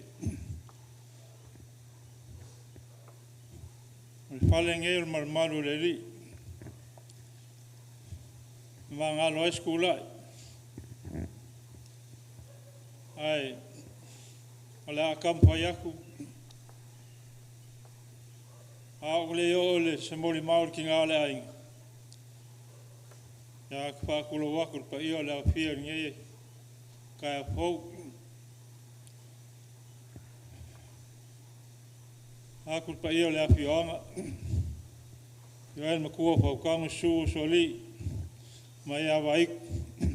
Lau kausal. Ya male. Lau kinga lau le fa kulo waku. Aku lok hoi, so polo kau kup, wa kayong kaku hakasi ngeyas, ya mol maole so for ki ngale ainga, suai ya, of ya,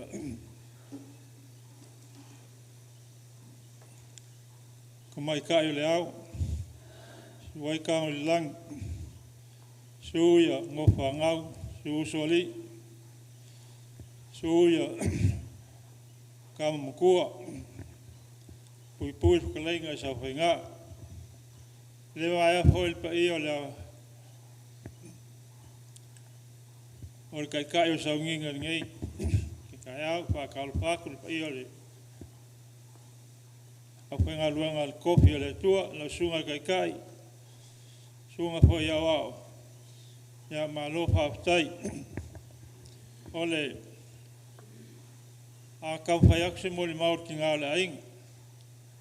O, mai kau pori ngei, ua, a umi se, kau kalanga mo se moli mau, ia ua, le longa hoi le fia ua, a rei kau ngei short and sweet, a lao kau whaiaku, e whapu le moli mau ki ngā ma soi fua kau kua ki ngā le aing. Le po mai tau a makai le mol mau ki ngā le ainga.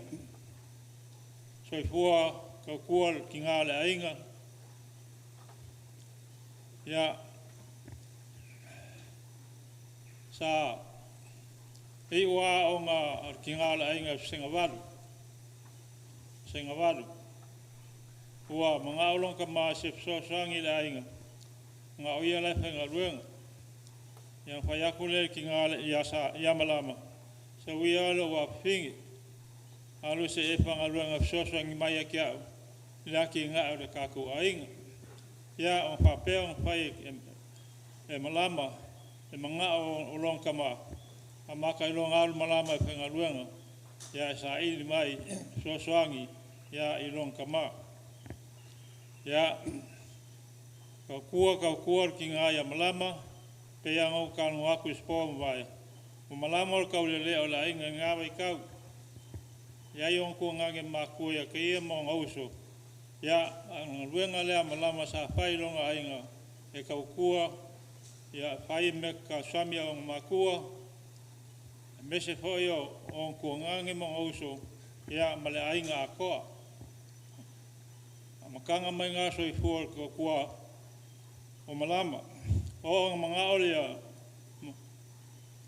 kamama lama ya lui pa ko sa il mai le so songi mai ya ile ainga pa penga fa ya malama anu malama ya ku fa ko ya wei pa ngalu ngai la ngalu ngala wala sa fai mo kongi ya la ko mai long kama ya pa ya me mga oi long kama ya mesel kau ko ingo le ainga o ma ko malama ia wai ke mi o alo ia o mai mo pau ya walu le aonga ya o wai ma ko e markinga le ainga ya vai ma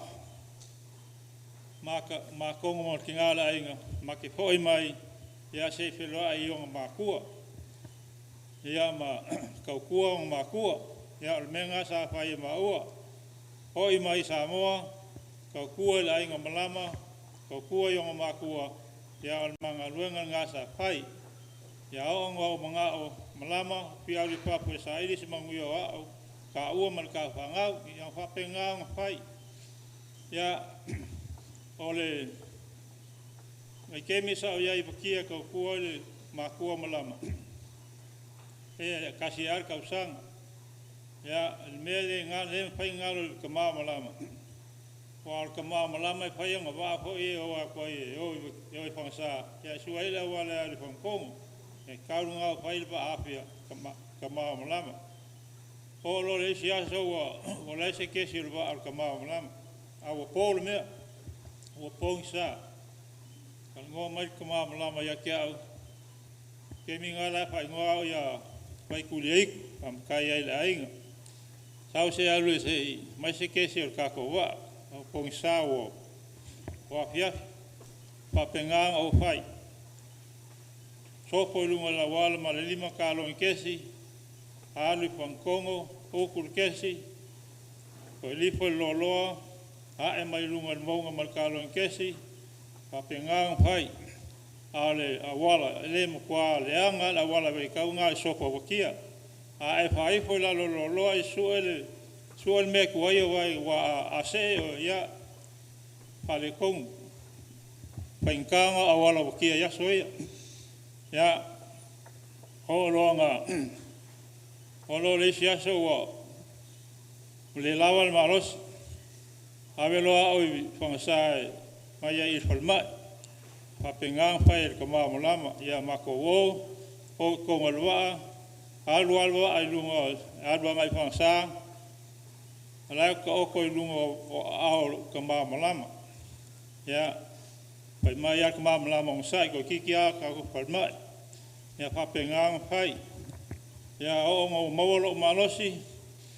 ya mai malama nga oe la wo kulu oe lo mako kama le ngalo e kia kala nga malama nga oe al pai aba wo kulu oe mako kama ya o lo ngo kasi mawala ma oe papo ya maolo le malo pa pengang pai nga luenga sa pai malama kausi mai o makua lapa mai ku pe kausi ai o makua ya o longa umal malo mai polo ia wai nga lu ai ma akinga ai foi ai o soifua au nga ka au soifua kinga ai o male soifua o makua i o au pa wawar ka kua malama sai wa ka kua malama yong makua yong a pa penga ho yong kungangi kulai mai seu kang bailoa kausi le ainga pa penga fai ka kua malama o ngawa so se kemi lava o kinga ele fai nga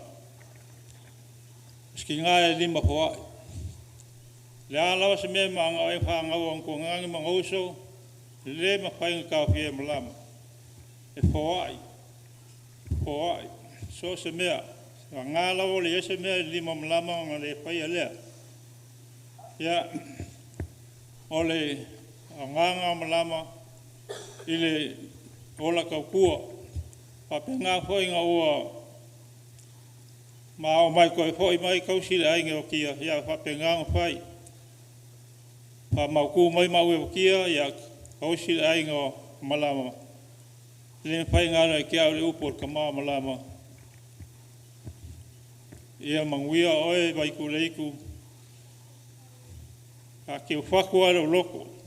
Umar kau kua le malo, li kaya, ma hoi mai loa, kau kua la inga malama. Kau kua la inga malama. O mai malama e kia au. Sili o i waiku leiku. Ua o lofa i loa ainga. Lei se o kausia loa ainga masfau. Wa afu lau kua kua i komo loa ainga. Umalo ma kua i au lima. Ese o kua ngange ma uso. Lai lawa kau kua.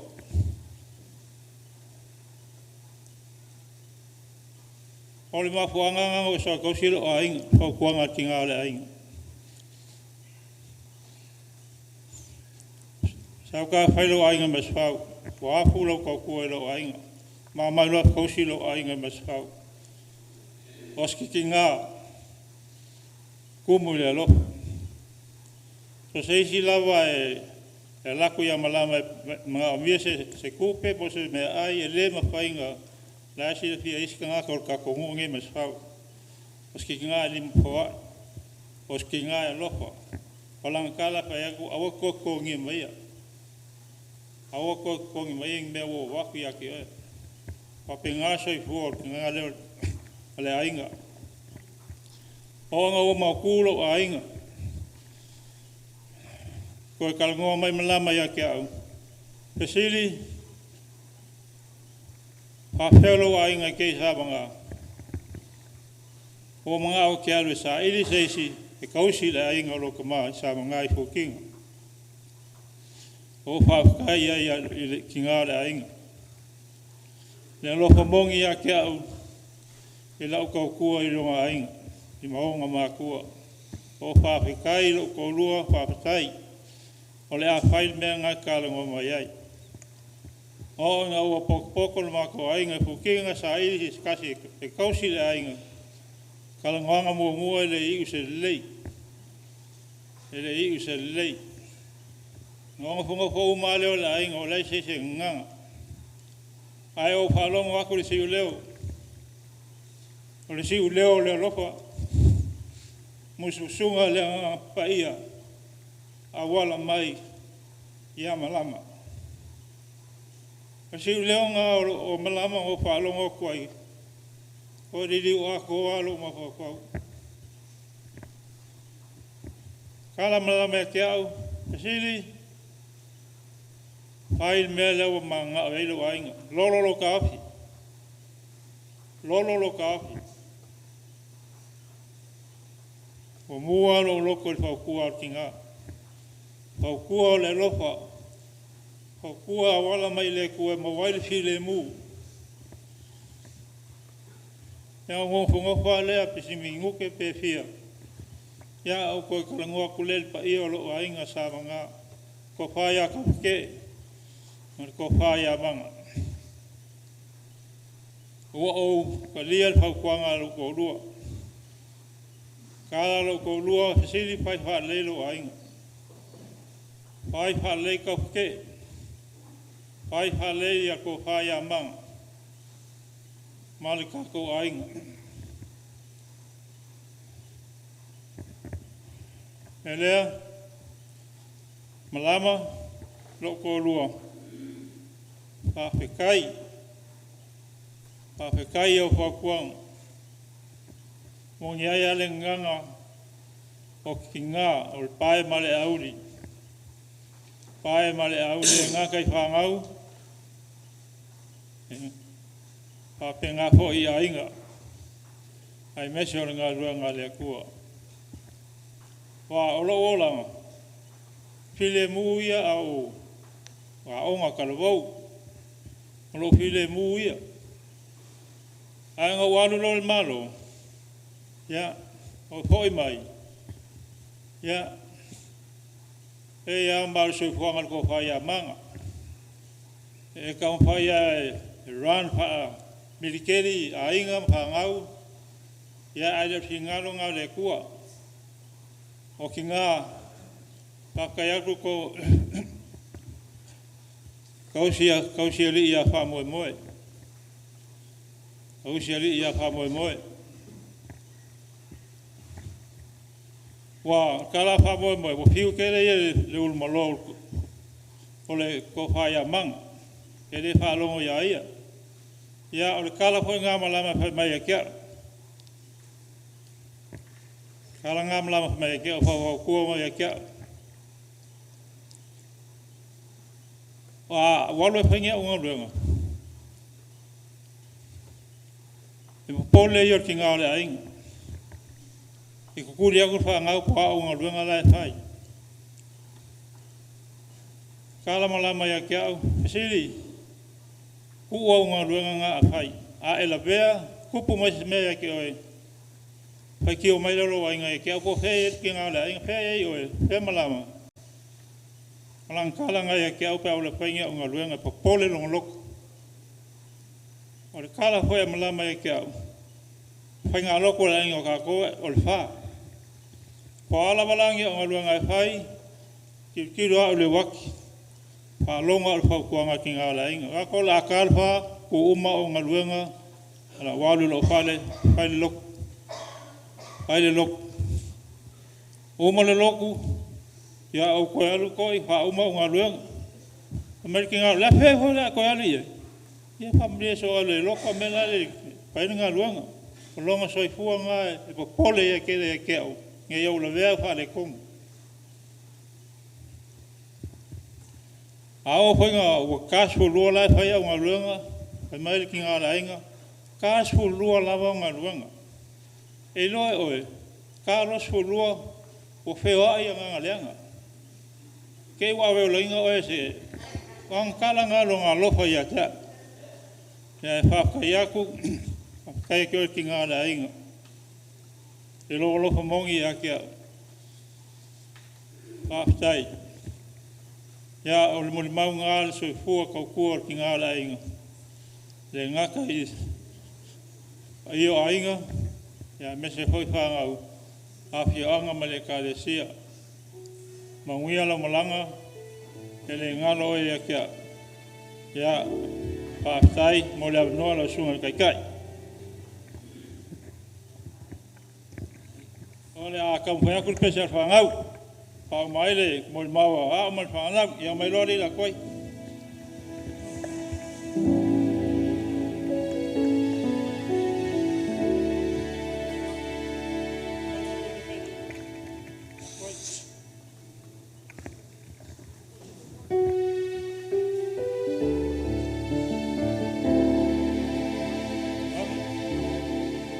Te whaiako mo mau sio a whinge kasi pe lua mingu ke o lesa kausi longa ki ngā longa o langa a koa, lua mingu ke.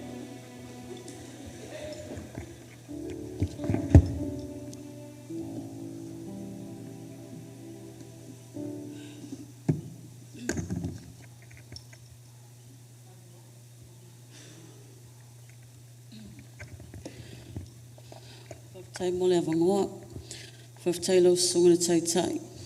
Ai mai se le au whainga luenga pa ia. Mo le awa no e whai sina mori mau pupu.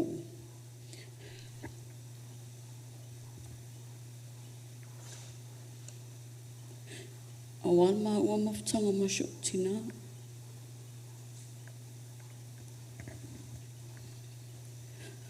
Mua mo lawa ona si ile vi inga ma le whaftai le tamai le lang.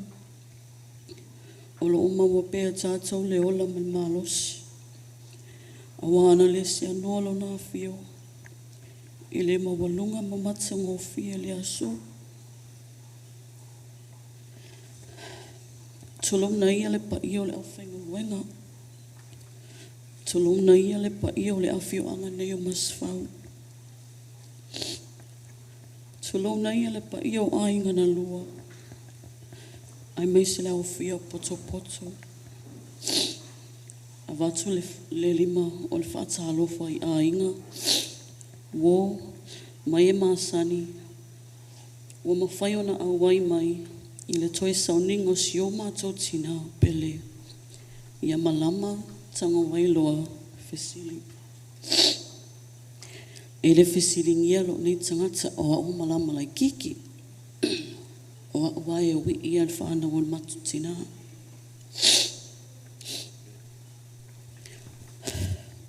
Sa o nofo mawhauwhau. Me whawhawhea na o tūsia se moli mau.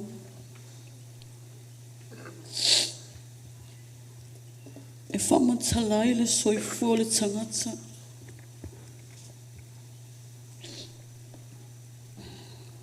Sa tausia. Sa lofa moni a te au. Ma le mafua anga wa maua i ea o le manuia mai le atua. Ai se i tamo whai atu se moli mau o lo ni tangata whatauwa. E ua malilia toa. Ua maua i apu penga. Tangi le loto. Tangi le fatu. Tele mena tau tala mai e whai. lea mo le tauno. O mai lava le aso. O te le loa po o talitson. O walo lo tina. Whaangalonga tā o na winga. O se tina e sawa. O se tina e mālie. O se tina e whautua le lei. O se tina e le whewhe i sesi na o le atua lava. O se tina e le malo lolo na mawhauwhau. I le whainga o lona whatu ainga. O se tina e tausa awhia. O se tina e tuli vai le au ma le pō. Mo se ai o lona ainga. A o le mea whaangalonga tā i le tina. O lona alofa.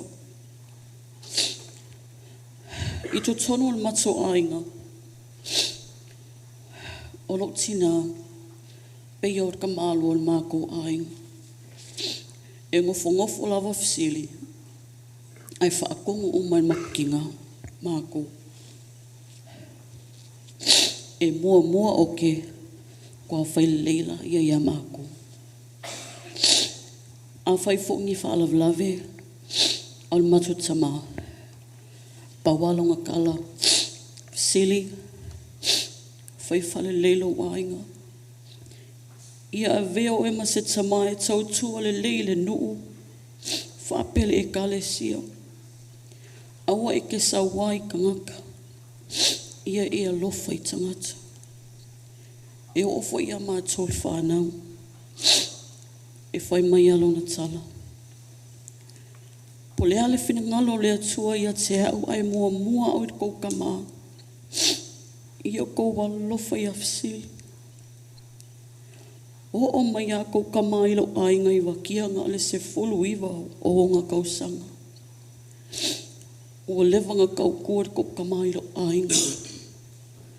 Kua sawa fesili e whailonga ainga wa koi inga.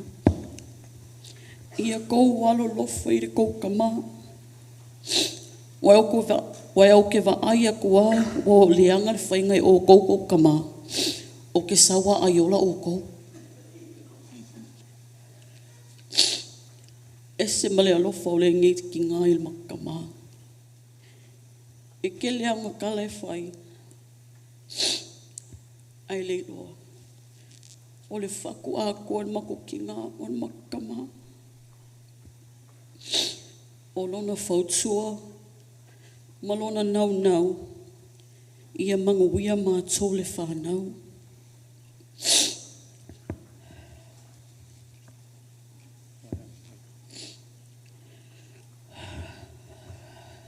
E ke lea stories e fia whamakalu, fia whamakala aku i mā mawhukanga malokinga.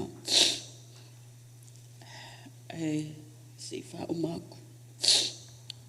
Mom,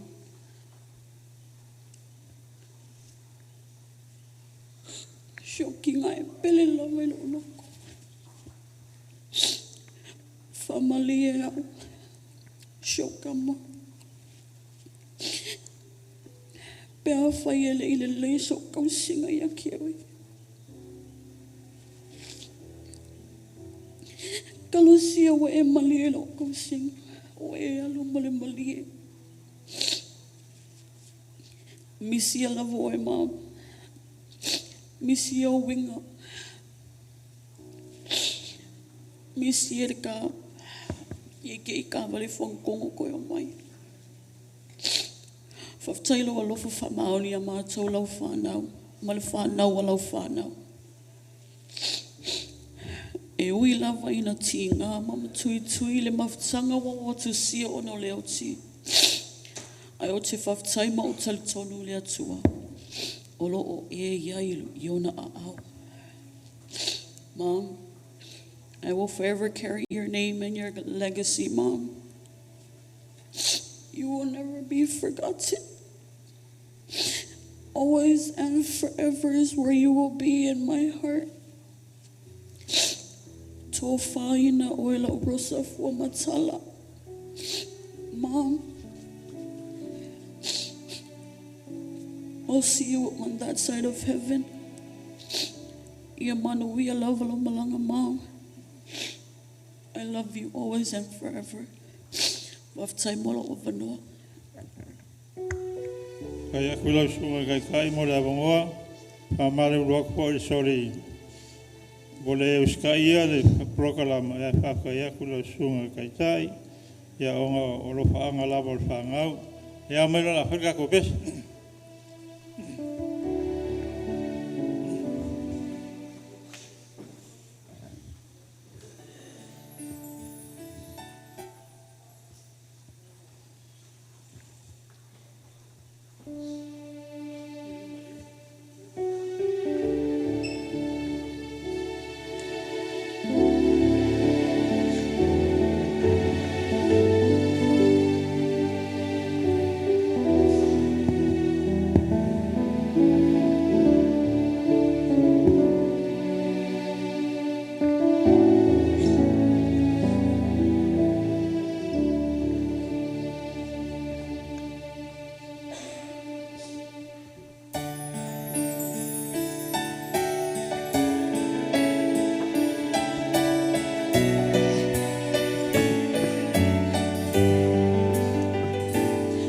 When you finally make your entrance to that city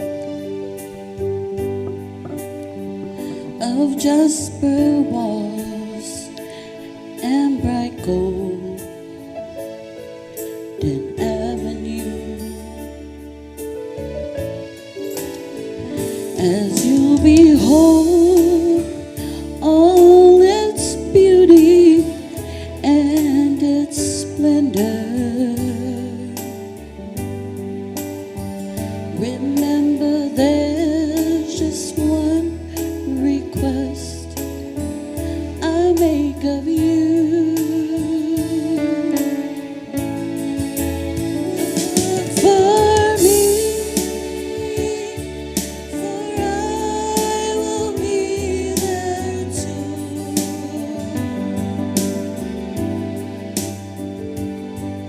I realize when you arrive, there'll be so much to view.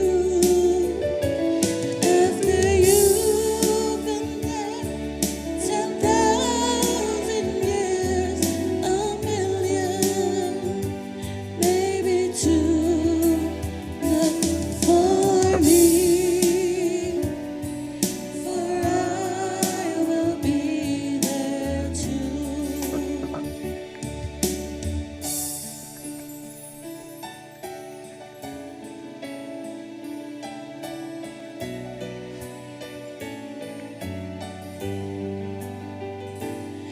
As you go down your list of first things, there's no question. You want to see your loved ones waiting there for you. And when you feel you shared your story with the last one that wants to hear you tell just how you made it through. Look for me, I'd like to hear it too.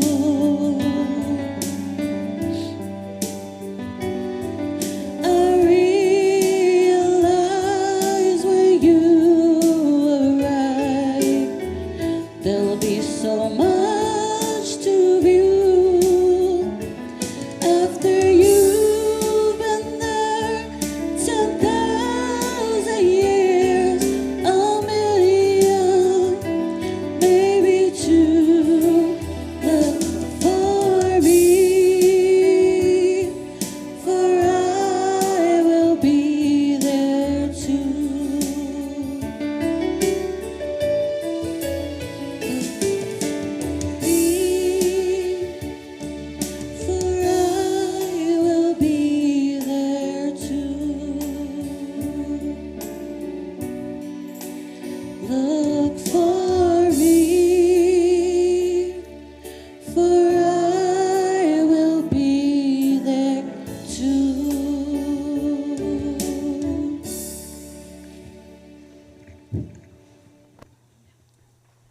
Ya, ole.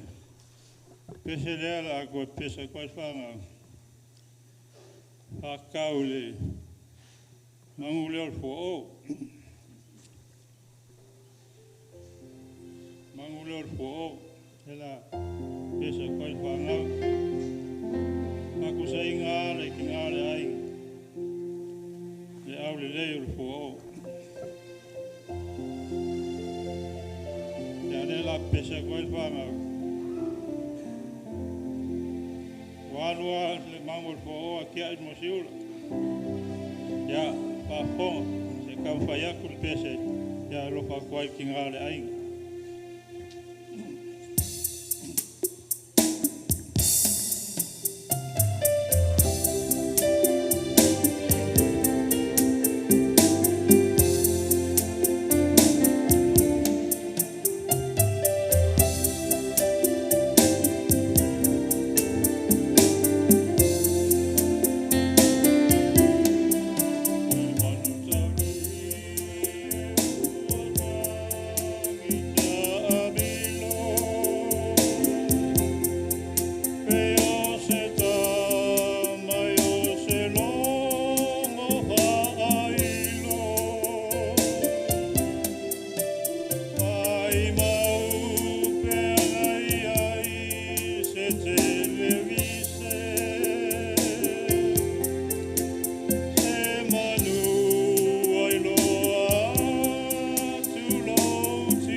La tātou sauni atu ia tātou tausanga. Taita ina I tātou ele. Sunga I le au ia Solomona Mulitalo. Le olo o tuu ia I le ngaluenga au. Mawhianga iai ma le wha malolonga. Uma le talo na soo le amalpese. Ya uma le pese na soo le amalfaitawina o le tuspa ia. So ai loa ma le launga ma le molimau le whaithiau. Tusa o le maftanga ma le whalitua. Ia malama fasili. Ala tātou saungi atu. Ia tātou tausanga.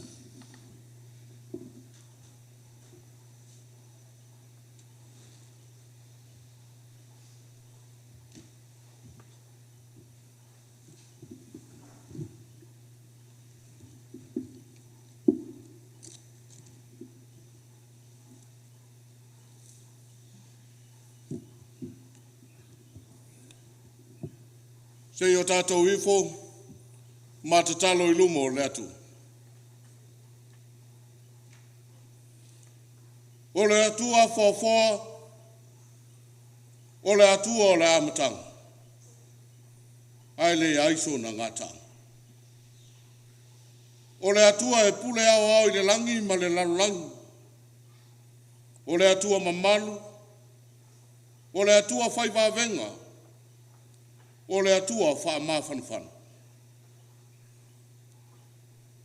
O le atua wha manu. O le atua wha mangalo. O le atua tali manao. E mawarunga le nganga whawhetai le nei tai au I lau whiu. E na ua mātou ala whae mai whanunga le lei mai malolonga le pou. A o se aso fōua e whaopopo I le soifua ma le ola o lau whanau. E a mata mai lava I maunga te tele, se ia pā ia maunga iti. I le ngata I lea a o ala na uia I le nei taia. O le a whai ua tā laifa I te toa o rou manu manu. Ua mātou poto whaatasi. Se mātou avatu le vi inga. Le wha manu ma le wha whetai I lau whio. Ina ua mātou au lia manuia mai le toi aso o seo mātou tinaria. Aoni mori mau I lona soifua. A o tau tuai to tonu o a inga ma le nu. Ai mai se le au ma le fina ngalo le atu. Whaftai le ola ma le malos. Na e foa I a te ia. Na whaia whaia le tautua mata vela I na iona matua. To tonu o lona ainga ma lona nu. Ma whapena aina I le fina ngalo le atu. Le tautua e le ingata ai. Ai na whaawau pea. Ina ua whai ai ngatu le tamai a fasili. Ma wha mana vaina ai e le atua lana tautua. Pawtai le poto, ne ata mai na ia o ai. Lana whanau. Whatanu ai na ia lātou manuia. Ma mawalu mana I le lei. Pawtai lana tautua I le nu. Ai siri le whina ngalu. Ma le au a le atua I masa whaunei. Pawtai lo manuia le nu nei lo na atoanga. Ai me se la ofia wo fanga poto I to tonu o le manu nei. E mori mawina le toi aso o tina nei I lunga o le nei funga I le. Pawhetai lau tusi pa ia. Lo fai pea ma tai ala I lo mātou vai vai. Pawhetai lo I ovi inga mātou langi na I lo sisiri esi. Ai me se lo mātou so soani siri o lo nganga pa ia le. Musu ina o mātou tangata. Whai mo mātou so soani.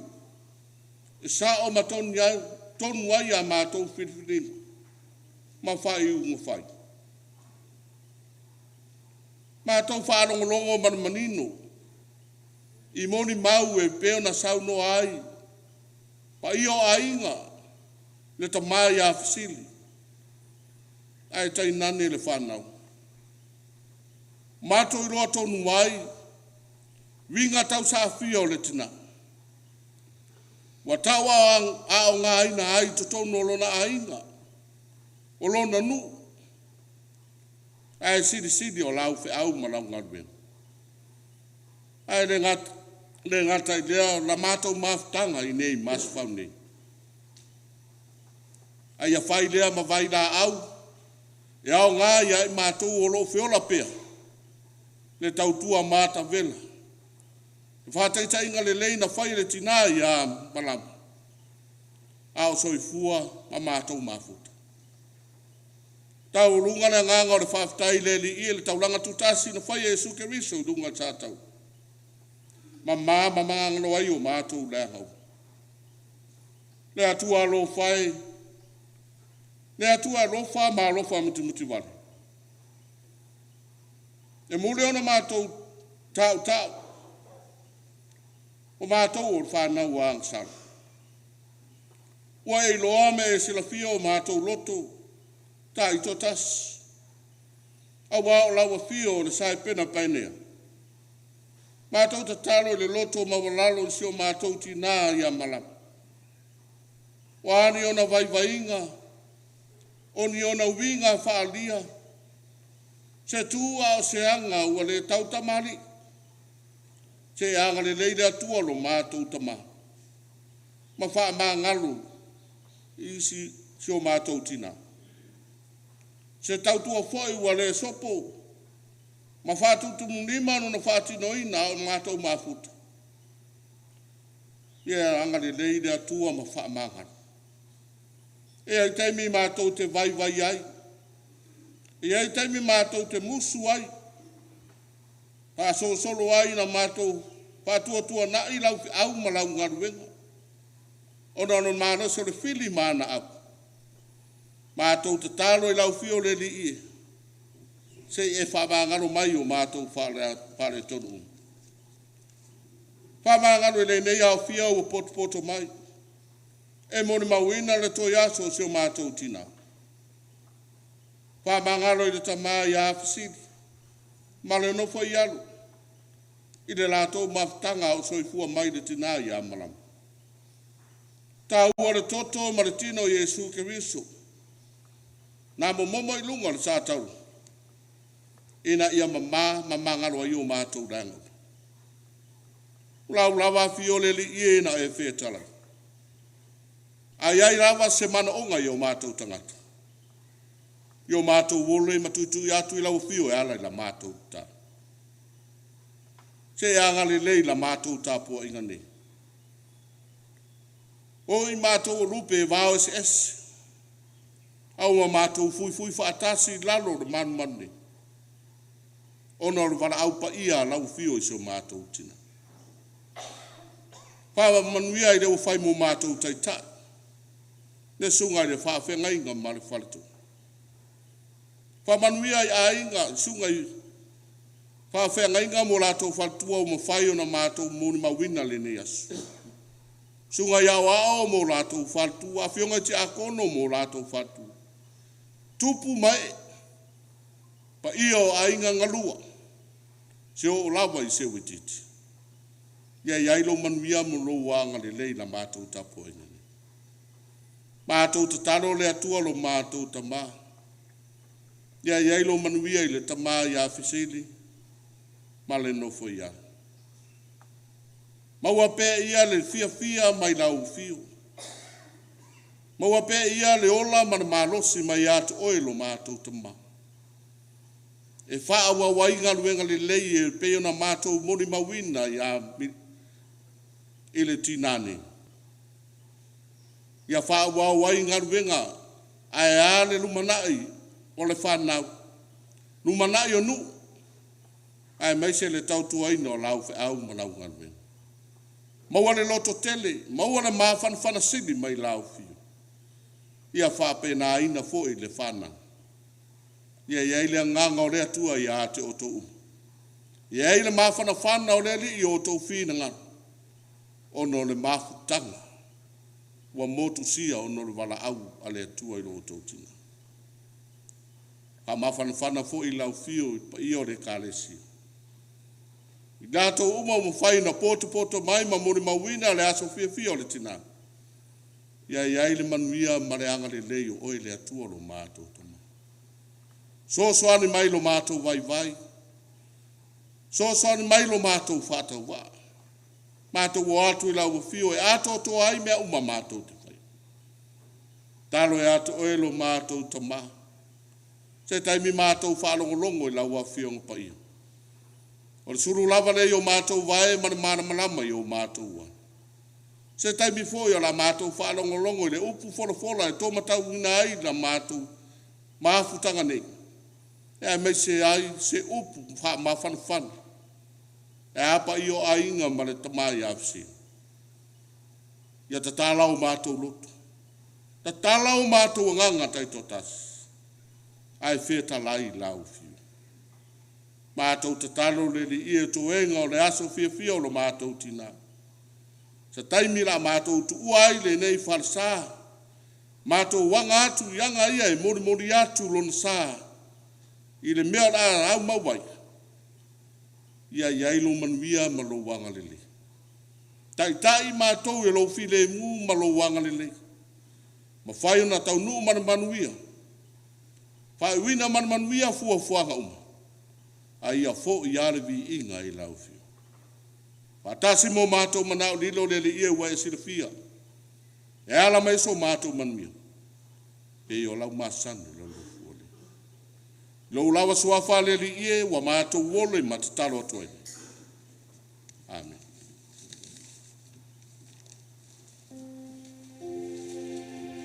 Tātou pese atu il pese usaunia le au fai pese.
ai lea ma le sunga le faifeau ia felotoa'i tokio o le faifeau o lo vaia nei le kalesia le AOG ma se fau.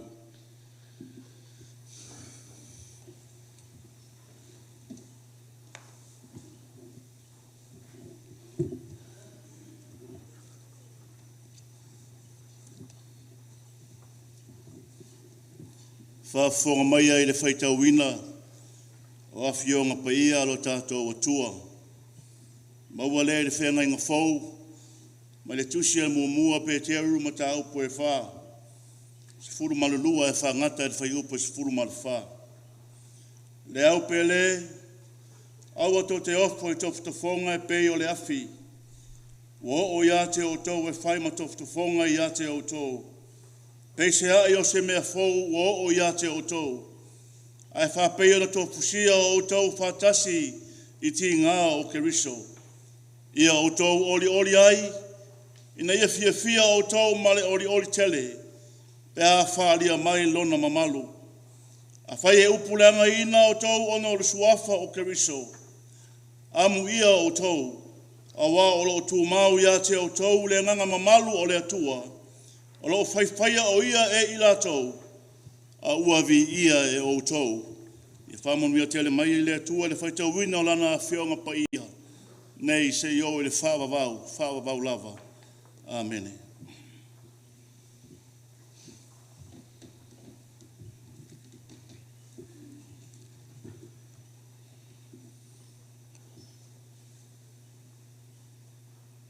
O le launga i le suafa mamalu o le atua le tamā, le alo le anganga pa ia. Amene. A maua se matua le tusi lea sa tātou whaitawina. Muamua Peteru ta upo e whā. Ai au te fia whaongaina se vaenga le whai upo e sifuna le whā. E whai mamatua le nei tai au. Whapera na whaitawina. A wā o lo tū mau i ate o tōu le anganga o le mamanu o le anganga pa ia o le atua. Au tū o ma whauwhaunga manatu au tū mo le nei sauninga pa ia e alofa le atua i ate oe. E alofa le atua i ate oe. O le tele o le tamau a inga. O le tele o mea le lei ua maua. So i fua maola i se o langa fia ma le ori. Sa manatu ai tangata i ona pō ia o iopu. O iopu o le tangata ua alofangia e le atua. O iopu o le tangata wa lofa i ai le atua. Ua fia i ai le atua. Wa anga le lei i ai le atua. Wa whaamanuia i ai le atua. O le tangata manuia. Wa lofa i ai le atua i ate ia. E peisea i o le fua lea ua fuina ai le lalolangi le alofa o le atua i le tangata. Awa aia le manuia ma le ola le leo tangata. Ona whai mai lea. O le tangata le nā ua alofa i ai le atua.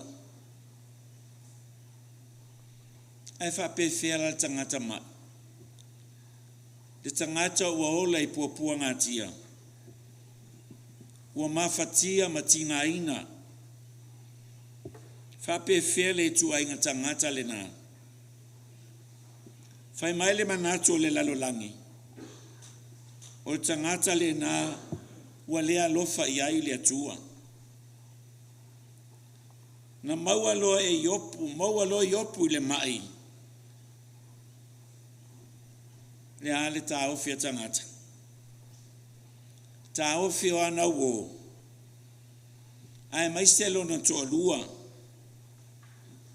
O sua e manatu mo fai mai. o iopu o le tangata ua lea lofa i ai le atua.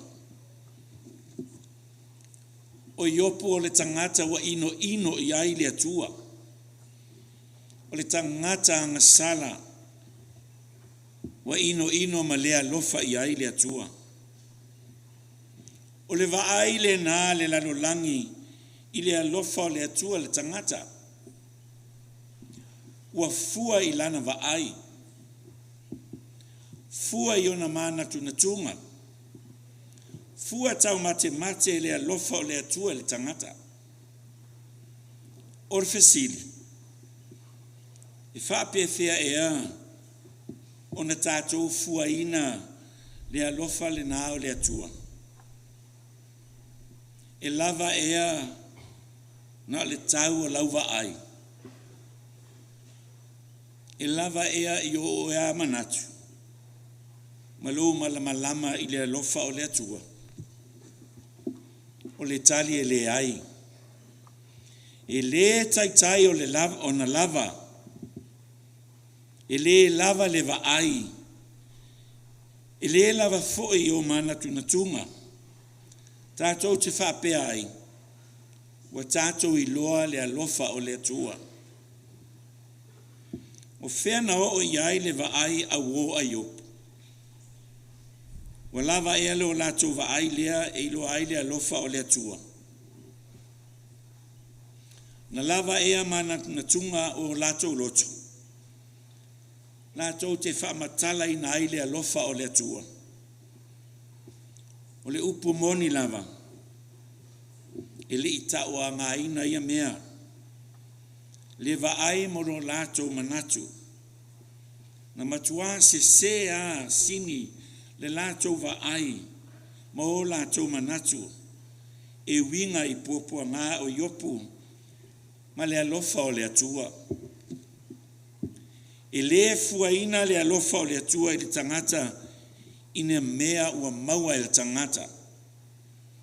E le fuaina le alofa o le atua. I lau lava va ai. Ai fua le alofa o le atua i a te ia lava. Fua i lona finangalo alofa.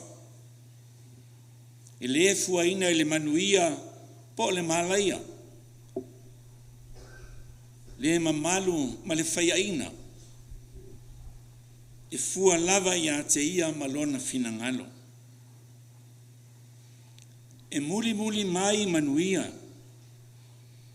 E muli mai le manu malo. A o le alofa o le atua. E tu mau e le liu se ia o le whavavau. Le ala fo le nā. I so se awala. Na saunia e le atua e whailo ailo na alofa. I le tangata pei o oe maa. O le whaalinga o lona alofa i ate oe maa.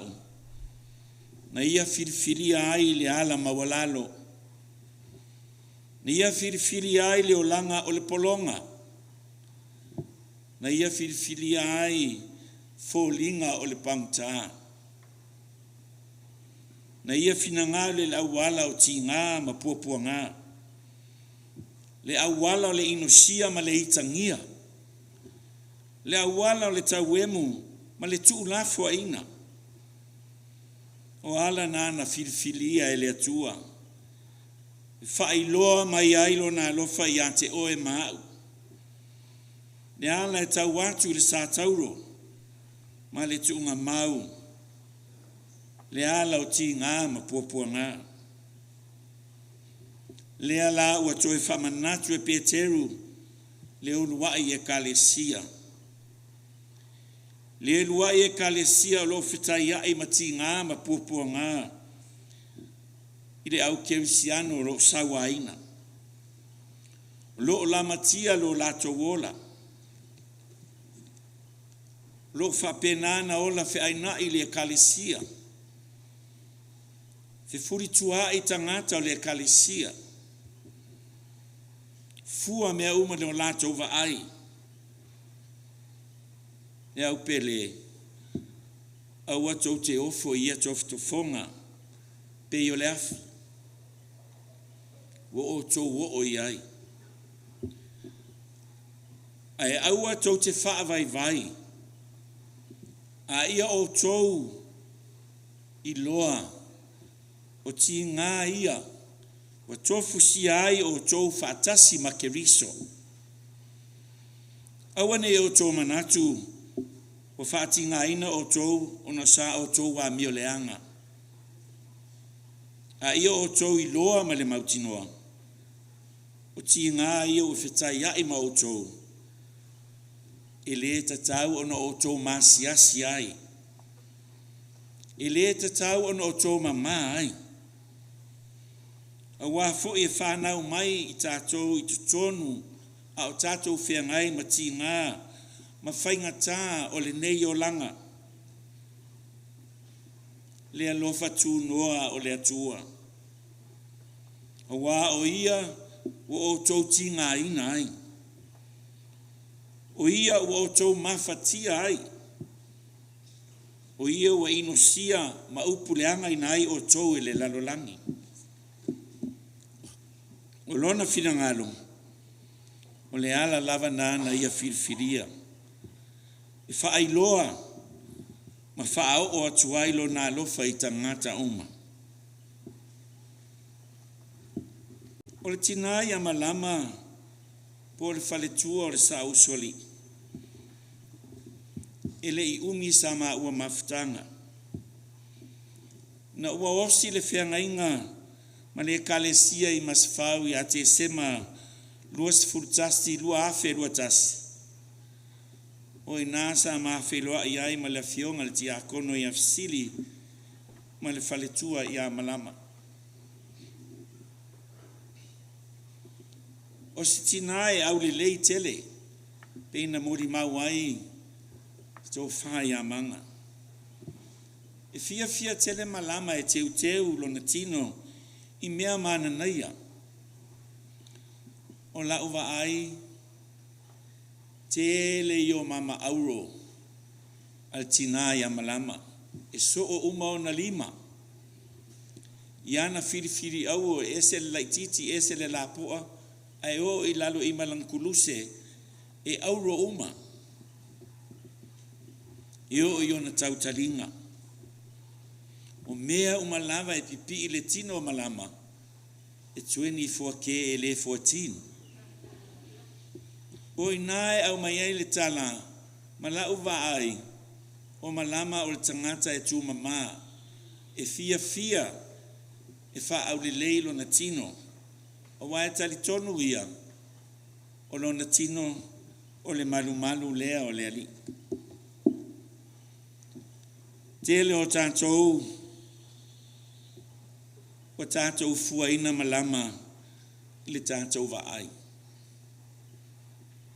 Fai mai o malama o se tina e mata sawa.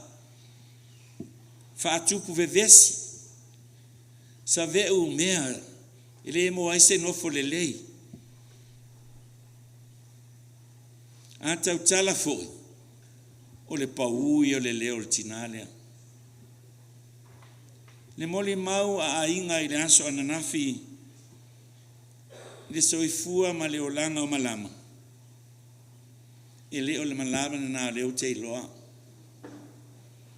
A au aluatu e fai au asi e singa i lo la maota mafisiri.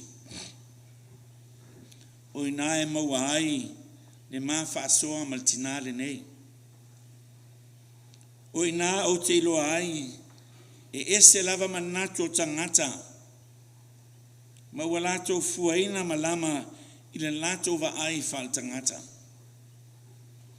Au le va ai al whaife au, o se tina e tumu i le loto mawalalo. O le tina e luango fie i ana whamtalanga mana upu o le tina alofa. O ni isi neo saunoanga malama o te whamawina. A leni, talo whai a te oe ma sio to rua ma sio rua tali.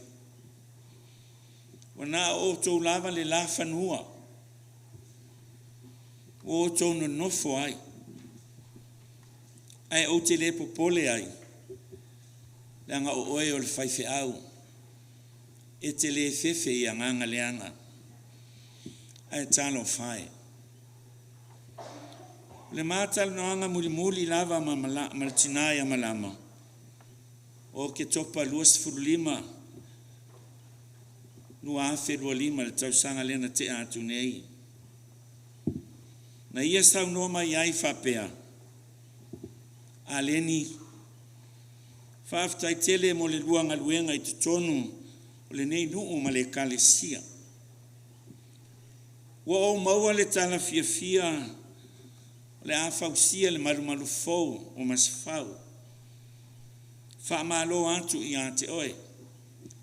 Amu ia ma se fau. Wa lato maua se whaife au le lei ma ta mai. Sau noanga I altina.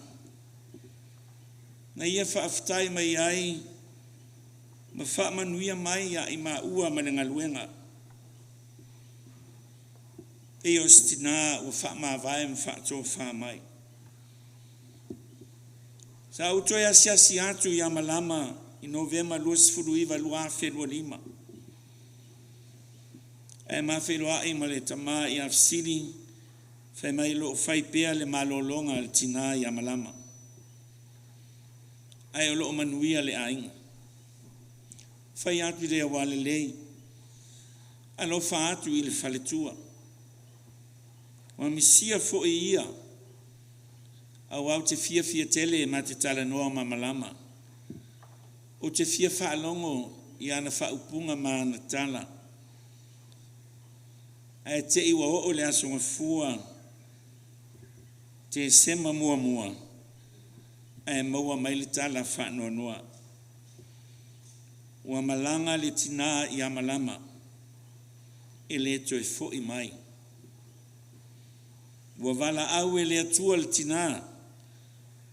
Wa whaamana vaina na ngaluenga. Le apia le ngaluenga o lo iai lunga le whale o le whaife au. E le o iai ni tusinga. Whaamau se aso na wha e kālea sia ina ai malama. Ma le aso na mau ai lo la ua tofi ti a kono ma le afionga I a fasili. Ai mate tala noa ma fasili no I o fasili ai. Ai whai mai le saunoanga al tamai a fasili. O le la tofi ti a kono sa whaapa ia ina I Hawaii mo ana lua I le vaitaimi o pita malaya le toina. Ai o te tali tonu o le wha e ka le sia ina o malama o lo iai tonu tala wha solopita o le ka le sia I vatia. Ina ua wala au le atua I a malama. Sa atua o tere tangata o le ka le sia ma le nu. E wha pea. Pe wha fea nei. Awa o malama e le lotu. Le iai te tonu o le mafutanga tina. Le nā tonu lava. Wa tātou fua ina le tina e malama la o tova ai.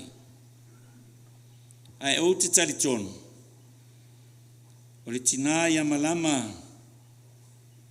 o ia le nā lo mawaa pea lo na whātua tua. Malona ola tali tonu soifua I le atua. Wha maonia lau tala pe a whaasoa mai o na langona. Ma ona manatu I le kalesia ma tangata o le nu. E nofo malama I lo na fale a o lo tatalo mai. O lo tu watu pea lo na nganga I luma o le atua. A wale manuia o le tausinga I la ua o le ainga pena toi fo I mai ai mai vatia. Ina ua maa fo I mai ne lua afe lua tolu na masi inga mai. E mate o mai ua toi fo I atu malama o le afionga le ti akono e afisili I Hawaii. Sa u fesili po le ale umi. E le i maua se so ta inga mama lama ma fesili. So e maua le tala muli muli o laua o Utah. Ai o le tau sanga le na tea. Au toi va ia malama ma fesili wa toi fo i mai le nuu ma le kalesia. Pe e fo linga mai. Na alu malama e whaato wha uma mai ana i ona ainga i Hawaii. Malanga i Utah. Whaato wha siana whanau ma ona ainga. Moni ari saunoanga malimuli maua tō whamanga. Tō e fo i mai malama. O le tangata o le atua. Tō e fo i mai e wha umala na tautua. I to tonu o le nuu le nei ai mai se le kalesia. Ina ua toi fo i mai malama ma nafsiri. O te le iwa aia lava malama o sau il falsa. Ai peina o fai atu. E maua le mama ftanga ma malama. Pea o aluatu e asi asi. Fa pe fiela o nei loa le au kevisiano le fina ngalo o le atua. E loa i ala ua filfilia e le atua. E fa i loa ailo na alofa tu noa i le tangata. Fa pe fiona e loa ma o i loa o le ale na usaunia. Tātou se sava vali ai. Na ia whailoa atu le alofa o le atua i le lalolangi. E whapena o na whailoa atu e malama e ala i lona mafuta atu i le atua.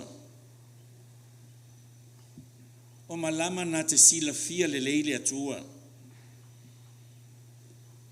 O te iloa i lona talia ina o le anganga paia o le atua. Te amata la noa. Le anganga fai loa le nao le atua. Il tina le nei. Le anganga tu umumusu. Le anganga fautua. Le lei le tamao le ainga. Le anganga lo ngalue fatasi. Ma ia talia ina ai. Lo na lava tiute fatina. O te langona o le anganga le na e loa e malama. E alaina mori mau isi whamea o malama le fefe i se isi. O malama le fefe stangata. Le fefe faali atu o na langona. Ai pau ale mea o te iloa. E loa e malama lo la vama le atua. E le so sopo e la malama le tūlanga le naa. E ola matau i le atua le nei tina. O tau le ai ni tina whapene i nei aso. To tono a inga, tono e kalesia ma tono nu. Tina fo i e toa o la tau loto. Tina e le fefe tautala i le mea moni. Ai a tautala fo i, tautala ma le poto ma le whautauta i lona laulau whaiva. O tau le toi mauan tina whapena. Le kalesia le nu o le atua, le au fia ua poto poto mai. I tū te tele mai tū taulangi, o mai e maasani. Ai mai se la ua fionga le ti akono fasiri, sa usoli i manofo alo. O le anganga whamanatu le nā mo i tātou uma. Aua e te fuaina o tātou tangata ni istangata i lauwa ai wha le lanolangi. Fua lauwa ai i lo nganga. I le atua le anganga o le atua nai te tonu o lo loto. A whai alo i a te ole nā nganga. La e lava te ola i le lanolangi. La e te fuaina tangata i lauwa ai. Ai a whai o ia oele a nganga o le atua. e ali i o folinga. E i loa i au me fai. E te le tu mui. E te le whape atu e ama le ai. O i nā e manui ai tangata i le anganga o le atua. Tātou te whiu e tufi tau whao whamanuianga. Tātou te maua. Te a whai tātou e maua le anganga lea o le atua lo tala noa mai ai Peteru. Fesili, tu mau pea le anganga le nā o le atua i ate oe le tamalo to wha noa. Le anganga le nā sa wha vai ai lo lua ainga. A wai tele au tangata whai mai o fesili e fefe i a malama. Mea e whetu malama e whai o le mea nā. E o te tali tonu e le ai. E maa fua na whape nā le a fionga le sao soli. Ona o le alofa. E alofa wha maoni i lona to lua. E alofa wha maoni. Pena sau no fesili o ios tangata file mu. Sa. Au te le muri maula i langa o le maliwa malama. Ai o le mea moni. Fesili moni upo palalangi. Happy wife, happy life. Malama le tina peleina. Aluia ma le manuia. O lo fa tali mai lo wali i mo oe. Wa e o atu le nuu i leto i aini ti ngā. Ni loi mata mani pua ngā. Wana le ola fia ma vivi i le atua i aso uma ma taimi uma. Le nā ua lu rima atu nei fatasi ma sio uso. Le a tele tausanga o lua mafuta. Tātou te manatu pe aisea o tupu alene mea e alu malama e muli atu na uso lai titi. O fina ngaro ngō tātou manatu ele o manatu ia o le ali. A o le alofa e whaavai ai mea uma. Ai wasila fia es manu wa alu malama. La le ai se tausia ia. E sida i loro la o fatasi ma malama. Ne o la o rima atu ne ima sava vari atu a nga i le langi le faitutoa. O le langi fou o tapena ina ro tātou wali. Le ali ie, e tuina atu nei lau au auna. Ia alu ma le manuia, pe o lau a fionga. Wāua o iloa e o mata lau whaolatanga. We e staunia mo lau whanau o e whātua matali tonu i lau fia. Fia usu lau pese lea.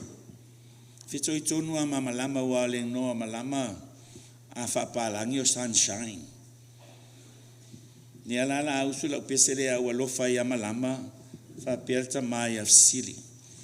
Whamole lau sunga le awa o manganga o le pese la au swinga o le You Are My Sunshine.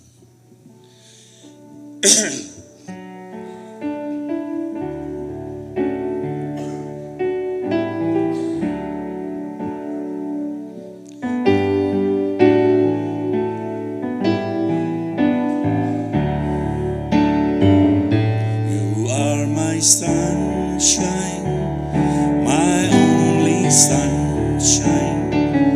You make me happy when skies are gray. You never know, dear, how much I love you. Please don't take my sunshine away.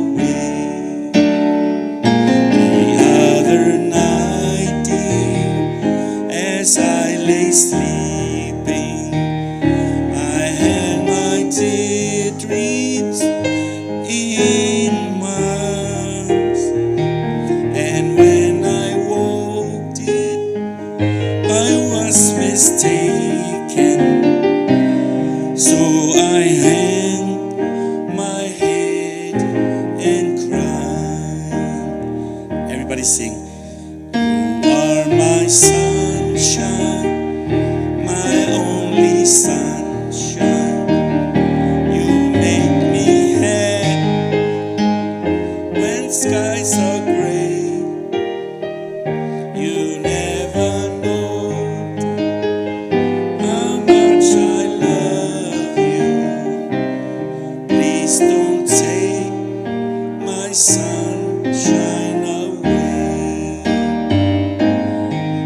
Please don't take my sunshine away.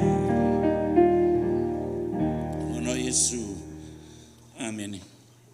La tato pese atu li pese usania le au fe pese.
le I whaia le talo whamanuia e toi mole atu le nganga whawhtai tele e au mautofi I le nei sauninga matangofie o toi sauninga o le whaletua ia malama tango vailoa fasili.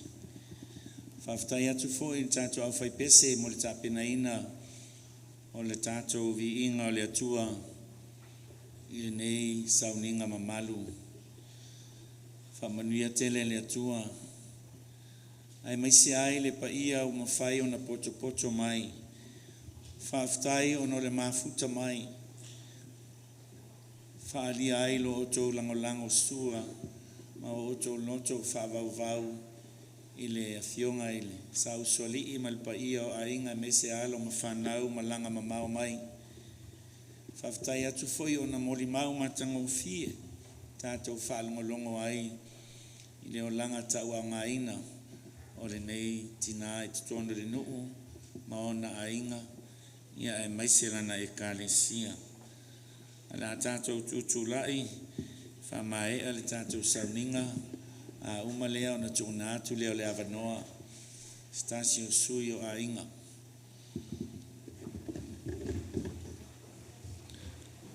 Le atua elo mātou tamae o le langi.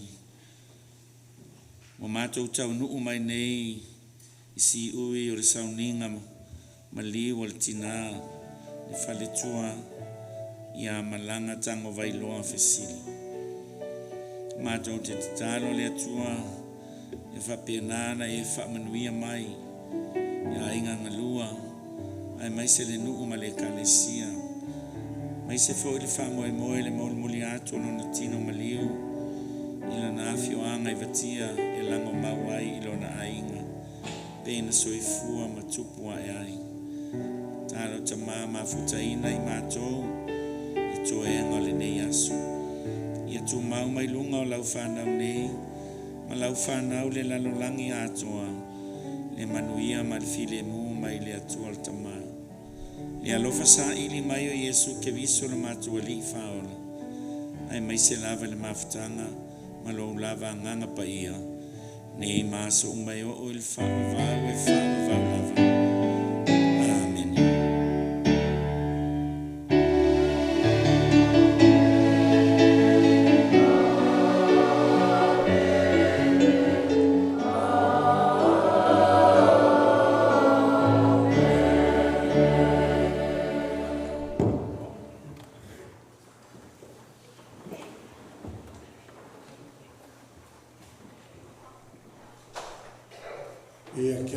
Kele ma le whaaloalo.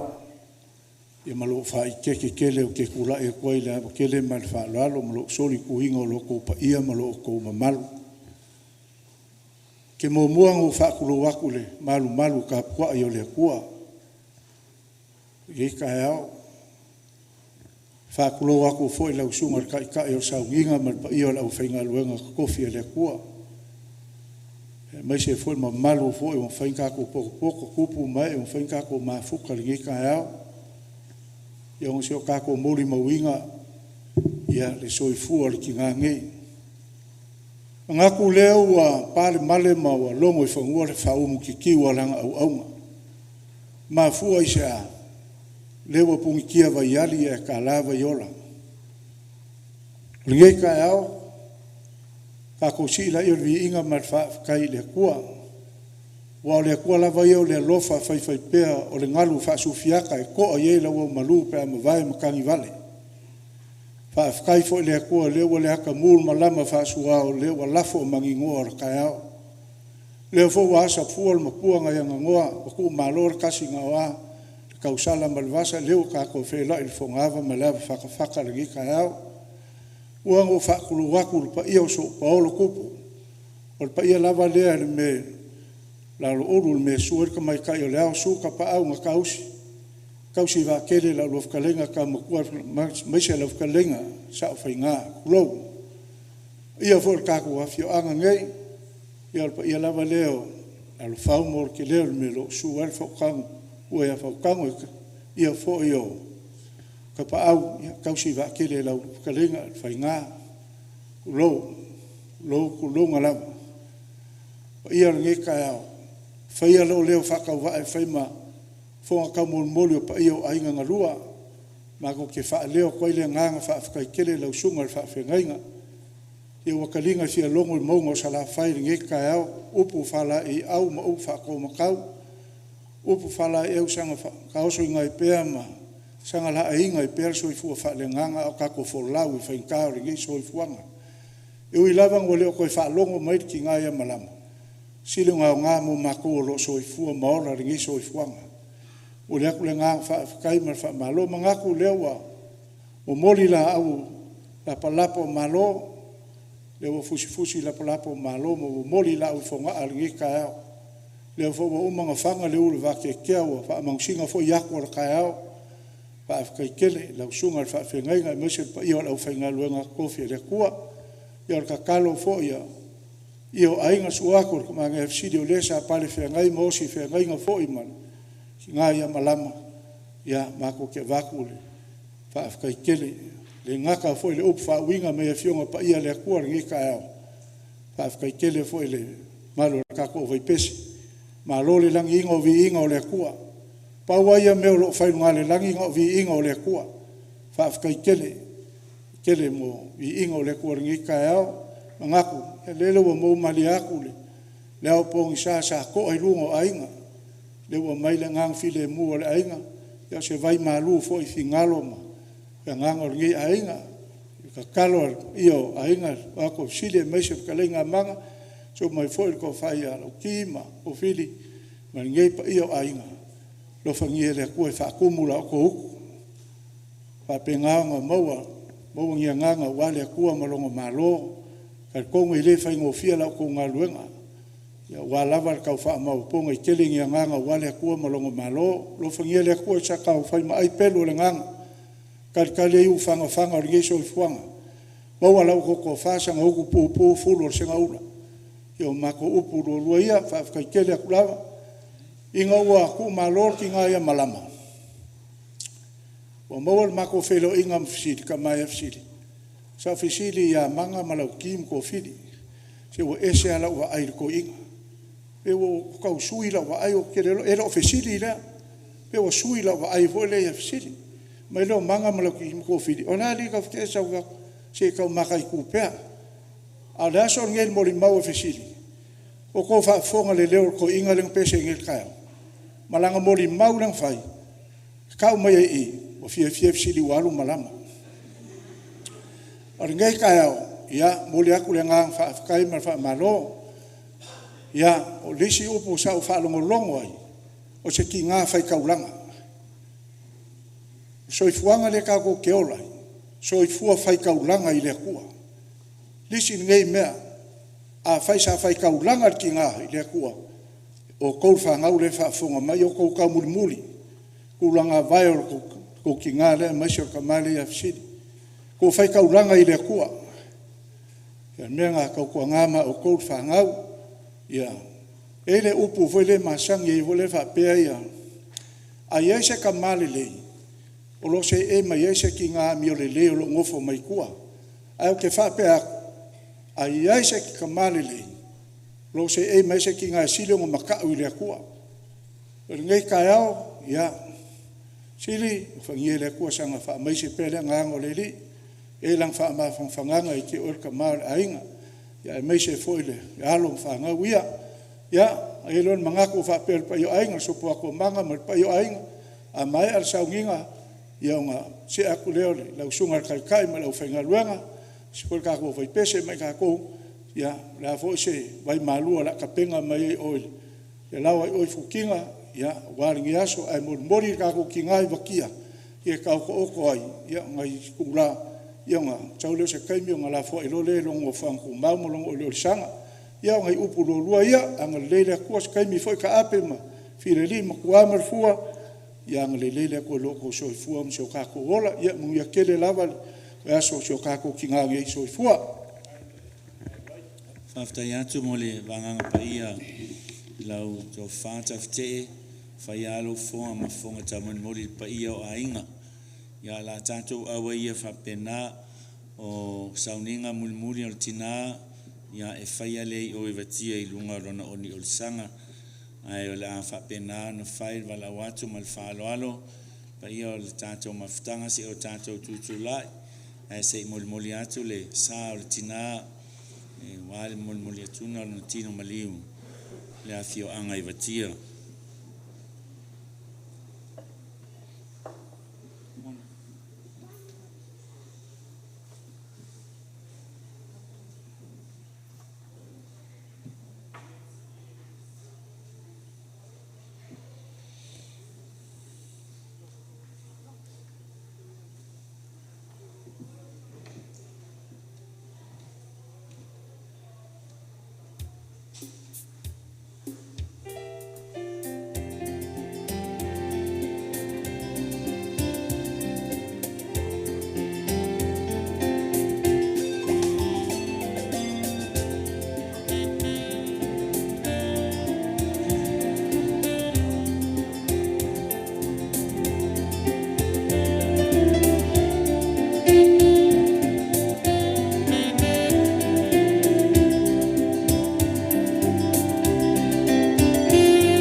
Manaya, manaya.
Excuse me, can you take my picture? Take my picture.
Say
Manua matutu ila walupe peleta Tamanusina manuula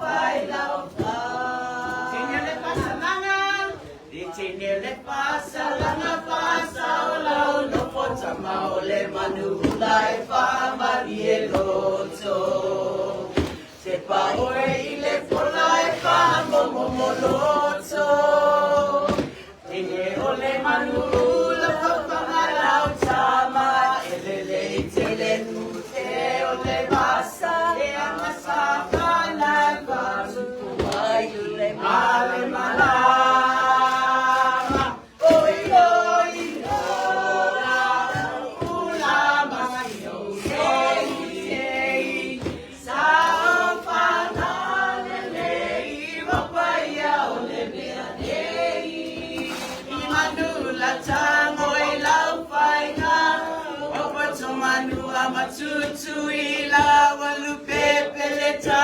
Tamanusina manuula faila oh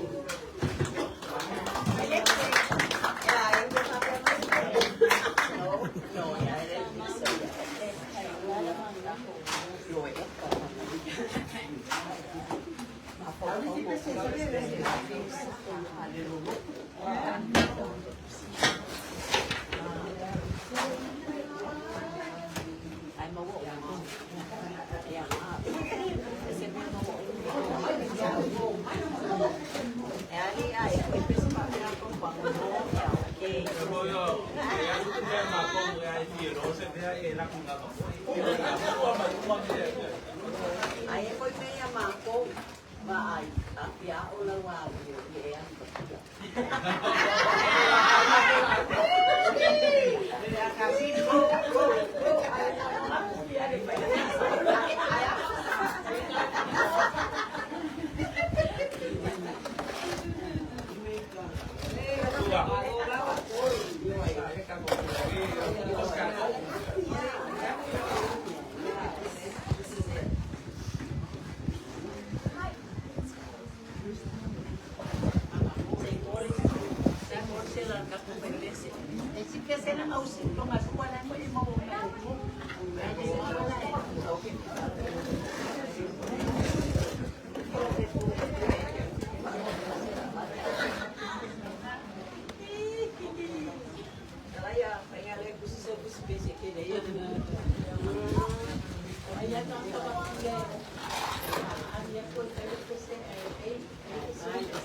Yeah, that's a good one. How many you remember?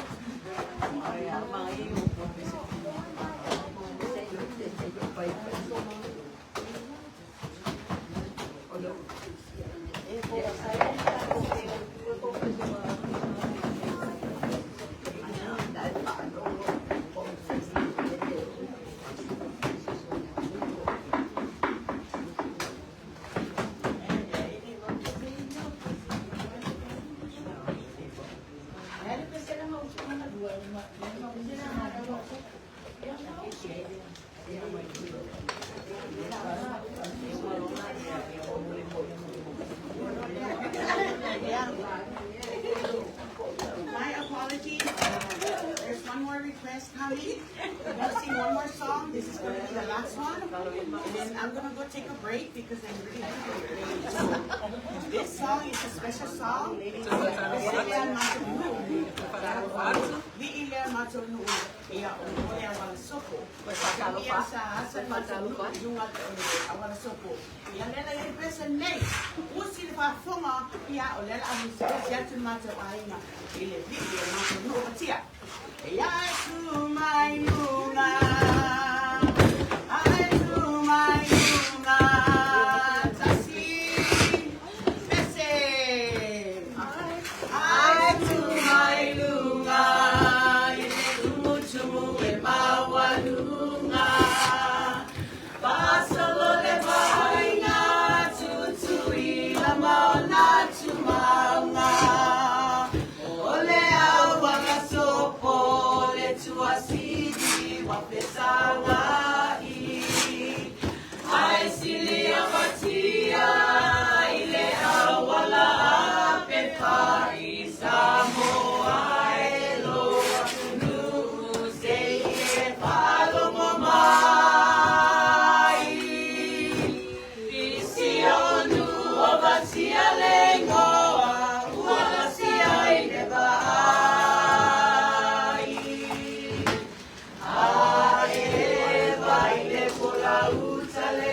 Male kola tai pai se ne itoi oe ele fua oe te ai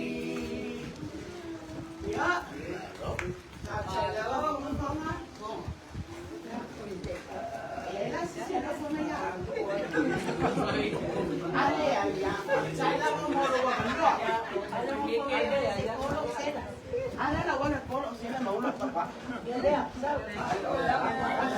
Hey, wait, yeah. Ya pausa famosa. Ay, lava. Thank you, Laia. No lava el malo que papá ahí.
Gracias.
Lewa ka au mai dia ko ya le yo mai sa so ri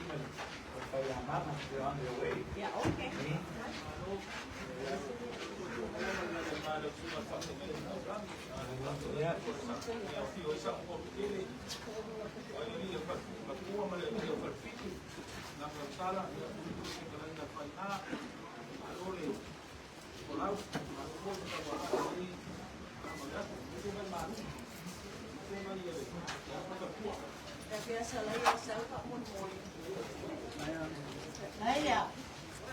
si walang kayo sa mga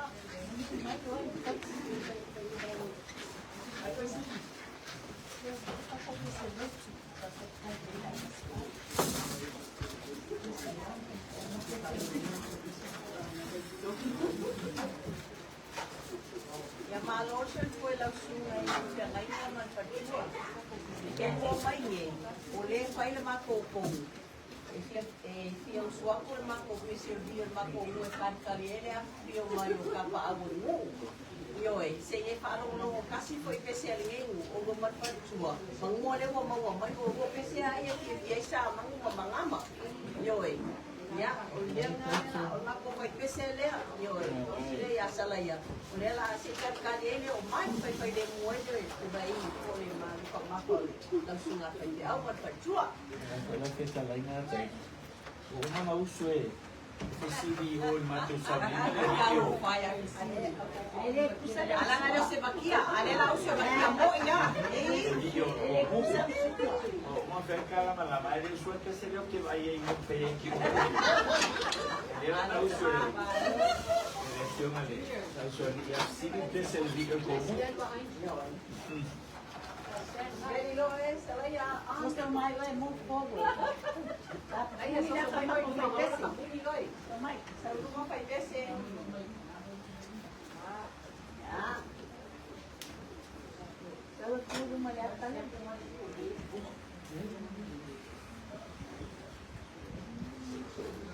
Ele lá e você ai, sempre lá e mulher vai Ya, tá como não é atrás. Soy nazi, no te ofrece o fali mai nea na.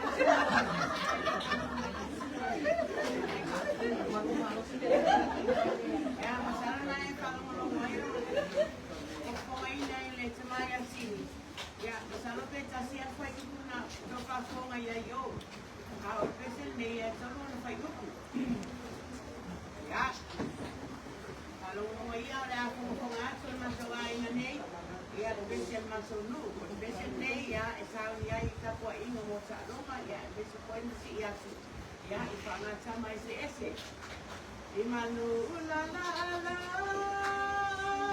Imanu ulala ala, Tasi, Lete, Imanu ulala ala, Alelu, Paalomo le manganu.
manua matutu ila walupepe leta tamanusina manula manula faila fa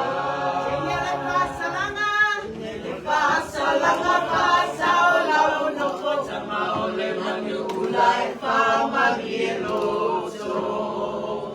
te fa oile pola fa amomoloso sine ole manula fa fanala sama ele ole pasa yanga sakana fa sumba ngale mana oi la ula masio sei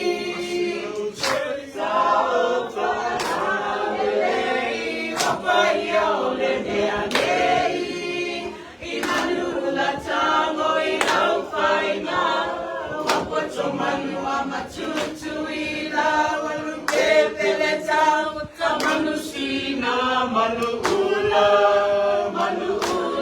faila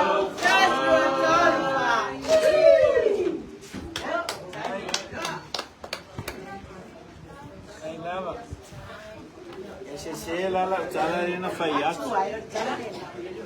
Ele descende na UFC.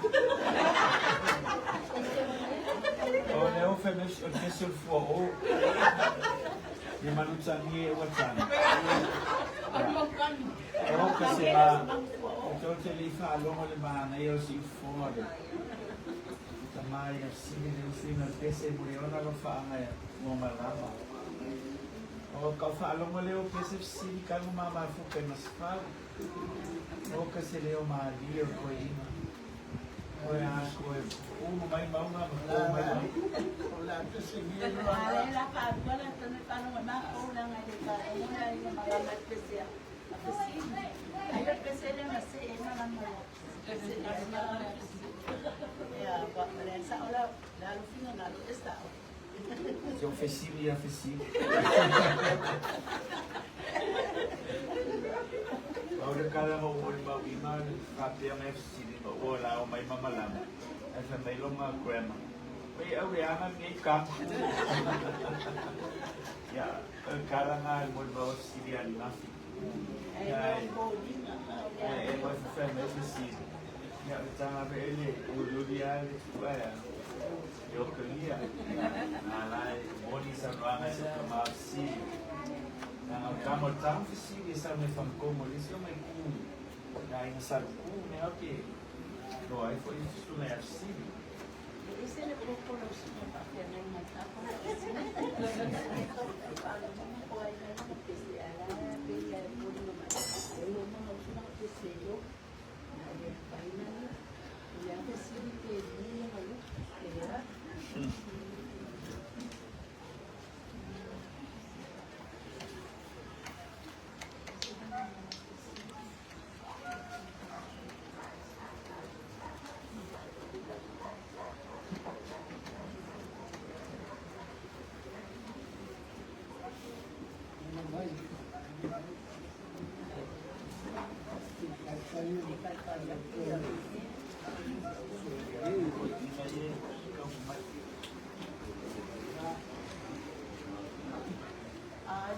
Aí, velho, ela ali, o senhor não foi pesquisar da passar, é a roupa ali,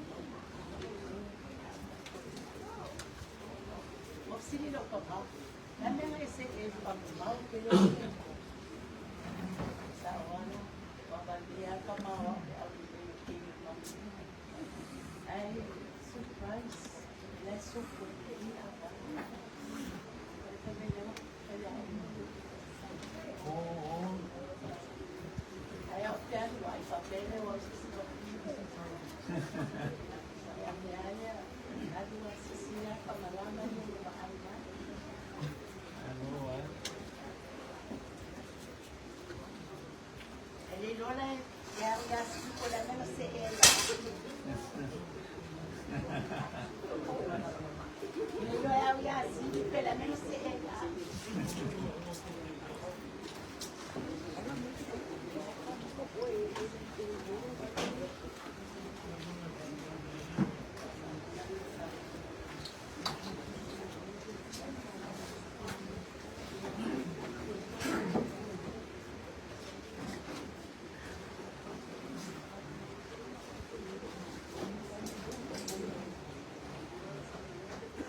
¿Se acuerda, Blanca?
Malama tango Wailoa Fesili.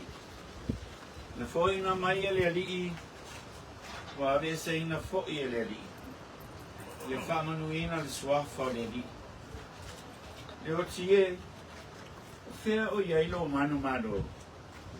Le otie o fea o yailo tui.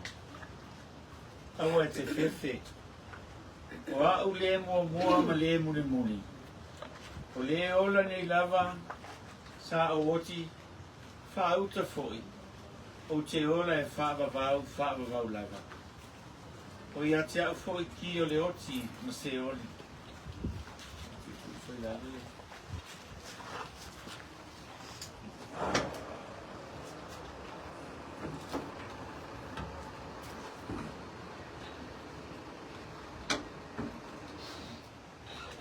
Wa ono le pule tonu ale atua.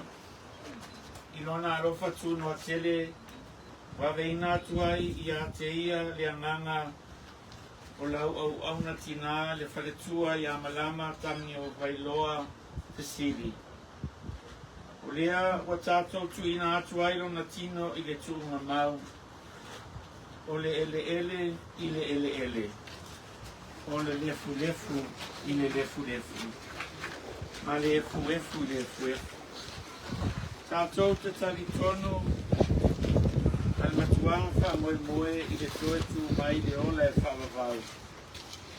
Ono le tātou wali o Jesu Christu. Le ena te ni ua o tātou nei tino waleanga. Ne ia whaia e whatatau i lona tino matanga o fie. Tusa male mana na te mawhaia o na whaatoi lalo i na ai o mea umalava i a te ia lava. E te vi soe, o oe o le tuku mamalu, o oe o le alo e whaavavau o le tamau. Na e manu malo le tima le oti, o na whaavanoina lea e oe o le malo le langi, o tangata whātua o Malama. Malama tango Wailoa Fesili. Amu ia e o oti. E o ti o le li a mata i nei ona po. O le alava ua whetalai mai ai le anganga. Ia lato malo lo ia lato ngaluenga tinga. A wā fo ia lato ngaluenga e muli ia te i lato. O ana au auna fo i lato te au auna ia te ia.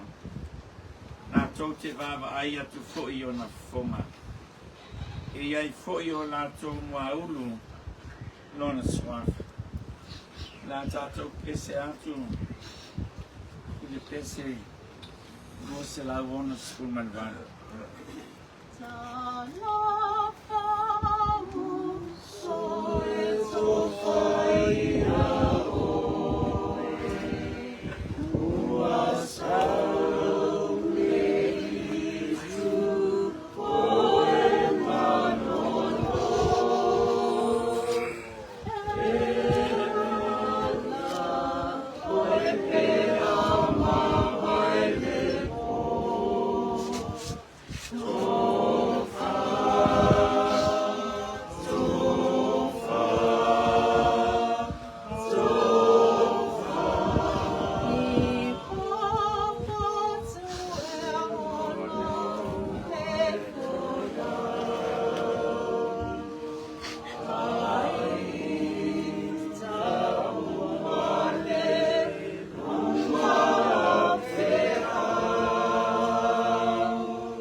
Le atua sisili e se o le maliu lo alo pele o Iesu Keriso na whaato i lalo i nā i le oti. Malona malo longa i le ori sanga na whaapa ia i nā i tunga mau tangata pa ia. Malona toe tu mamalu wa wai ai le ola ma le ola atali i le mala malama. Ma tau te ole atu. E e talia mai lo mātou whaftai le lava ona le nā manu mālo i le oti ma le tuunga maru. Na ia sa mia mo i mātou, ma i lato uma o e ua momoe i lona suafa. I e tau fia i mātou i le mafutanga e whaavavau whaatasi ma i lato uma o e lo si o mia le ua fio i le langa. Na ia whaatasi ai i mātou, ma ia o le toe tū ma le ola. O le lo soifua pea, ma o lo pule ao ao, whaatasi ma lau fia. Ma le angana pa ia, o le atua toatasi e whaavavau, e le aise ngā taanga. Amen.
anything and everything that you can think of.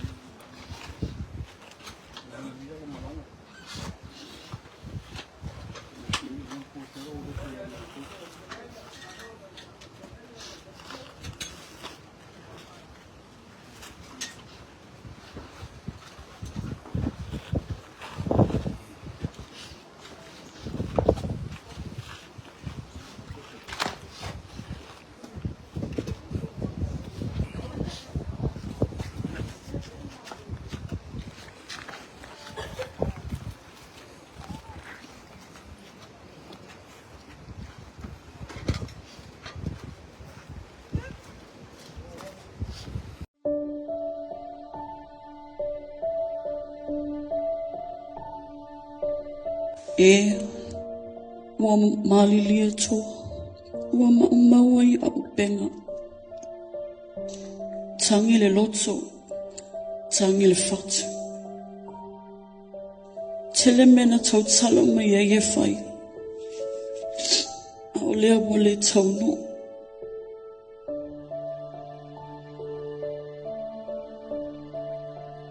O mai lava le aso.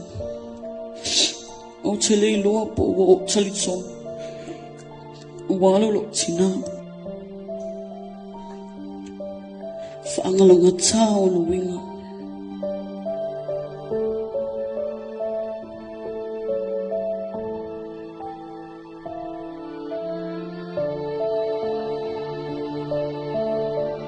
O se tina e whautua le lei.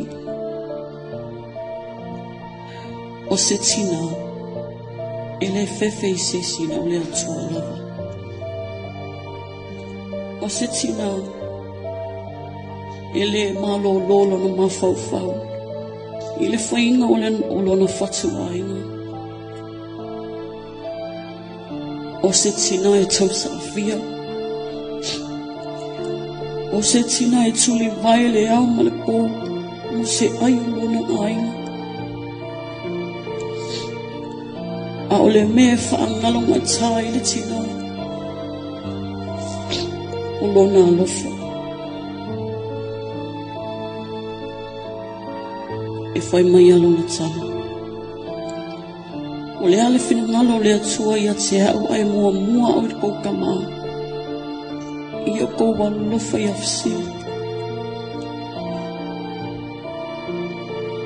O lona whautua. Malona nau nau. Ia manga wia mātou le whanau.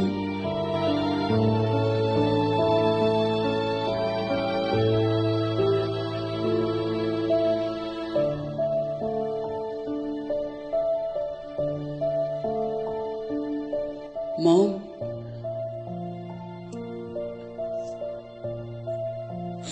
Shoki ngai pele lawa I loko. Kalasia wa e malie lo kusing. Wa e alu male malie. Misi ala vo e mau. Misi o winga.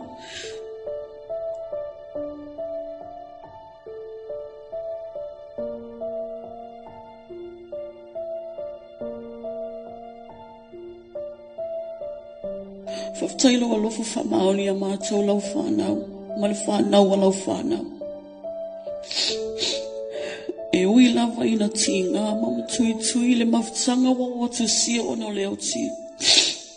Ai o te whaftai ma o talitonu lea tu.